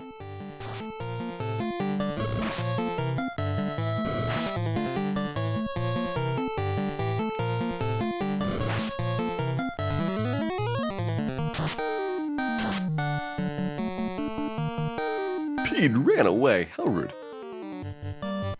Double run. That does not help things. Does not help things at all. But if we never return to Melmont ever again, we'll be very happy. Our lives would be significantly improved. And yet at the same time, there'd be something gnawing at us, something missing. And that something that's missing is the opportunity to burn Melmont to the ground. What does agility do?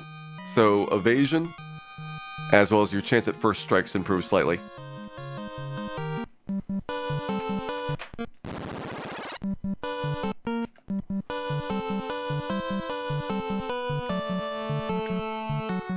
I'm going to actually save out here.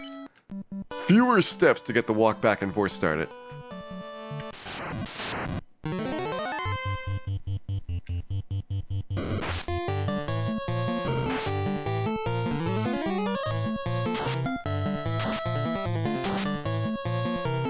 Right, none of those P's taking a particularly large amount of damage there. That means we might need a 3-round fight. Though the lowest damage P did run away, which was very convenient and kind of him.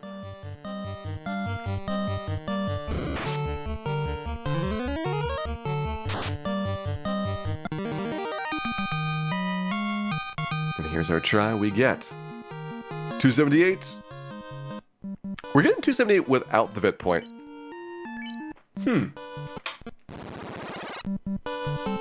I would have expected 278 to be the max with the VIT point. So let's see, we got 20 plus 5 plus 4 without the VIT point.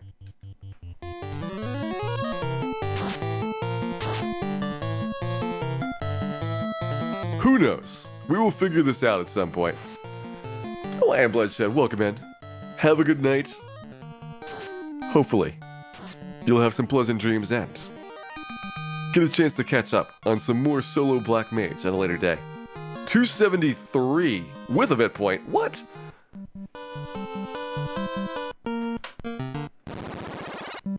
Does Vitality make our HP gains go down?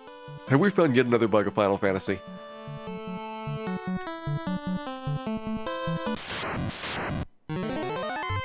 Now I'm questioning everything in my life. Mostly dealing with Dan, but also dealing with Pete as well.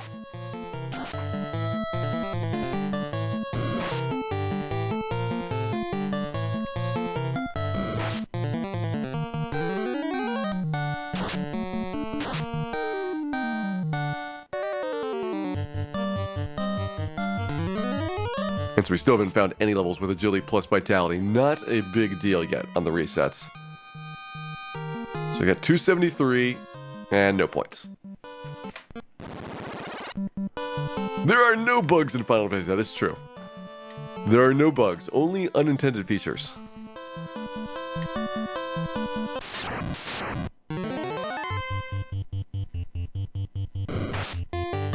Alright, there are some bugs in Final Fantasy, but they give you a lot of experience. And there's also some unintended features. Those are the two things Final Fantasy has.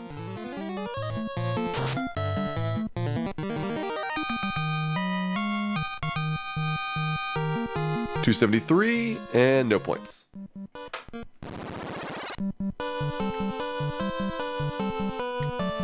Let's go to 10 hours and then drop our standards.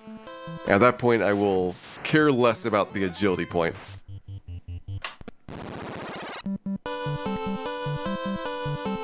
And just go for vitality plus a good amount of HP.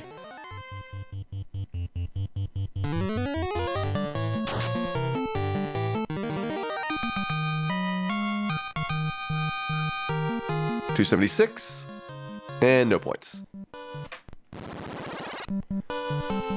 How much agility is a single ruse worth? A lot. It's basically plus 40.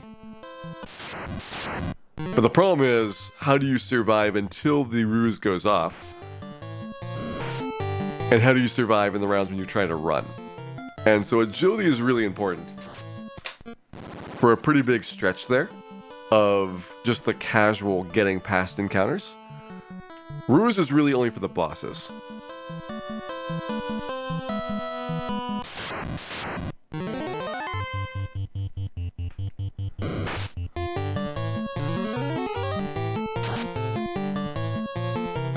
Hey, the Lobster Kitty, out of bound bass. No wonder Dan has not been showering. I definitely demand better cleaning facilities for Dan. Also 276 and vitality. No. We will not take that yet. If I got agility and vitality there in 276, I'd take it.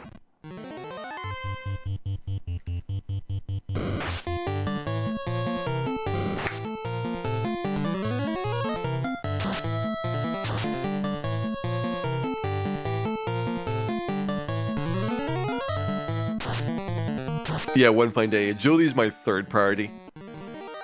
Number 1 is Vit point, number 2 is the HP gain, and number 3 is the agility point. So 276, and nothing.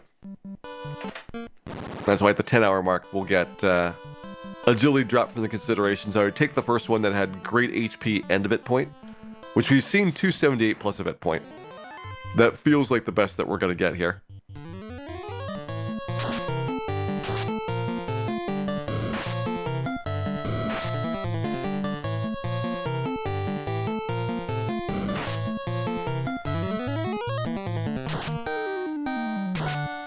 Why is Vit useful? So, the more Vit you have will increase the HP that you get on all of the level ups in the future. So those are pretty useful to have. 276 in Vit. And what does Intelligence do? Intelligence does absolutely nothing. It is the only stat the Black Mage gets every single level up, and it does not have any function in the slightest. Not even a little bit. It's not like there's a bugged thing that doesn't work. It's like not even written. It's amazing.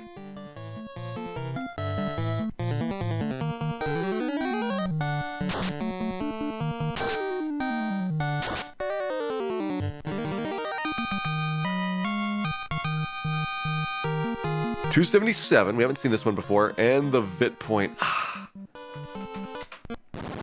That one would probably be taken if we were past the 10-hour mark, but so far, we still have the time to try and get the agility point here.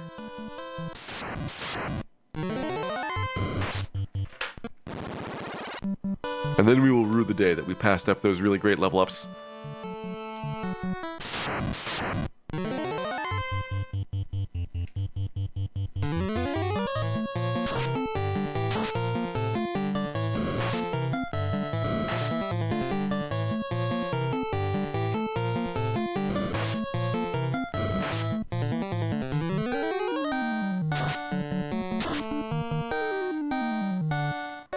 We should be able to survive 70 damage on this giant hit.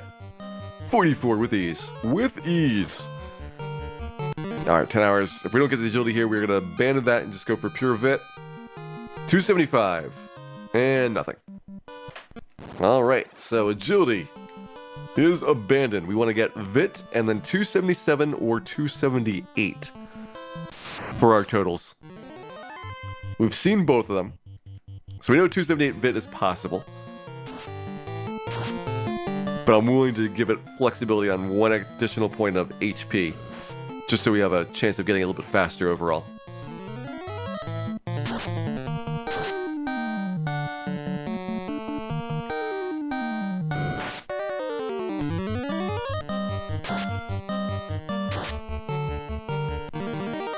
279, but it's possible that it just simply doesn't happen.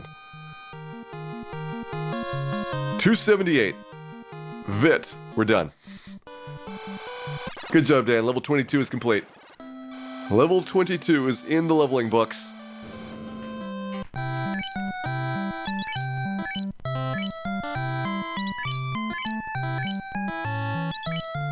Start popping up some cabins here. We're switching over to those from tents for now on. Heal potions maxed. Pure potions, gonna be doing pretty good on those. Alright. I think it is time to give Earth Cave a crack. Not an actual crack, because I'm not going to buy the Quake spell, but the metaphorical crack. In which we try to get,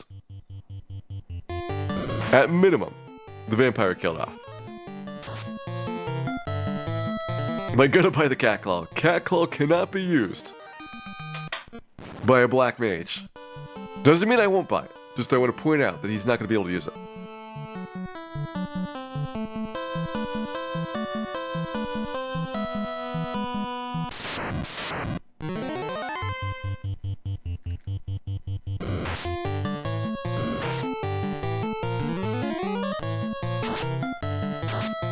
Yes, this is a no class change. I've been doing that with all the character classes. This is the first one where I might give up no class change at the end. It's certainly going to be a lot harder than the previous ones. We've done Fighter no class change, Red Mage no class change, and obviously Black Belt no class change. But Black Mage, White Mage, and Thief no class change, those are very rough.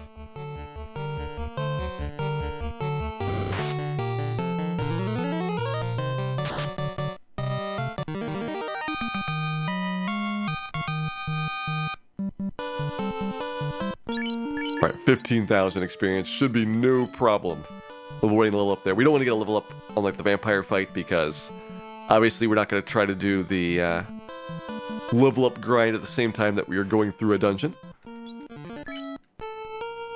But at 15,000 we have plenty of wiggle room for doing the vampire, probably some wizard fights, and other miscellaneous beasties that we might come across in the Earth Cave.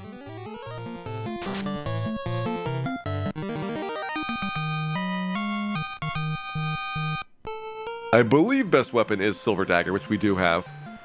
And that's going to last until we have the Masmune. It is sad about the Black Mage's equipment selection. Ah, the odd eye. The odd eye paralyzing us again. At least Dan got back up, and Dan, can you run away from this mess? Zag certainly can. They're running much more frequently than they did before.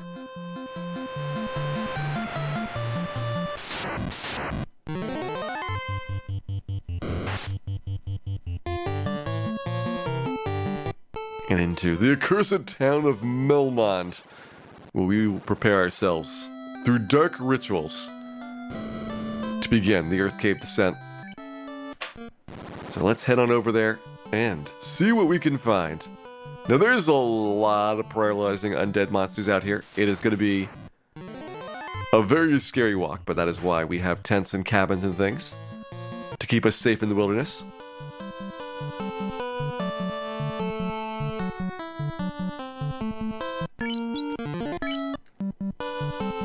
The inn is cobweb free.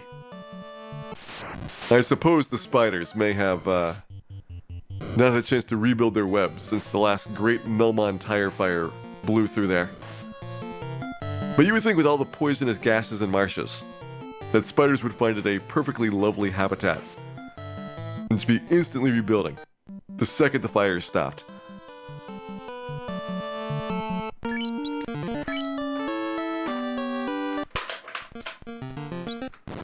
Okay, so I'm gonna go here, start of the encounter cycle.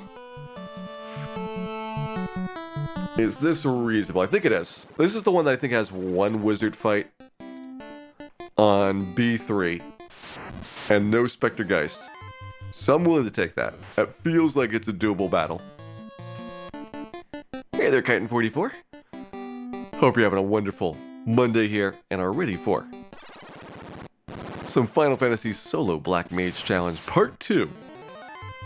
in which Dan tries to venture deep, deep into the recesses beneath the town of Melmont.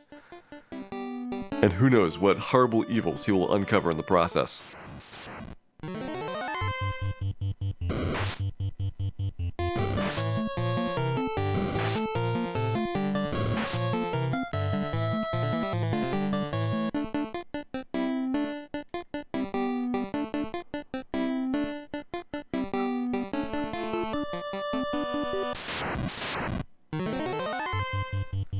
$588 max HP, that sounds low.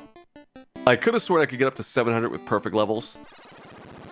But I guess we're not seeing a lot of strong levels left, so maybe 600 is all we're going to see.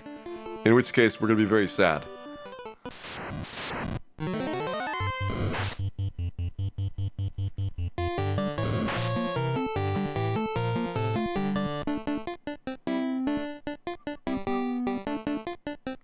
Hello, Bat.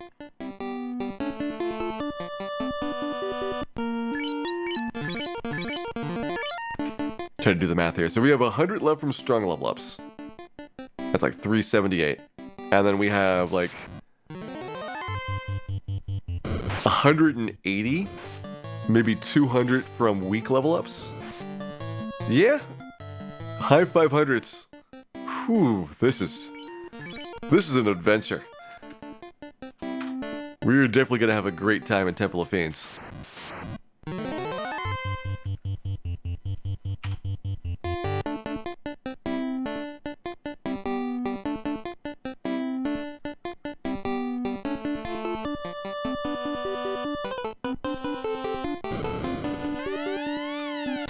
Alright, first crack at the vampire here. One Fire 3 should take him out. Dan, Fire 3 does not fire him. He is not fired up enough to beat the vampire. Let's try again. No, Dan is dazzled. The vampire's roguish good looks and charms have managed to beguile Dan for one round. But this time though, we got him. That was two really bad Fire 3s, by the way. 92 is almost the worst you can possibly get.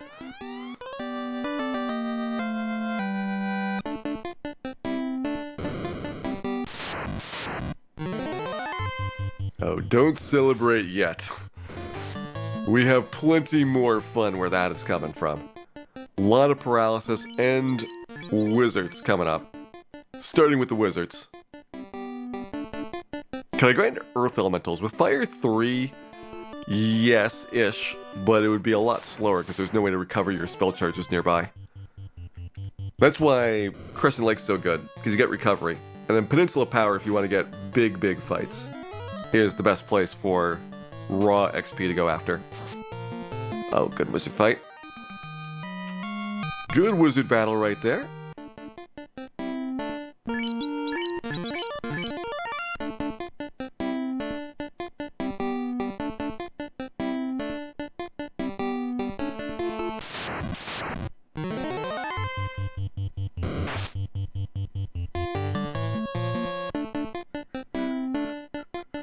Someday we'll be able to survive a nuke. Not today, though. I think by the end of tonight we will have just a little bit more HP. Might have a Lich down, which would be certainly a big accomplishment for the evening overall. I would be quite chuffed if we do get Lich here by the end of the night.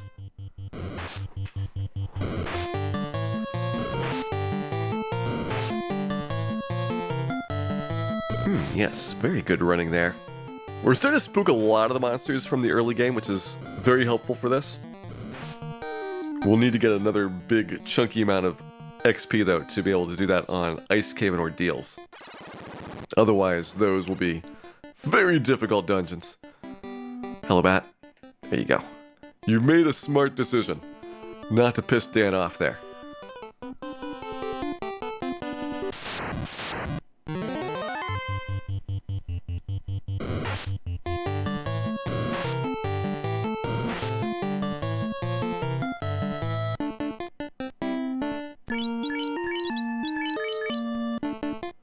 Just needs the heal potion. Everything else is still pretty good.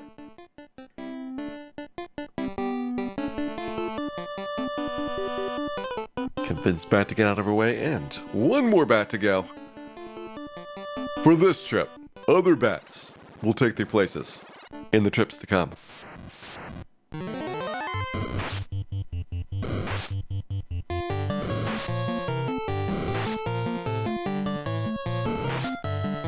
Alright, that was moderately painful. I will respect the Cobra. Doing some good damage there. Whiz-vamp fights for the bats. That'd be some good experience if you're coming in here at a much higher level. At this point, I think Whiz-vamp would be pretty much untouchable by anybody coming through there. If you're like level 25, oh man, a bunch of Whiz-vamp fights, that'd be really good XP.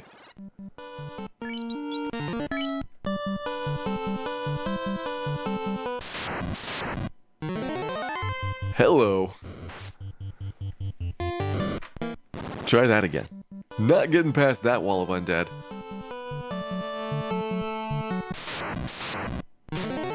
Shadow's fine. They just have dark touch, so no big deal. And we will head on over to visit our pal Sarda the Sage, keeper of rods, and supplier of Titan rubies. He's in need of his ruby stash to be replenished, so that he may lure innocent young Titans down the path of ill repute.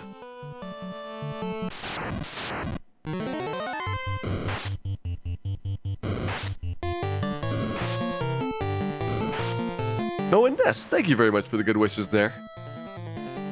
Hope you had a wonderful night tonight. We're working on our part 2 of Final Fantasy Solo Black Mage here. And those of you joining me from Nest Cardinality's stream, hope you had a lovely time over there and are ready to watch our Black Mage, perhaps futilely, try to knife Lich over and over again. Else we murdered a Titan. That is always high quality entertainment in my book. Tent up and let's try and get down there. Still a vast plains worth of undead left for us to sneak past.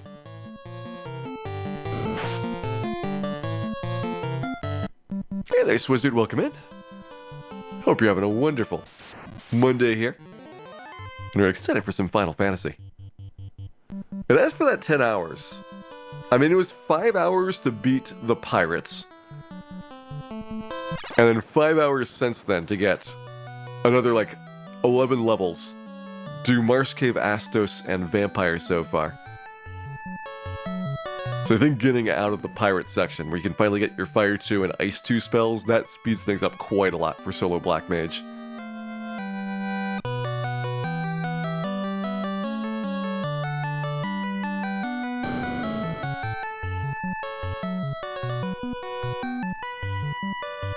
Hey, Mr. Sack Monkey. I was expecting Black Mage to be about 30 hours in total. So this is pretty much in line with predictions so far. I feel like I can get from here to the start of Temple of Fiends in less than 10 hours. And that gives me 10 hours to try to do Temple of Fiends, which is going to be a really brutal stretch. You got to do all the Fiend refights with basically a silver knife and some grit. You get to go grab the Masmune and then try to do Tiamat 2 and Chaos, and I will have good strength for that. So I feel like if I can get into the Tiamat 2 fight, we'd be pretty good. But even getting into Chaos is a big stretch, because you will have in the Chaos battle a lot of rounds you need to get slashing away with that Masmune. You'll be able to fast, put up some ruses if you think that he's going to physically attack you a bunch. But he's a damage race versus Cure 4. And that's a damage race that you do not want to see as a solo Black Mage overall. Can you temper yourself? Temper does not work in NES Final Fantasy. So Temper and Saber, those are not functional in the original version of the game. And as a result, there's no way to boost the Black Mage's attack power. That's one of the reasons why the strength point every single level up has been so vital so far, is to be able to survive through that. Let me check. 278 hit points.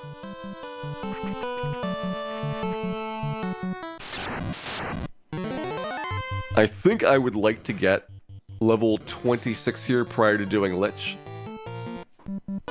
So we're going to go back to Crescent Lake, to continue our Crescent Lake grind. We'll pick up a whole bunch of items there as well. So we got plenty of cabins and other supplies for doing Earth Cave through it. And then we will come back, wiser, stronger, and hopefully more easily able to tank Lich's hits.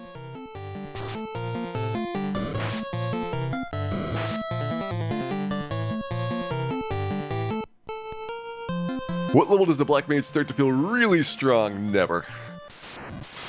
The Black Mage is the first of these where you never feel like you are in control. Fighter starts off pretty easy, ends moderately difficult, but not too difficult. Red Mage starts off pretty easy, ends slightly more difficult. Like Red Mage really struggled to kill Warmech, but did pretty okay on Chaos. Black Belt starts off hard, but ends super easy, like by far the easiest for the second half of the game. But Black Mage is never going to get really strong enough to be super successful here. You don't have a lot of health, you don't have a lot of defense, and this can kind of surprise people. You don't have a lot of offense, because your spell charges are limited, you're not going to have access to nuke, your best spells are going to be the elemental ones, and you can only cast a couple times of those before you run out. So you are going to be doing way less damage than all of the melee character classes would on their comparable fights. And combined with your lack of defense and your lack of HP, means that you really have to get super lucky on dealing with the fiends and on Chaos to take them out.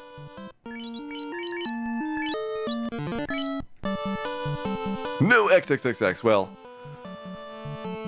I would say it's better to do something like Rub or Quake than XXXX, because late game monsters are going to have instant death resistance. And so if you need the miracle 3 in 256 chance of killing them through their resistances, you might as well go something you can get a lot of casts of. And XXXX doesn't work unless you have less than 301 HP to go in the fight. Whereas Rub will work right from the start. It's just very, very unlikely to succeed.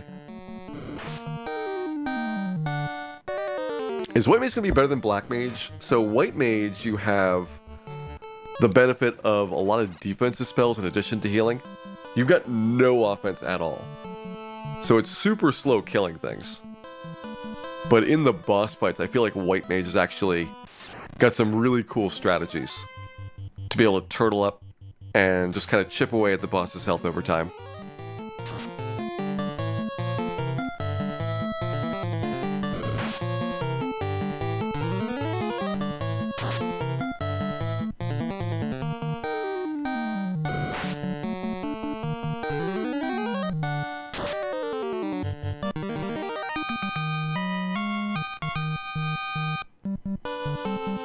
Alright, so we're looking at a little bit less than 10,000 experience there, which is, you know, roughly 4 Agamas worth of experience left to go. We'll actually pass on this fight. I'd like to just get to Crescent Lake so that we can start saving up and getting ready to do our grind here. And for those of you that have not seen how these grinds work, we need to manipulate our stat gains to be basically perfect. So I'm going to get really close to the level up. And then we're going to figure out what stat gains do we need to force to have happen. And then we'll repeat the level up over and over again until we actually get the stats that we want. And that'll be how we can kind of maximize our Black Belt, or Black Mage. It'll be statistically extremely improbable for his growth rate, and even still, it's going to be very tough.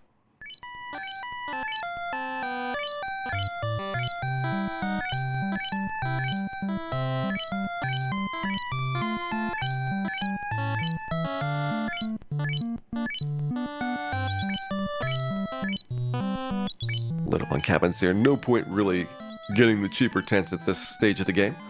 You've got very, very little to spend the Black Mage's cash on. And there is a huge amount of gear that you can pick up and sell because you don't have, knights or red wizards or other character classes that can actually use all the weapons and armor that you have. So easily a couple 100,000 gold just sitting around dungeons.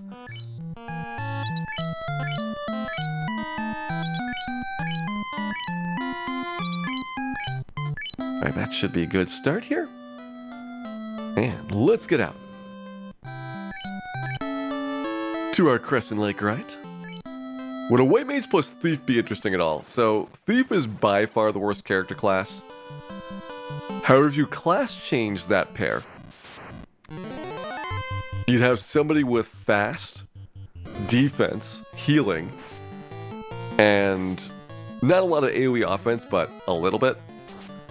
And so they could do pretty good, but they would be certainly much slower than almost every other pair that you could think of. Really, anything involving a Thief is usually a bad choice. But doubly so when you have any flexibility in the matter.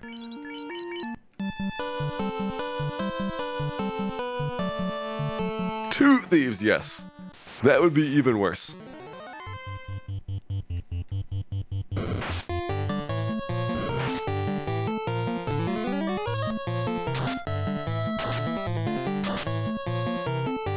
Yeah, running was supposed to be one of the two things the Thief was really good at. It turns out running is broken. The other thing the Thief was supposed to be really good at was critical hits, and it turns out critical hits are also broken. And so as a result, the Thief's two strengths, which don't make up for his weaknesses by any means, both don't work correctly.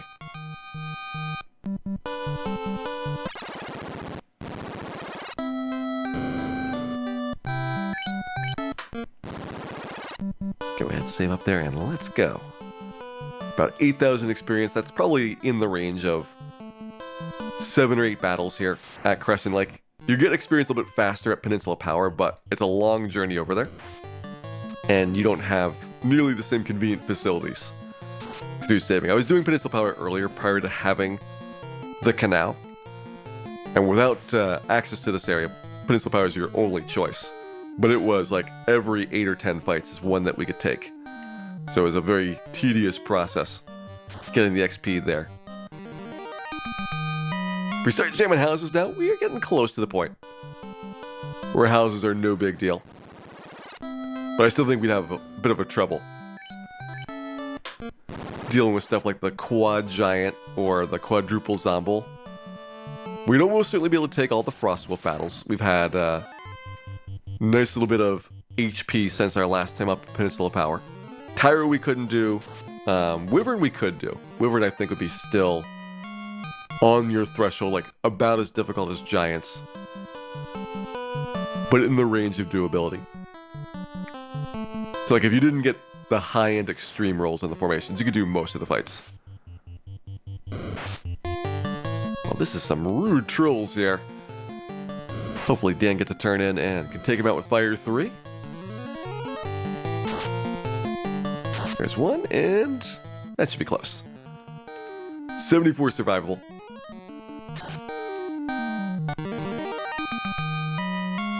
You really like the Black Mage's hat. It's a very nice hat. It is the second best hat in Final Fantasy. Third if you include hoods as hats. Where that's a debate. Whether the White Mage hood would be qualified in terms of the best dressed hat list of character class. In which case I'd move Black Mage down to third. But far better than Fighter, Thief, or Black Belt. That is for sure. Also bad road.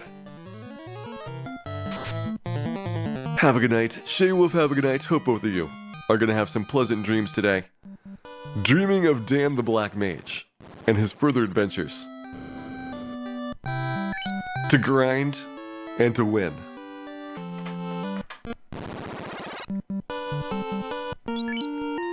But I will see possibly both of you tomorrow. Dreaming of the lovely Marsh Cave, that is a rare statement that few have made. And almost none have lived to tell about.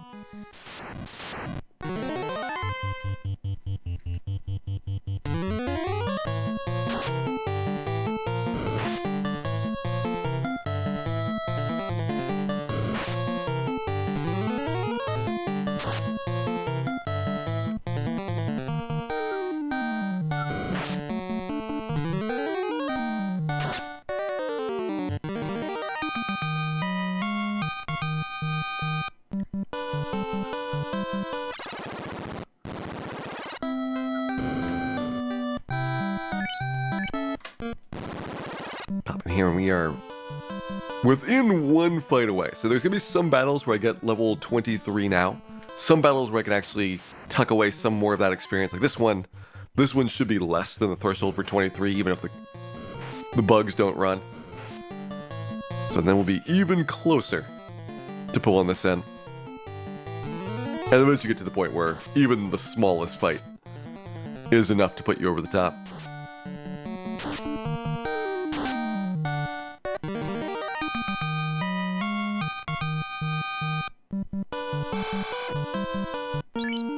At 1450 though.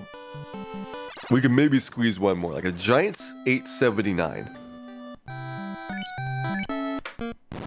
Otherwise known as a third of an Agama worth of experience. So we can get a Giant in here, get Solo Troll, get another pile of bugs. Like this is less scorpions than before.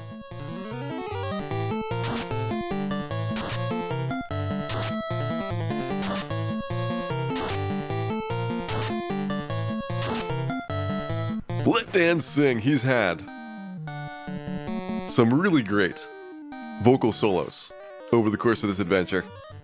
Perhaps he will have another one right here on his way back to the Crescent Lake Inn, because now we are in position to have all of our battles be level ups.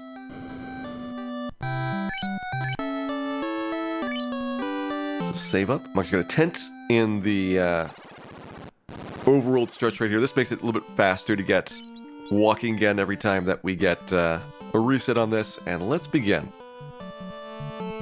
doing our stack grinding. This level up, only intelligence is guaranteed.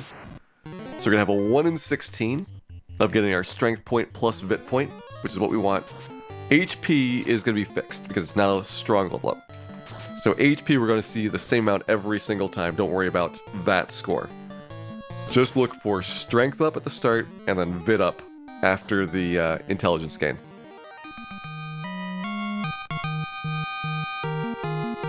Agility, and that's it. Try again. Well, as far as possible for class change, we'd like to go all the way. But rather than spend, 50 hours at the end, if we find out that chaos is basically impossible, it'd be significantly easier with a Black Wizard. And so my concession to finishing in a reasonable amount of time is that once we're past like the 30 or so hour mark, I will probably class change, grab a Cat Claw and the nuke spell, and do it that way. Alright, vit but no strength.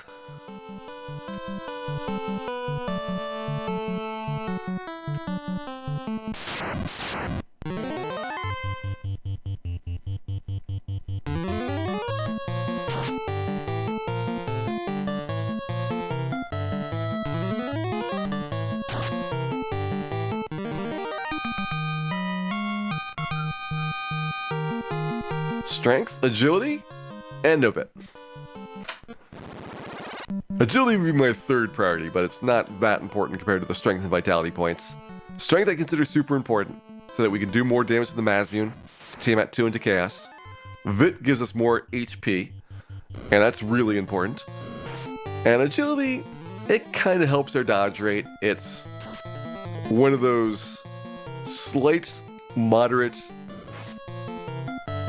touch-and-go influences. Like, you'll never know it worked. You'll never know that that agility point was the difference between success and failure, but it'll probably help a little bit throughout the entire game. And so as a result, agility definitely number 3 in terms of my my desires here. Strength and luck. Getting some good gains here. We're getting a lot of doubles, but not the double that we need.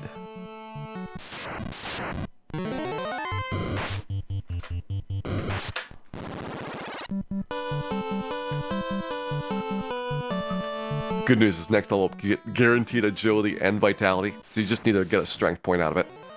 Much, much easier than this level up will be.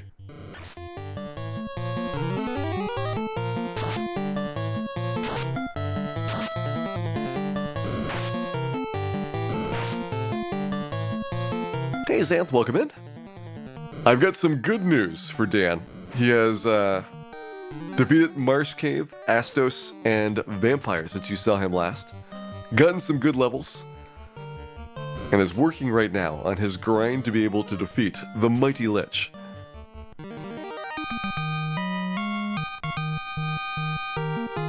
But he can't get a strength point, so that is his biggest holdup right now. Also, Avon, have a good night. Hope you enjoyed the show today, and pleasant dreams. Just wait for rub to not work. It was second try. Like, once you get some levels, your chance of being rubbed goes way down because there's a hidden magic defense stat. Like, Black Mage will get +2 magic defense every level up. So the higher level you are, the less likely rub is to hit. So like when you first start the game, it's like a 60% chance of landing. And if you're killing him at like level 20, then you're down to like maybe like a 30% chance of it landing. So you don't really have much of a difficulty doing it. And for Black Mage, you can do so much damage to him because you have plenty of spells to work with. So there's not really a worry about being able to kill him before he gets his big damage dealing spells off. Black Bolt was a little bit touchier, but that was actually first try. We got good damage before being slowed, and then we were able to punch him to death. Fighter, you have the Silver Sword, which goes right through his defense very easily. And Red Mage, you have spells. So those have all been pretty easy. White Mage, interestingly, I do this with like the 4 White Mage playthrough. You can mute Astos, cast Ruse a couple times, and you're basically invincible at that point. And you just slowly hammer him 1 damage around until he dies. Like, it's very, very tedious and long, but pretty safe overall. And the Thief is a disaster. The Thief you need to level up to like level 40 on Ogres. It is the most tedious and mind-numbing thing you can imagine to be able to kill Astos. It is horrific. And that is why Thief solo playthrough is the one that I would really not recommend anybody try.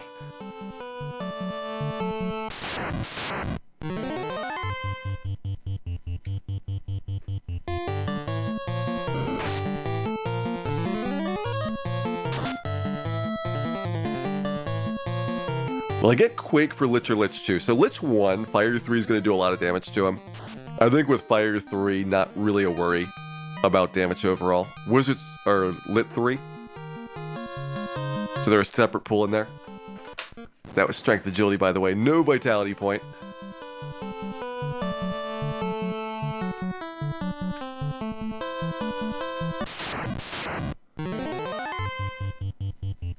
How long to grind the Ogres? So I've never done Solo Thief. Jay Coper did. Jay Coper's done all 6 character classes on stream a couple years ago. And he definitely was not running a timer while he was doing this, because it was probably a couple weeks for Solo Thief.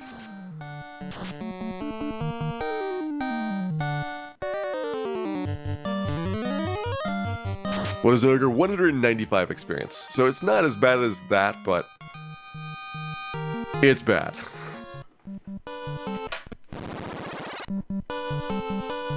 Good news is that you kind of cap out. Like once you're around level 30 or so, the levels get to be the same distance from each other, which is about 32,000 experience. So when you get down to it, roughly it's 160 ogres per level up. And it just repeats over and over again as you get your levels. Still needing to do the same type of sculpting as you have here. You got to make sure that you get your guaranteed strength and vitality points, but it's not that different from Black Mage in terms of getting the level ups at the end of the day. Just much, much slower for the pre-Astos ones.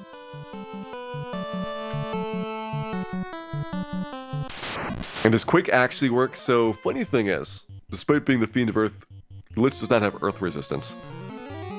So yes, Quake has a better chance than you would think of hitting him.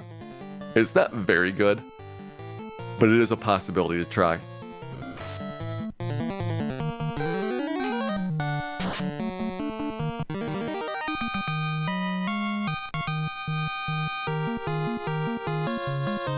Vit and luck. I think we've had every pair possible now, except for the strength Vit one that I want.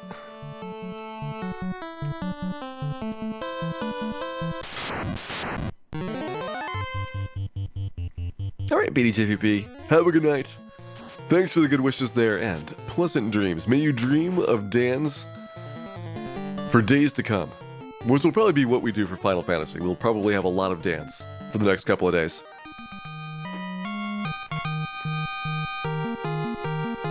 And just intelligence. Yeah, as for the Scorpion hit, you're gonna get hit by everything for a lot. The best armor I have right now is Silver Bracelet. Once I beat Lich, I can get a Gold Bracelet out of Ordeals. And I can get an Opal Bracelet once I've got the Airship and the Oxiel. So it's a pretty quick jump in terms of getting some better gear after Lich. But it takes a bit of work. You have to do like one dungeon for each of those upgrades.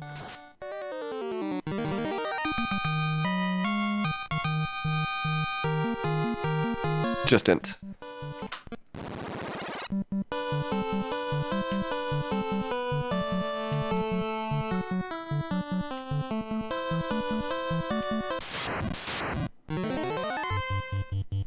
Hello, Giant.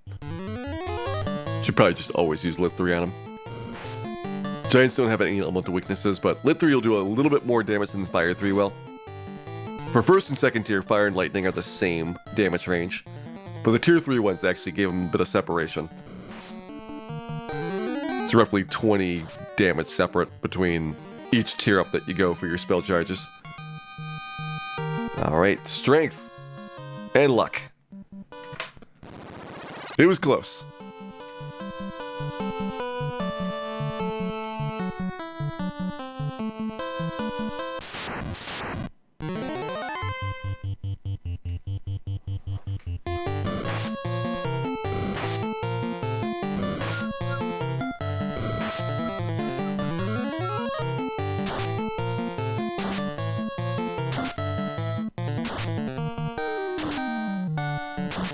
Lit 3's also been pretty good for these fights. Fire 3 was leaving a couple alive every now and then.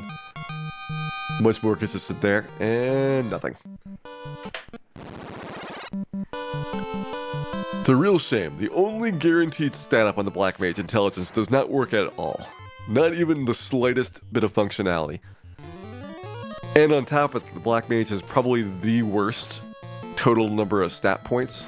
White Mage is pretty bad, but White Mage has mostly useful stats. So a lot of strength, agility, vitality ups. So those are really, really good for the solo playthrough. And then everybody else tends to have significantly more stats on average per level.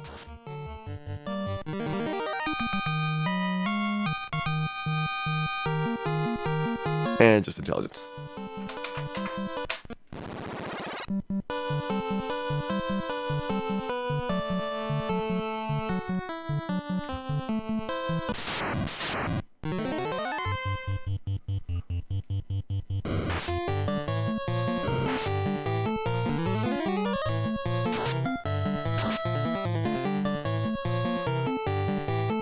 In this type of playthrough, if intelligence actually worked like it did in the remakes, Black Mage would get significantly easier, because in the remakes, intelligence goes into the spell damage formulas. So the more intelligence you have, the more damage you do, and they have like these multipliers where every 10 points of intelligence gives you an additional multiplier on the spell damage. So it's a pretty significant bonus to that first one, a little bit less to the second one, to the third one, and so on, but the Black Mage having a lot more intelligence than anybody else goes from being about these spell damage ranges when you first get the spells to probably getting like 3 or 4 times as much in the late game. Like you can get probably like 600 or 700 damage with like a Fire 3 spell in like the GBA or PSP version. And that would substantially change how you would treat a challenge like this, because you could actually realistically kill all the bosses and probably Chaos as well with just the spells and not have to worry about the Mazmian at all, so the strength disappears. You would get certainly a much easier time dealing with a lot of encounters. And if you had temper on top of that, then everything would be a breeze for clearing out. Which is not to say that you shouldn't try solo character challenges on the NES. Just be very, very certain you want to commit to them. Right, intelligence and nothing else.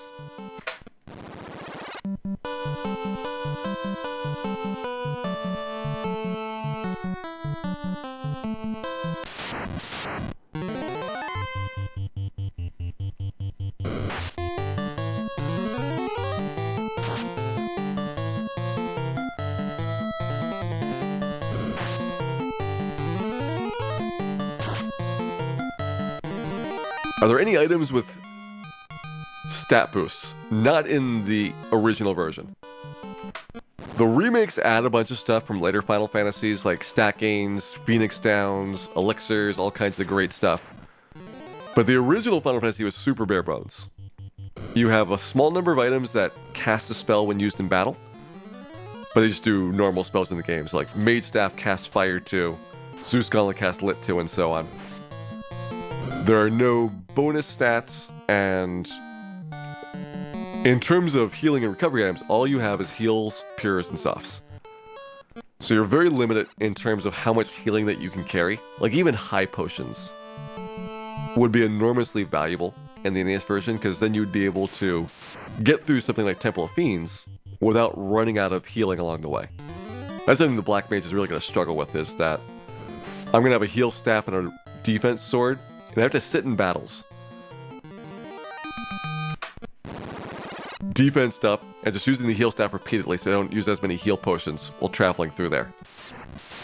It's a very big slog to do it that way, but it's the only conceivable way to get through a long dungeon like that without 99 heal potions getting all used up.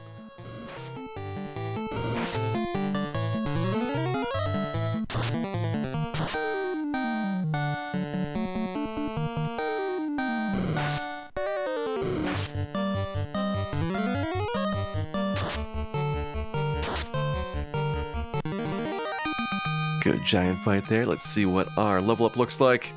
Strength, agility, intelligence, vitality, no luck, but I don't care. Not quite a perfect level up, but that is as good as I need it to be.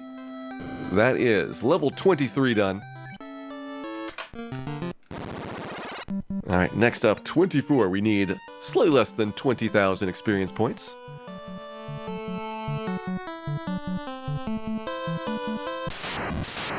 That is going to be roughly 7 Agmas worth of experience. Continuing to go up there, we're not quite at the cap yet. Cap is going to be around 32,000 experience points per level up. Once you hit that, which is around level 28 to 30, then you have no more growth. All the ones after that, they're not quite perfectly flat for some reason, but they'll bounce up and down by like 100 experience. At what level does the fighter break 300 hit points? Like level 12. It's not quite that low, but it's close. I think you could do it at level 12, because I want to say that when I was doing the speedruns at level 12 in the Ice Cave, you were not guaranteed, but sometimes you had 301 hit points to be able to avoid having the eye insta-kill you. Like, that's the gulf between these character classes. Fighter, Black Belt, very easily hit 999 hit points. Red Mage with some effort, but if you're in like 800, 900 range, you're probably fine there. Black Mage by far the hardest struggle on HP overall.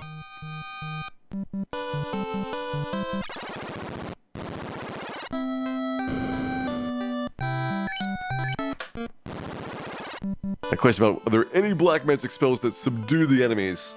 So there's a sleep spell that is broken. Enemies will always wake up in one turn, so basically a waste for a solo character to ever cast sleep. There's a paralysis spell called Hold, which is probably not going to work, and has only a 25% chance of them waking up. So a little bit better, but still quite tough. Usually your best strategy is just use the defense sword a bunch, and you'll dodge everything except for critical hits. So monsters normally have like a 1% critical hit rate, and that is low enough that you're going to be able to outspeed their damage. If they can't do any regular attacks, they don't have any spells or skills, then you can use any monster that's a pure physical attacker, and you've done 3 uses of the defense sword. You'll be able to dodge all their non-critical hits.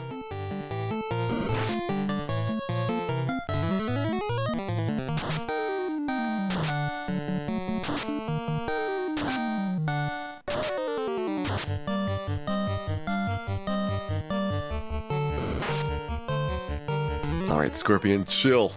Quit it with the poisons.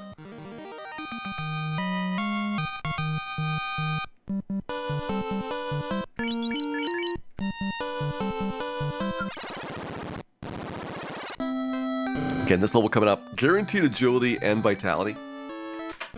So we just have a 1 in 4 chance to get strength. Much, much easier than what we did in the past.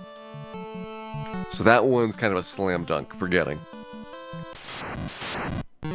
That probably is a good bit of work for today. We'll have gone from like level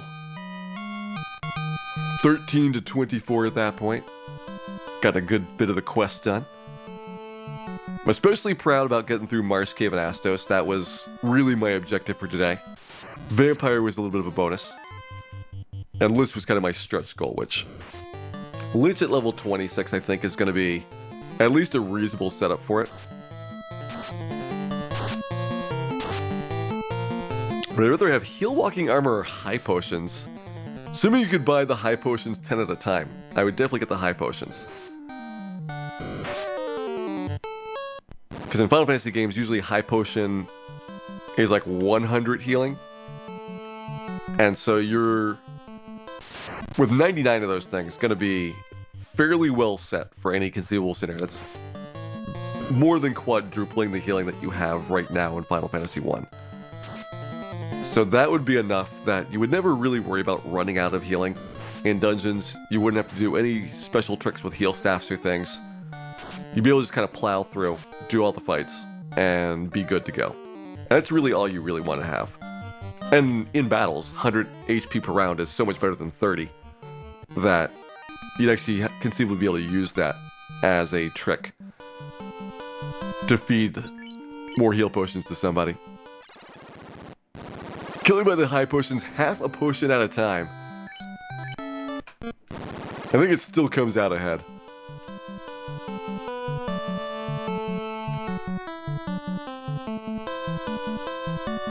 Because if you think about it, you got roughly 3.3 regular heal potions per high potion. And so you're still being faster than your current heal potion shopping in Final Fantasy. If you had to buy it a half potion at a time. Ooh, 10 per step. Heal in combat as well. Maybe you'd have a deal. Give me 10 HP per step and per round of combat. Then I'll think about it.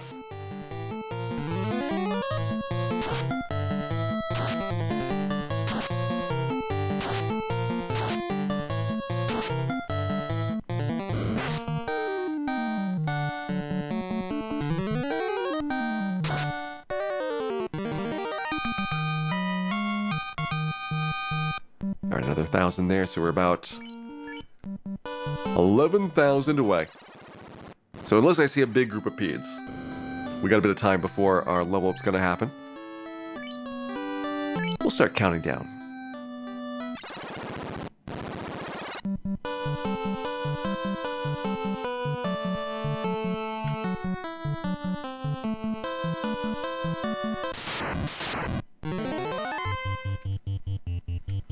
I will say though, even though people make fun of the bugs in Final Fantasy, in terms of things that you would notice, it's actually pretty solid. Like, there are no sequence breaks in the game. That's something that a lot of RPGs of this era and the Super Nintendo era can't say. Most of the things that don't work, it's because the damage ranges are so variable and so crazy random that you just don't notice that you're missing out on like 20% or 30% because it's swamped by a 20x range in damage for some of the hits. So I can understand why they didn't discover a lot of the issues that are present in there.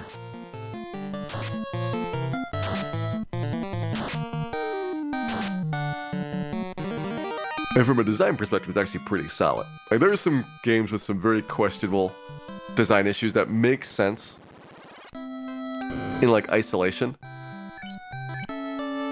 But by the way the games are played, are quite game-breaking. Like, the original Diablo, there's a monster called the Black Death. And when you're hit by it, it permanently lowers your maximum HP by 1. And it's like, alright, not a big deal, you don't see a lot of those things. But when you think about a game that you're supposed to play for like hundreds and hundreds of hours, permanently losing a stat is going to be just completely crippling. Because you'll never be able to get that back, there's no way to undo it, and you're already sunk so much time into it that you're kind of at a loss when you finally realize what has happened. There's plenty of other things like the shrines in Diablo 1 that were similar to it, but there's games of the era after Final Fantasy that make a lot of somewhat questionable design decisions for how the games are actually used, when in like the 80s or 90s those would have been like more straightforward of you're playing the game once and something like a permanent stat loss is a little bit less punishing than it would be for these long-running games.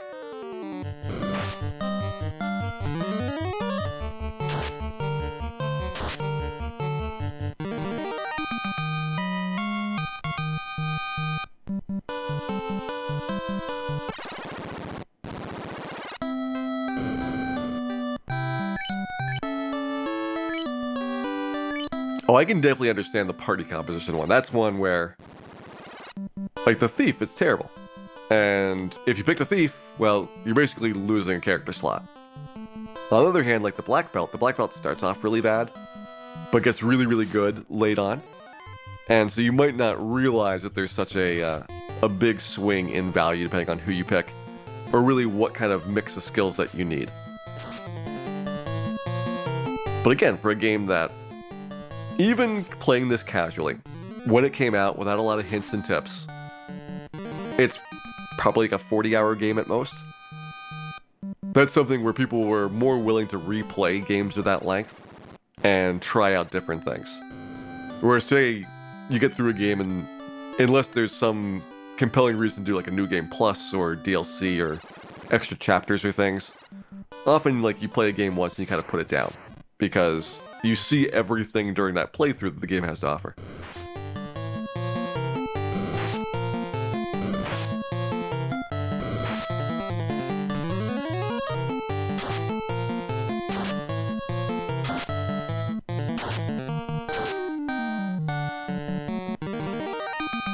I will count that as a victory.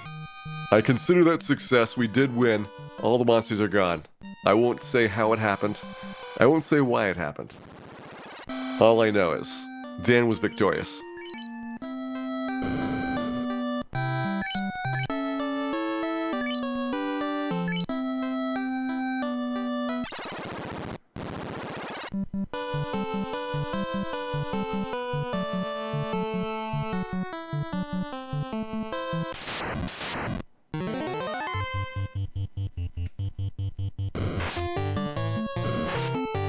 Took 35 PCs to get a party through Wizardry 5. I choose to interpret that, by the way, Genwit, as you got so mad you threw 34 computers out the window.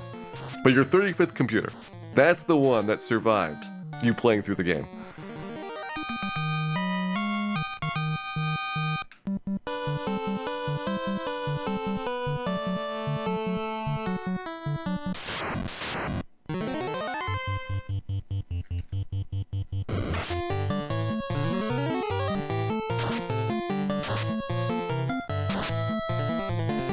Okay, got 1P down, 1P running.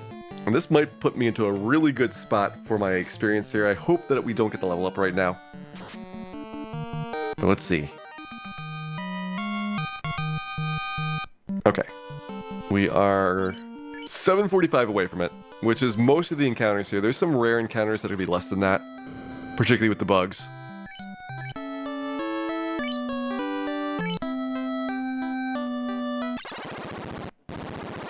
That is in range for doing our save scumming here. And what is the worst video game I've ever played? I mean, Tivo, you've seen me play Virtual Highlight. That is clearly the epitome of high quality video games. Everything by comparison is the worst.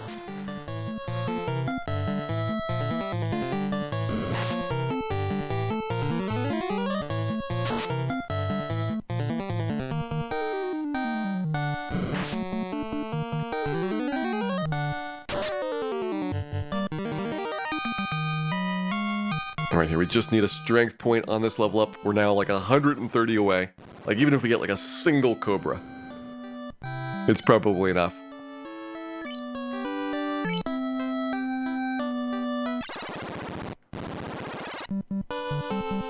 So let's do it. Will we get our level up here? Definitely on Trolls. Oh, Titanic run by Author Blues. I remember that one. That one was certainly strange. It had mysterious qualities.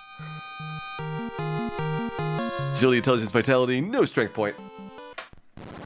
Try again, 1 in 4 chance. Getting our strength point here. Which should happen pretty quickly compared to some of those level ups that we've had.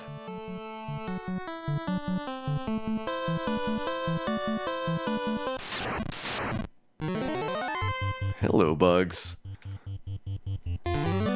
You will assist me in my quest to get my strength point.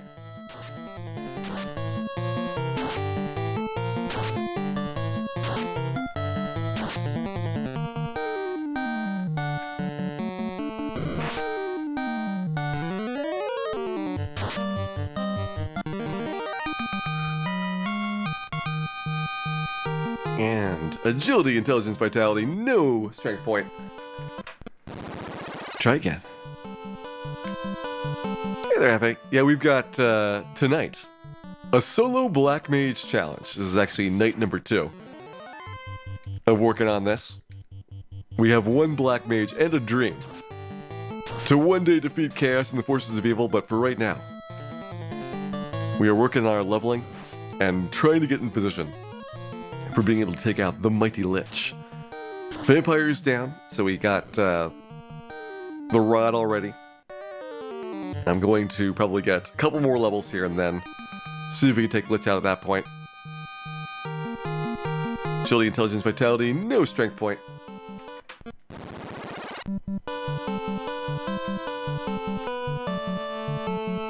Black Mage seems less annoying. Well, unfortunately not. Black Belt finished under 10 hours. Once you get out of the early game, which was like maybe 2.5 hours to get past the pirates, everything else went super quick after that. Black Mage, though, still working on some things. Oh, nice, got the strength point. There's level 24 done.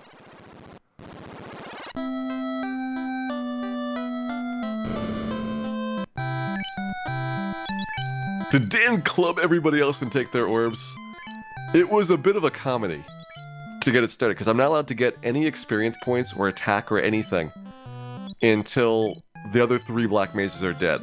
And it took me half an hour to kill the other 3 characters off and have Dan win the fight at the end. Like, it is rough at the start of the game. There are no good battles that you can do. Canaria, even the imps are really, really difficult. You get a couple imps, and then you're actually losing money, and so eventually you can't afford to stay at the inn anymore. Like, it is difficult. 30 minutes just to kill the characters off. Then it was like another hour or so to beat Garland. 5 hours to beat Bicky. But then once we beat Bicky, things got significantly nicer. I'd say even a little bit before we beat Becky, because the Black Belt was kind of like struggling with killing things around Provoca, whereas Black Mage, you get Ice 1, you get a lot of charges of Fire 1. Those are things which are going to let you kill on the Provoca monsters. These single target ones at a reasonable time. Like, you could do Ogres much earlier and get away with it. But you just have to do it for so much longer, and after it there's so much more grinding as well before you can go anywhere.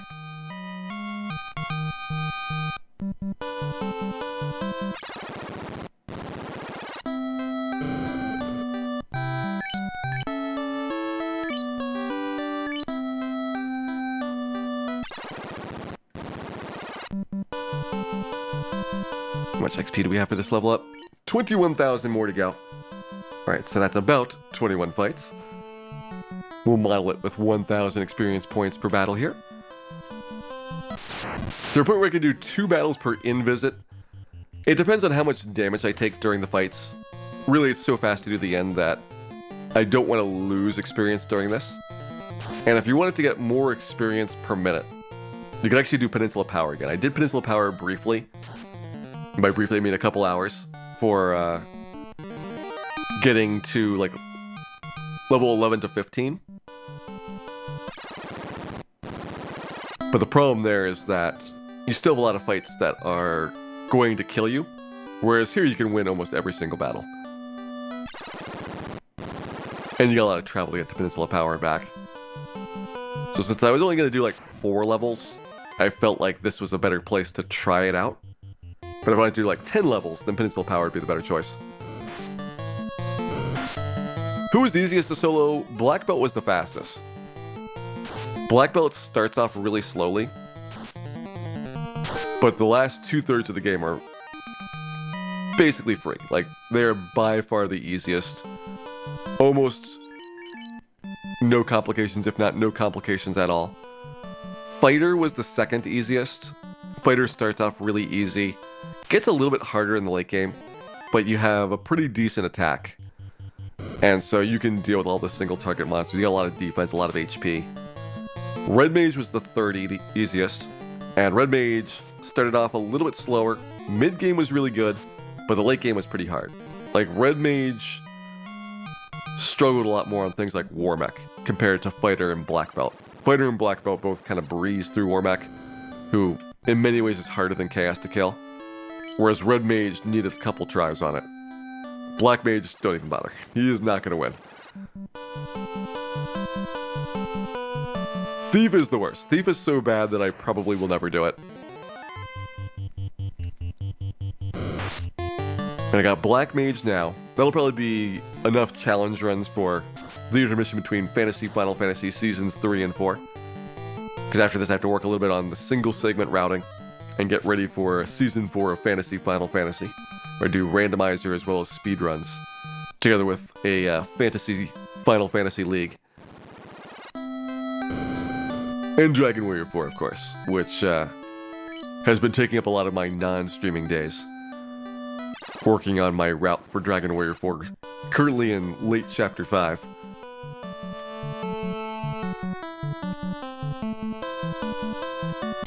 Like, if it wasn't for doing this challenge, I'd probably be getting to Dragon Warrior 4, not this weekend, but next weekend for the first playthrough. This one is definitely an adventure, though, to do the solo Black Mage. And it'll take up quite a few of my streaming nights. Okay, 16,000 to go. So I got about 25% of level right there.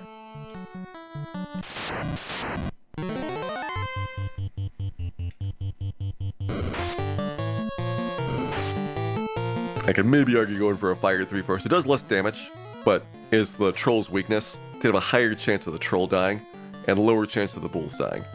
In this case, it worked out nicely. The Troll got critical by that Lit 3. That fight's still kind of questionable about whether you're going to win or not. Especially if you get double Troll, double Bull. That's probably the toughest fight here.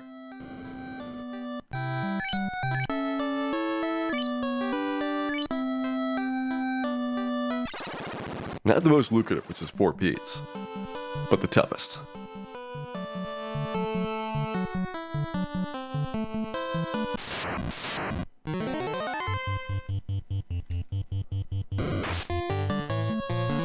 How long it's taken for other people to do it with the Thief? The only person that I've seen do it with the Thief is Jay Coper, for no class change, and it took him many weeks. Like, it was a very long-term project to get through it. A lot of it is pre-Astos. Like, you are spending a significant portion of the game, level-wise, just being able to beat him. Because he's such a brick wall. And then post-Astos, you're already pretty much leveled up. You have a couple more levels to go. But you're getting ready for that Temple of Fiends dive, where you need basically everything to be perfect going through it. And even then at the end, you have an adventure versus chaos. Solo Thief on randomizer, I'd imagine it'd be a lot easier because of all of the bug fixes.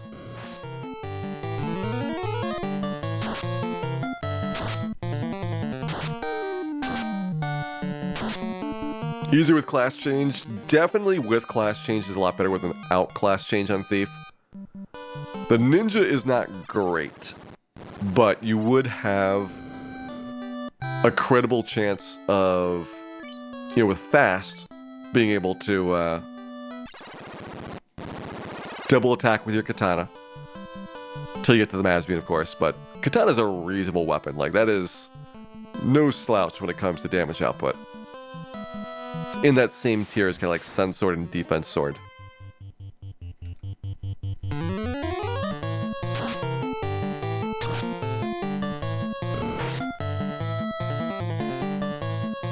Hey, Maria, welcome in.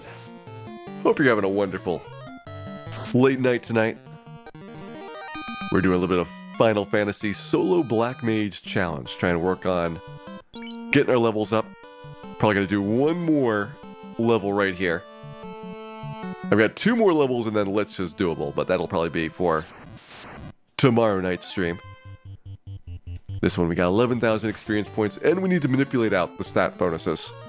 Level coming up is going to be guaranteed strength, so we want to get a vitality point definitely, and optionally an agility point. What I've been doing is that I'll give it like a 10-minute limit, and if I haven't gotten the agility point by then I'll just take the first vitality point that I see. And that way I'm going from a 1 in 16 to a 1 in 4 chance of getting the level up that I want. Strongest weapon a Black Mage can use besides the Masbean, I believe, is the Silver Knife, which we already have. We get the Silver Knife as soon as I get past Astos, so that was picked up and it does not do much damage.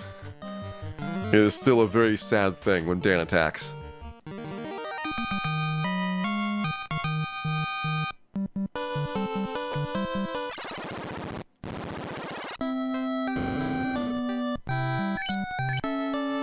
Yeah, just the lack of a weapon is a big thing here.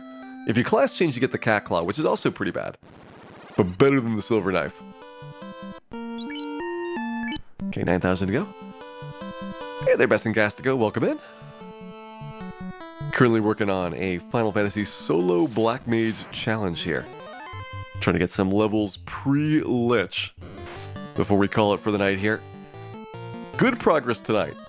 You know, basically going from a little bit after having gotten the boat, which was around like level 13 when we started the evening. Working on our 12th level up for the day, and we got the big Astos fight out of the way, as well as Vampire done. Did we prove the Cat Claw is worth it than the Silver Knife? I think we proved that, look at the Silver Knife here. It's decent. Cat Claw would have done -6 damage. Cat Claw would have actually healed the Pede in that situation.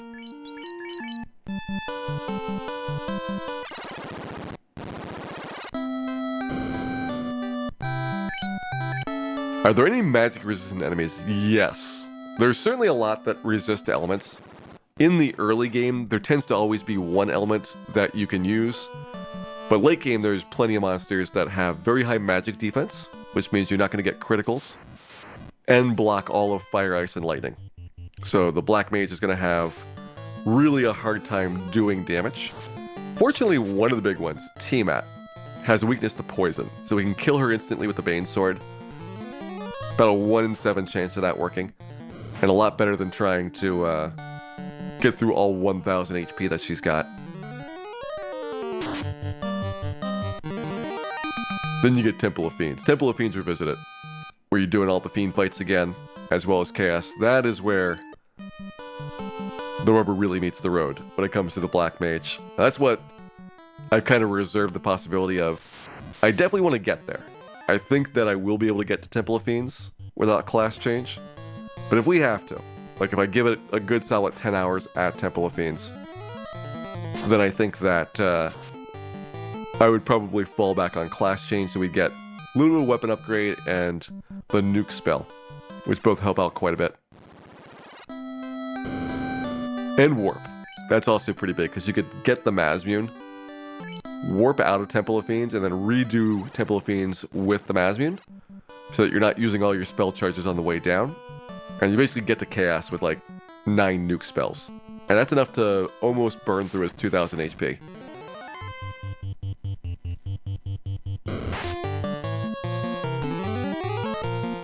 Is Solo Black Mage one mage or a team? So I've done the single character class challenges for all 6 classes. So if you're interested in seeing those, I've got them on my channel page for collections. This is, though, only one mage. I've done solo fighter, solo red mage, solo black belt so far. And now solo black mage is just Dan here alone, taking on the forces of evil. Okay, a little bit less than 4,000 experience points.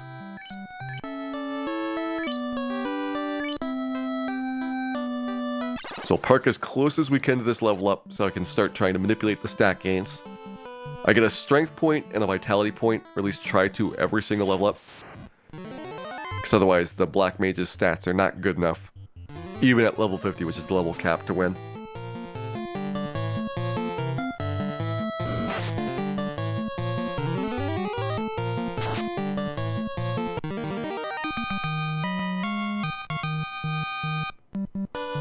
Need to see the end of this. Well, I'll definitely be working on this one all week. Doesn't gas to go. If you want to see the old ones as well, I've got all those recorded. They're pretty fun. Like, the Black Belt starts off really slow, about as slow as the Black Mage to some extent, but finished in less than 10 hours, because the Black Belt just gets stronger and stronger every level up until you're absolutely doing crazy damage and taking very little from the monsters in return.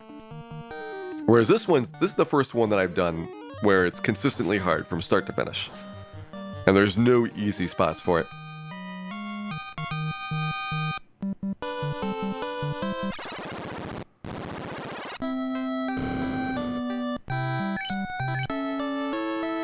So weird to see the Black Mage in front. It is very uncommon, like even when we do randomizer. Whenever you have like a thief or a Black Mage in the front of your party, it's like, this is not something that should be happening.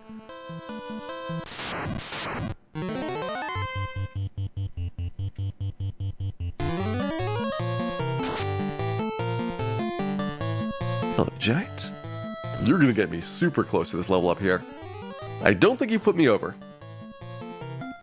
but we're within like one battle at that point, and we'll start seeing some of the fights pop up level 25. Okay, how far away are we? 1411. So I could probably get a couple battles in this area that are less than that.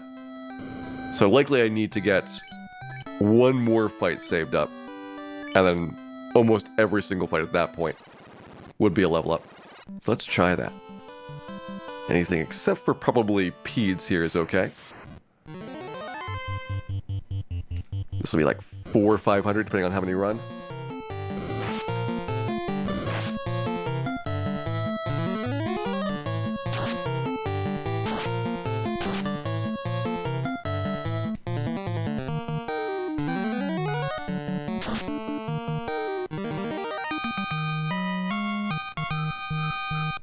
Alright, so now we're about 900 away from the level up.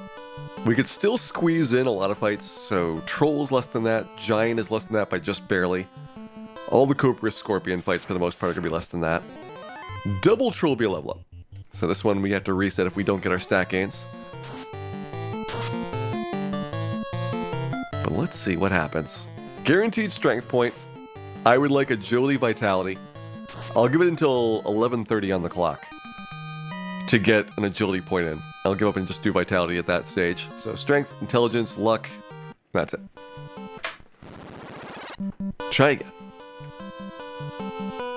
It's a 1 in 16 chance of getting agility and vitality on that level.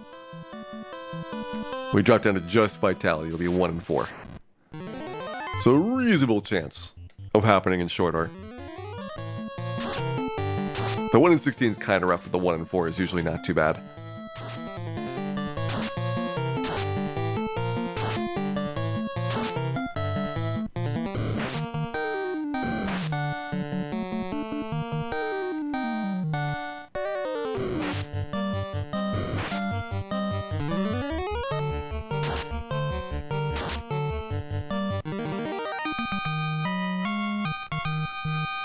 Ooh, that was over. None of them ran away. Alright, strength, intelligence, and that's it. That's the minimum you can get. HP for this one's going to be fixed because it's a weak level up. Strong level ups, which we'll have next time, level 26, is a strong level up, for example. Those have a variable range. And it's another dimension that we need to get maxed out on. I would definitely take high HP on the range versus a vitality point, though. Or versus a agility point. Vitality point, it's so-ish. Close to it. Alright, this one, strength, intelligence, and that's it. Keep at it, Dan. You can do this. I have faith and confidence. You've done mostly a good job. We've had 2 times where I had to give up the vit point. I've gotten strength every single time. But 2 strong level ups. I took the top end of the HP range over the vit point, which is going to cost me a little bit of HP by the end of the game. But at a certain stage, you have to kind of give up and say, I've gotten as good as I can get on this level up.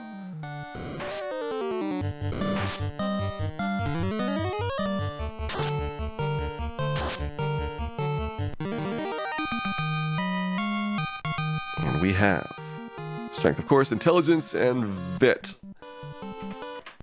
Now, after 11, let's say 1125, I would take that. Right now, I'm still going to go for strength, agility, intelligence, vit. And I don't care what happens to luck at all, because luck is very low value. It's not no value, because there is a slight improvement to your ability to get first strikes with a higher luck score. But it's so small that it's not worth trying to optimize for.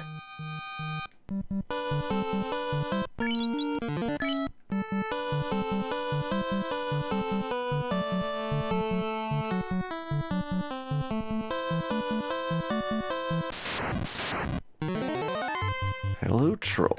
Alright, so at this point, everything we fight should be a level. We got our last little battle that I could squeeze out for the remaining experience there.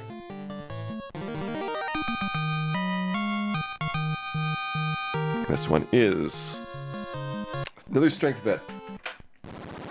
Would be a good one at 1125. If int affected magic defense, how much better would int be? I mean, int does nothing, so if it does anything at all, that would be an improvement.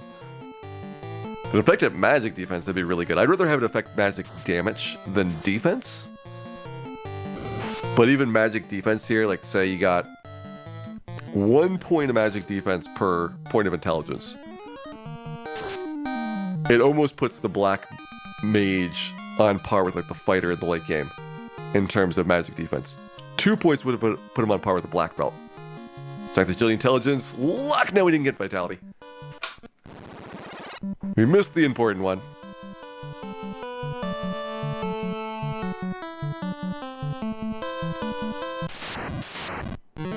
Yep, but intelligence totally non-functional.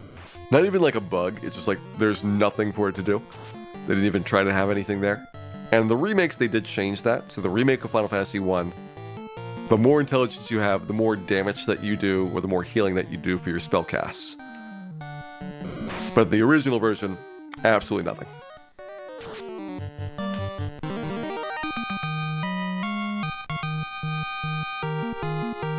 Agility? And that's it. Dan is trying. He's trying hard. But sometimes, Dan's best is not good enough. That's okay. We still love him.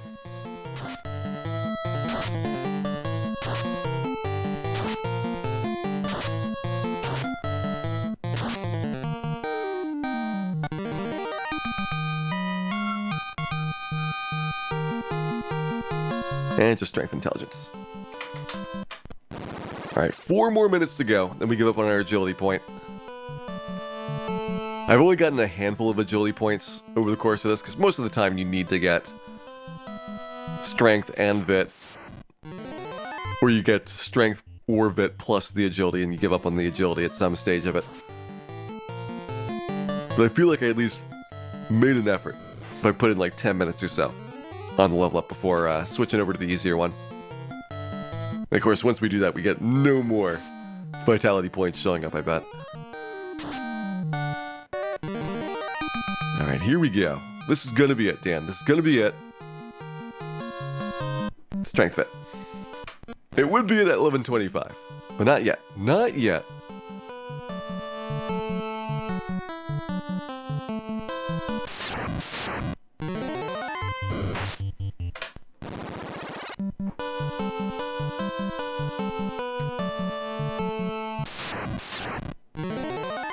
Sure, we'll take some trolls.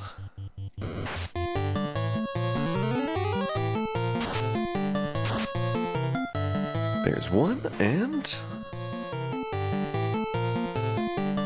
there's our level up. So eventually, the monsters here, like not just the Cobra, Scorpion, and the Peds, but the Trolls, the Bulls, Giants, they're also going to run away. It gets harder and harder to level up in the late game. For right now, we're okay though.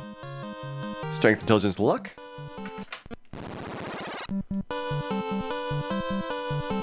Couple more tries before our deadline hits.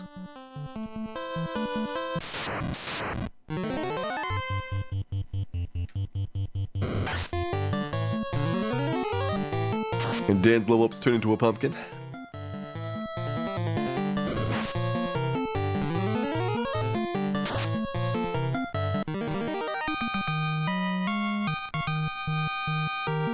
Strength, Intelligence, Vitality, and a reset. 2 minutes to go. 2 minutes from now, we'll take that.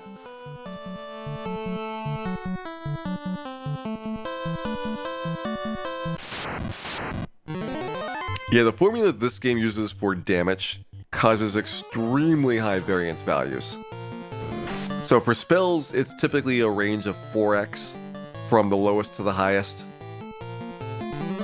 And that's assuming that you don't have any resistances or weaknesses to deal with.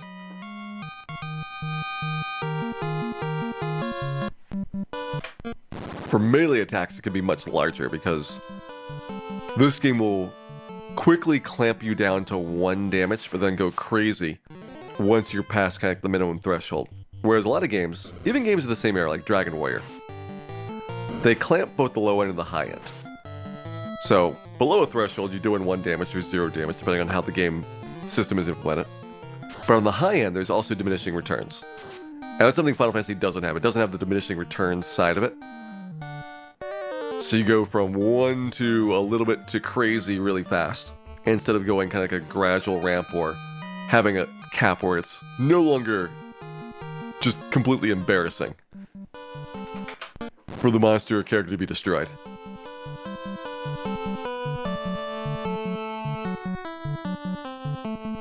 But the flip side is it makes the damage calculations much easier to figure out, because you don't have to worry about any kind of weird curve shapes.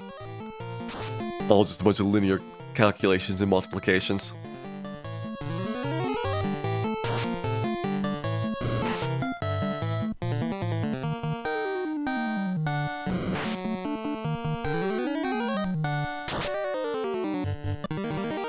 Alright, last reset here before we go to the more relaxed level up. No agility point or vitality point, so now I will take the first strength vitality I get. I don't care if agility is there or not. What was the cause of death for the other Black Mages? Treachery. They were just showing off their knives out in the forest to some imps, and then Dan stabbed them all in the back.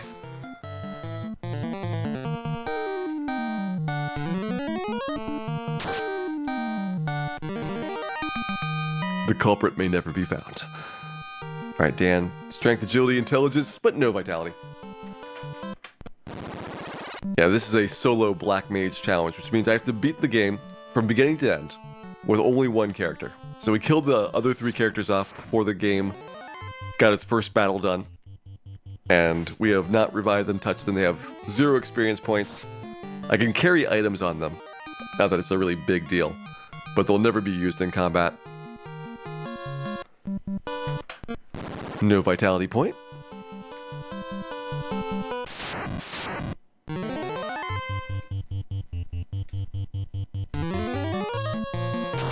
Oh, and right guy, 3745. Thank you very much for that raid there. Hope you had a lovely stream. We're just finishing up a little bit of leveling here for our solo Black Mage challenge, by the way. And I'll be continuing on for this in future playthroughs this week. Solo Black Mage so far has been a lot of fun. A lot of work to get past the bosses. Getting past Garland was about what I expected. Bicky was much harder than other character classes, because Black Mage has got no defense. And dealing with 9 pirates is a serious problem. We did Astos, and before Astos you had to do the Marsh Cave Wizards, but those were not too bad. And we've gotten Vampire here as well. Once I get a couple more levels, I'm going to try Lich. But it'll be probably a project for tomorrow to work on.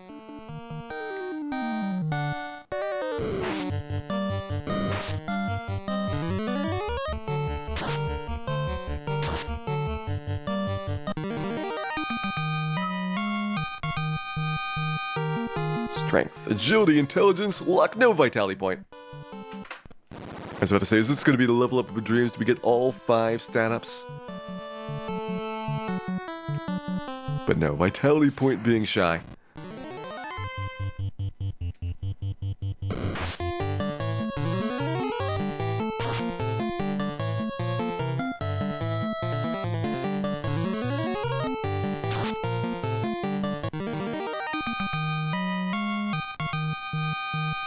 Try again here. Agility, intelligence, and no vitality. You're taunting me, Dan. You're taunting me.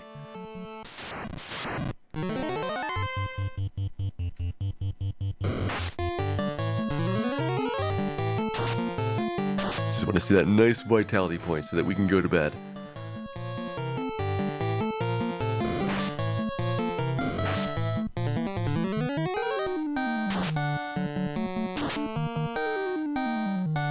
One more lit 3 here, that's fine.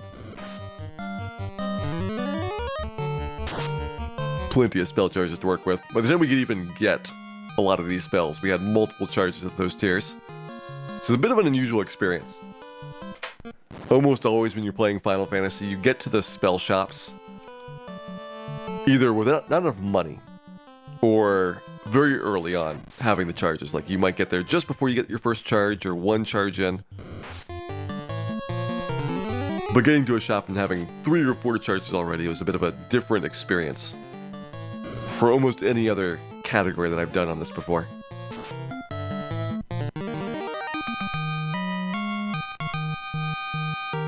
Strength, intelligence, vitality, and we are done with that level up. Alright, level 25 is complete. Here's what Dan looks like right now. We got 25 points of strength every single time we've gotten a strength point. 23 vitality, twice they've had to give up and not get the vitality point. 24 agility, you actually start with more than 1 agility. So that's missing quite a few overall. 44 intelligence, you get an intelligence point every time and it's totally useless. What a joke. Luck, pretty much useless, although we have gotten a couple points of that. And almost to 300 hit points, not quite able to survive the Eye's instant death attack, but someday he will be able to do it. No, actually, that's probably pretty good for now. Let's get saved up at our inn here. Pause our timer for the night, 11.5 hours on the clock here.